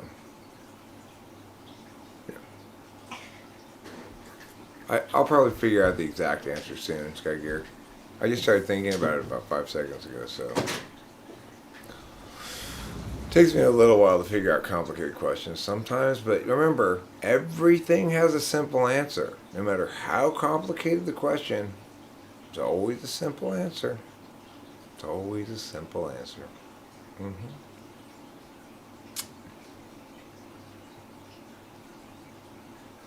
That's a good thing to tell people sometimes. What was Sky Gear's roast? Fights me? Let me showcase double standards even more. How did you showcase double standards?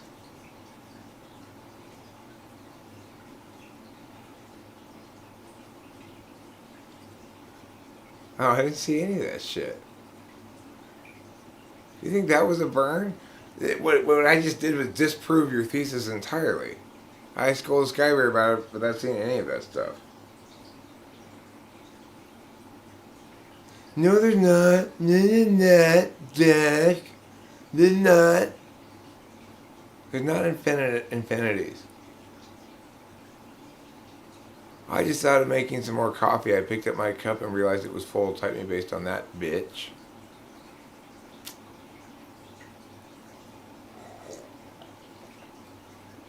I type you as INTP, based exclusively on that. How's Rachel feeling today? A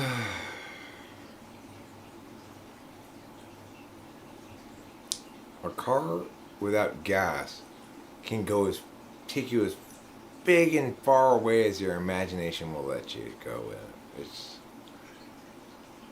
You just need to close your eyes and imagine. Hold the steering wheel, feel the wind in your hair, and before you know it, you're on your way to a magical adventure.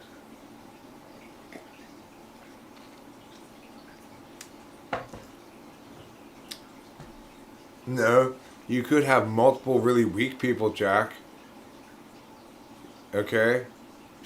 Jack's always saying shit like this. Cars don't move unless there's someone who's really strong pushing it. But pretty clearly, it could be multiple weak people teaming up to push it.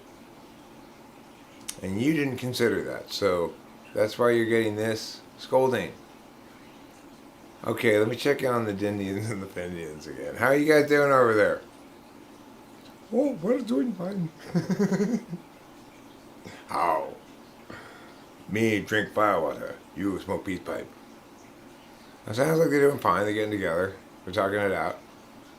I see the Indians over there explaining like this. They're pointing to their forehead, the dot there, and pointing to the letter D and saying, you know, trying to communicate with the native savages. And the savages are, the natives, Indians, Native Americans, Inuits, Indians, Fendians. This is why we had to make these words. The Fendians are doing the same thing with the af and their feathers. So, it's a really beautiful, heartwarming sight. I didn't see it again. This was the accidental verse. What the amount of derps I've been doing recently, I've mistaken myself for an interview. Fair enough. Absolutely fair. That one, you can't fight against that one, you know?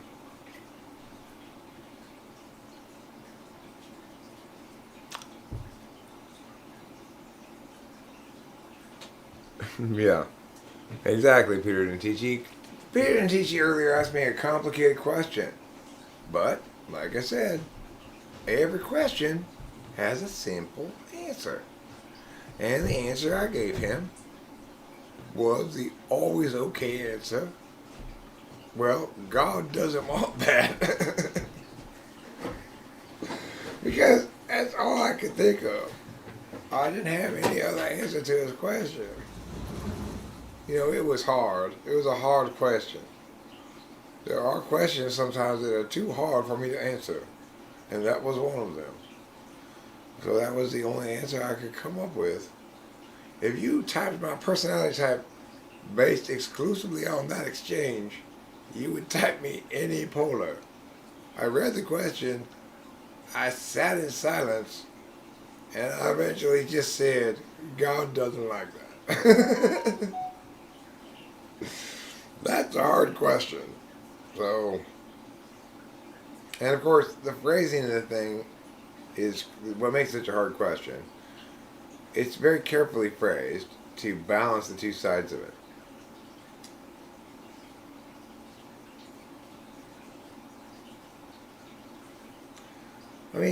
You know what I think about FI Polar is, well, at least it's useful to other people. Right? Like, I'm not going to hold any kind of grudges, really. Or, even though the email exchange between Peter Dentici and me was very pow, pow, pow, right? I'm not going to have any hard feelings about anything. Now, I don't know if Peter Dentici will or not, but at least I'm glad that he knows it's safe regardless for him to come here and assume I'm not going to. Because, that was hours ago. What? Hours ago? What happened? I couldn't even remember that I had a sentence that ended with, but didn't include, went on a hill. Totally forgotten about the car thing, So, hours ago is hours ago. That was hours ago's mood. That's not my mood right now. I retain the never-ending right to arbitrarily change my mood at any moment, for any reason, from any mood to any mood, no matter what, all the time. Well, my feelings are important. And my feelings are like the wisping winds of change. One moment I'm this, one moment I'm that. You never know. If I'm not happy, no one's happy, I say. Hey, I'm feeling sad right now, and you guys are all walking around doing your shopping like nothing's going on. Nothing important to prevent you from doing your mindless consumerism. You see me here in the bread aisle, sighing, looking at the bread. Why aren't you all running over to ask me what's the matter?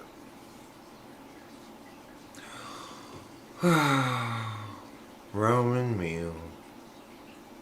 Wonder bread. 7 grain. Does it really matter? Roman meal, I guess. I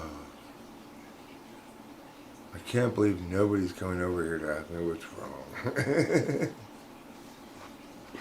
I'm clearly sad and holding Roman meal bread. If that's, you see that ever, something seriously the matter, you need to run over and ask what's wrong. Because normally, holding Roman meal bread produces elation. The person must be really depressed to be sad while holding Roman meal bread. Roman meal bread is a quadrupling of the bread aisle. It's true.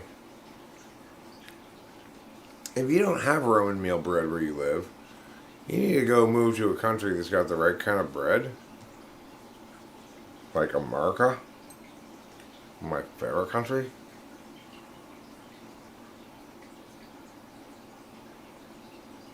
An NT says insulting words to another NT.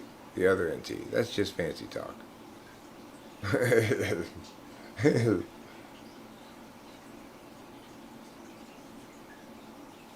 Do you self-identify as an NT? Like INTJ or something? I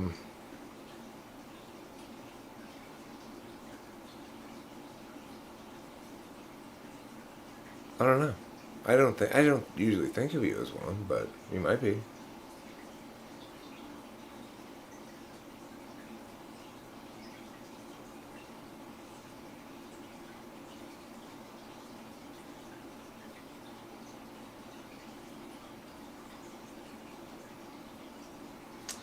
Do you really want to control your lover a lot? You might be an INTJ male. Whole wheat. I used to be satisfied with just part of the wheat. But now, I've developed a taste for the whole wheat. All of it. From the root to the tip of the stalk. The whole thing. I don't even care if there's a little dirt on the roots. I want the whole wheat.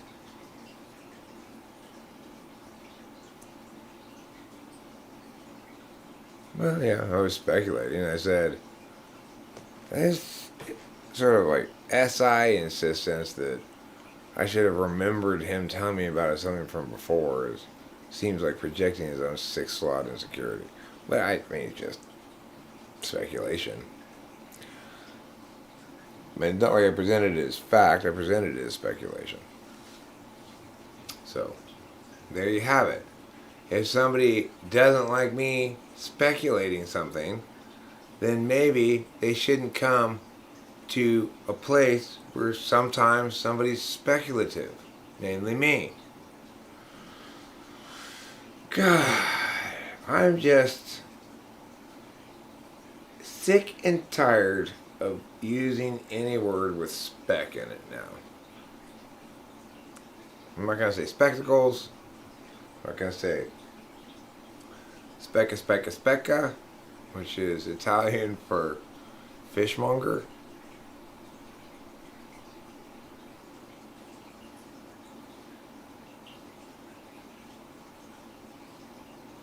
Do you think INTJ males don't want to control their lovers?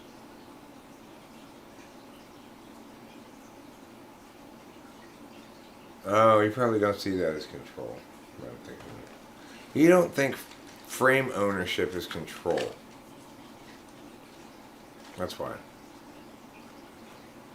You expect to have a utilitarian frame, and you don't see that as controlling.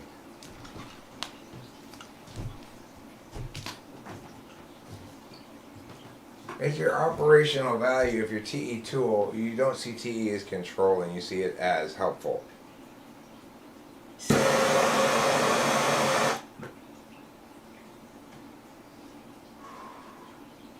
And it is helpful.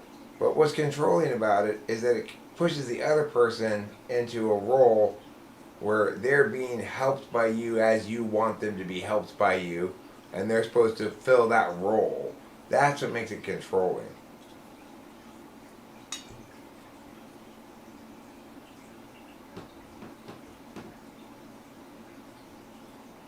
But I mean, it doesn't mean that everybody has plenty of growth areas. Like right now, I'm guilty of something that's the equivalent of controlling, but it's because of my function stack, just like it is with everybody. Ultimately, it's because of their function stack, So it's like, but the thing I'm guilty of, just like being controlling in that fashion, is bad or good depending on the receptiveness of the other party to it.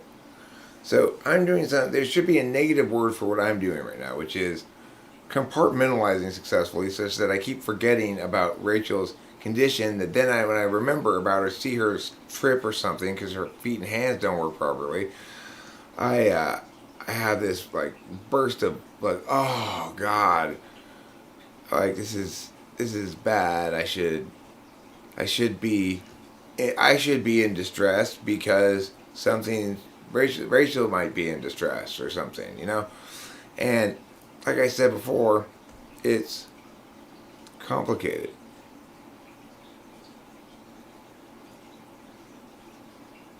Succulent bubes. Succulent in their bubishness. The bubishness of bubes is inherently succulent. In fact, the word succulent originally meant the qualities of boobs that make you wish to suck on them. But later on, the word became more broadly conveying of succulence of other things, metaphorically saying, as desirable to sup upon as bubes themselves. The word lost its specificity until this song I tell was made. True story about the etymology of succulent as a word in song form. Right there for you. That sort of miracle of information conveyance combined with beauty doesn't happen very often. You learned, you loved, you laughed, you lived today. And it's all thanks to me. So you're welcome. I'm going to close up the stream now and and say goodnight. I love you all as always, but I'm done streaming now because it's 5 hours. I told you guys to stop me after 15 minutes. You did a terrible job of stopping me after 15 minutes. It's 5 hours. You totally blew this time stoppage people job that you have. Alright, anyway, goodbye. And now it's my fault. At this point, I'm extending it, so it's my fault. But up until that moment, it was your fault. Goodbye. Well, shouldn't you stop now, Eric? I'm trying to. It's hard. Stop. Shh. I'm trying. Okay. Goodbye.